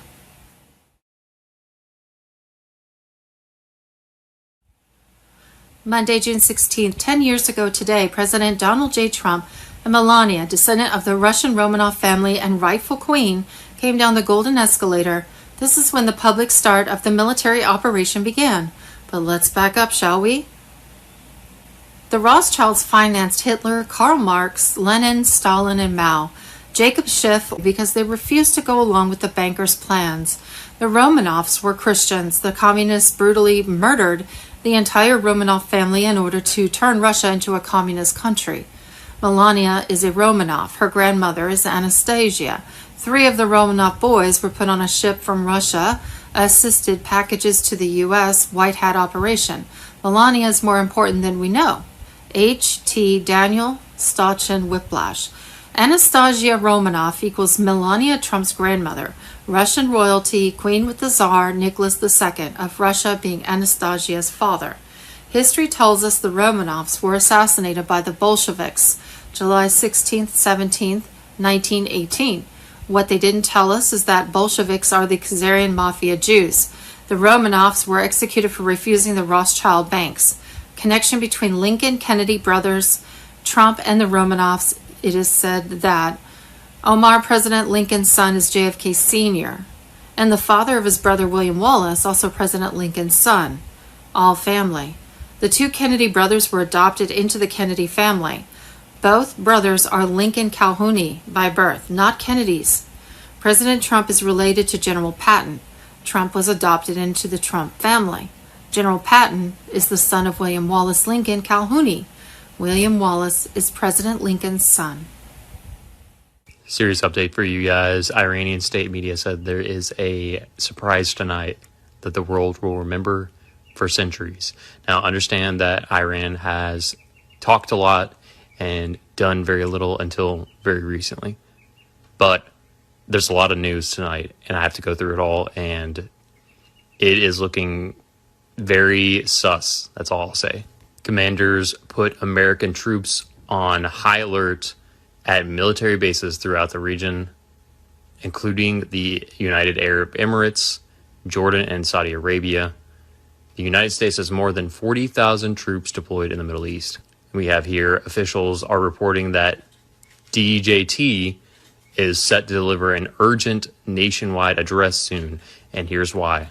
Apparently, the U.S. will join in the conflict against Iran, according to Israeli officials, as CBS News reports that DJT is considering supporting Israeli strikes on Iranian sites. And because of that, we see Iran's reaction saying that they are ready to launch attacks on U.S.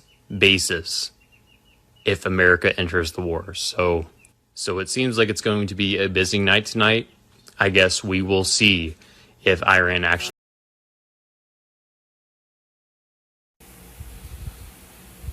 It all began on Friday, June the 6th, 2025. Trump gave the green light. The stock market tanked. Will take a global currency reset to recover. Blackout necessary. Global alliance to take over major fake news media. Make mass arrests and expose the Rothschild state of Israel. Israel is last. The Great Reset. Q. Judy note. You've heard it all. Trust the plan. EBS. Worldwide martial law imminent during mass arrests. Possible cyber attacks or power grid shutoff. Mass media and internet blackout as one-channel broadcasts disclosures. Global bank asset seizures. Nasara Jassara activation. Global currency reset. The problem was, it's all true and coming to you this week. The plan actually started on Saturday, June 14th. During this big 250-year Army military celebration, the flag that was flown over the Capitol during the military parade on Saturday was given to President Trump. In the ceremony, the soldier giving him the flag said, "Mission completed. We've arrested them all in the Capitol. We've captured the flag." So what was that all about? What mission? Likely Trump's takedown of the deep state cabal. Who was arrested? Likely globalist political elites. Captured what flag? Likely of the U.S. Incorporated. Get the feeling Trump knows more than he's letting out. There was a lot more going on that we had yet to find out. The FBI recently announced that the Los Angeles rioters have a large network of individuals organizing, funding, and supporting the riots. U.S. Attorney Bill Asalee called the riots highly orchestrated and coordinated, vowing to uncover the source behind it all. To top it off, Al-Qaeda commander Saad bin Atef al-Awlaki has ordered jihadist cells embedded on U.S. soil to launch direct assassination operations against Trump, VP J.D. Vance, and Elon Musk. After Russian soldiers uncovered illegal U.S. bioweapon labs after Ukraine had attacked Russia on their soil. Who was the bad guy here? There were good things going on, like the deep state cabal fiat financial system was finished. As of June 13, 2025, Trump's gold directive, signed in January, triggered full-scale military seizures of underground vaults across 42 countries. The banks were finished. Over 12,000 branches have closed in 30 days. Accounts were frozen, assets were blocked, QFS command nodes were under military jurisdiction. Space Force has neutralized every attempt to stall this operation. However, in retaliation for taking away their money supply, the deep state cabal has planned false flags for July. EMP blackouts, synthetic virus drops, staged Trump arrest footage, and disinformation campaigns targeting redemption centers. Trump was prepared. According to Q on Telegram, the U.S. Northern Command has activated the 2nd Battalion, 7th Marines, 1st Marine Division to support federal personnel in the greater Los Angeles area in what NORTHCOM described as Homeland Defense Operations. The commander of the Joint Agency Task Force that will act as the overarching command structure for the Marines is Army Major General Sherman.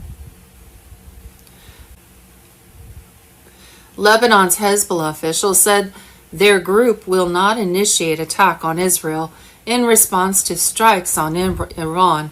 That promise went out the window on Sunday, June 15th, when Iran attacked innocent civilians in Israel. They have long said that Israel would be last, so now that Trust the Plan, EBS, worldwide martial law, blackout during mass arrests, and global currency reset sounds like a pretty good idea, we'll see what this week brings, which includes Sunday, June 15th, shocking IRS bombshell. Leaked 1985 letter proves the 16th Amendment is a fraud. Income tax was never legal. $330 trillion stolen. Sunday, June 15th, boom, total war. Trump shuts down the IRS. 45,000 agents fired. Deep state is screaming as Trump freezes the IRS for 90 days.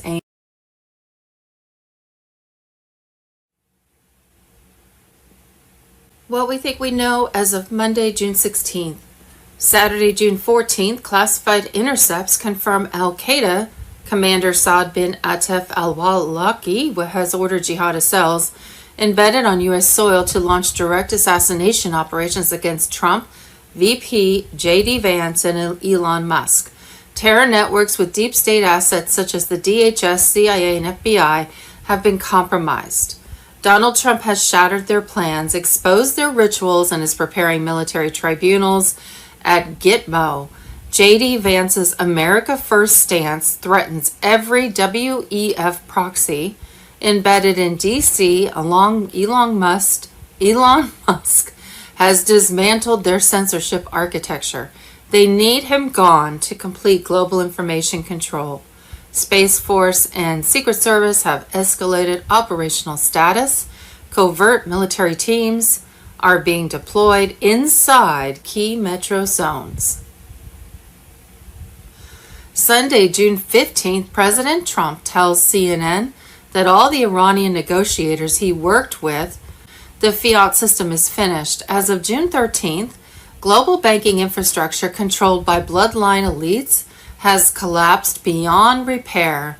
Trump's gold directive, signed in January, triggered full-scale military seizures of underground vaults across 42 countries. The banks are finished. Over 12,000 branches have closed in 30 days. Accounts are frozen. Assets are blocked. False flags planned for July. EMP blackouts, synthetic virus drops, staged Trump air arrest footage, and disinformation campaigns targeting redemption centers. QFS command nodes are under military jurisdiction. Space Force has neutralized every attempt to stall this operation.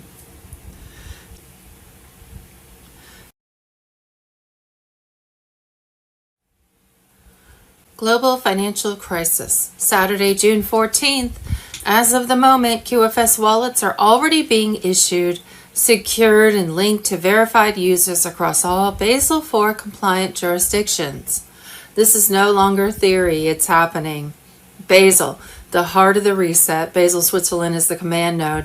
It is home to the Bank for International Settlements and the Basel Committee on Banking Supervision, the very framework behind global compliance standards. Since 2023, Basel IV regulations have quietly forced banks worldwide to back their assets with real commodities, not speculative digits. Gold-backed authentication has replaced fiat trust. Old fiat currencies like the USD, Euro, Pound, and Rand are being phased out. Every transaction inside the QFS now requires a digital gold certificate. Without it, the system rejects the funds. This guarantees that only clean, asset-backed money enters circulation. Legacy banking is collapsing. Thousands of banks have closed, merged, or silently folded under the weight of Basel IV. The remaining few that are compliant are now syncing directly with QFS. Since February 2023, select institutions have tested public gold commodity rates tied to the revaluation of global currencies, starting with the Iraqi dinar. The role of the QFS wallet: you do not need to wait. QFS wallets are already being assigned. You operate them from your phone, secured through biometric access, immune from banking manipulation. Fiat funds stored in legacy accounts will be converted upon activation, provided the system verifies the origin and assigns a gold certificate. Parallel systems are ending. The use of fiat in parallel with QFS is nearing its cutoff. April 30th was one of the final grace periods for unconverted balances. Now every deposit, exchange, or transfer requires compliance with the new standards. The QFS portal filters every movement, clean in certified gold. Who oversees the transition? 1. Swiss Banking Group AG, structural oversight. 2. Indus and BRICS commodity anchors. 3. U.S. Space Force Quantum Grid Enforcement. The pieces are in place, the system is live, and you are already inside. Your wallet, your funds, and your future are protected.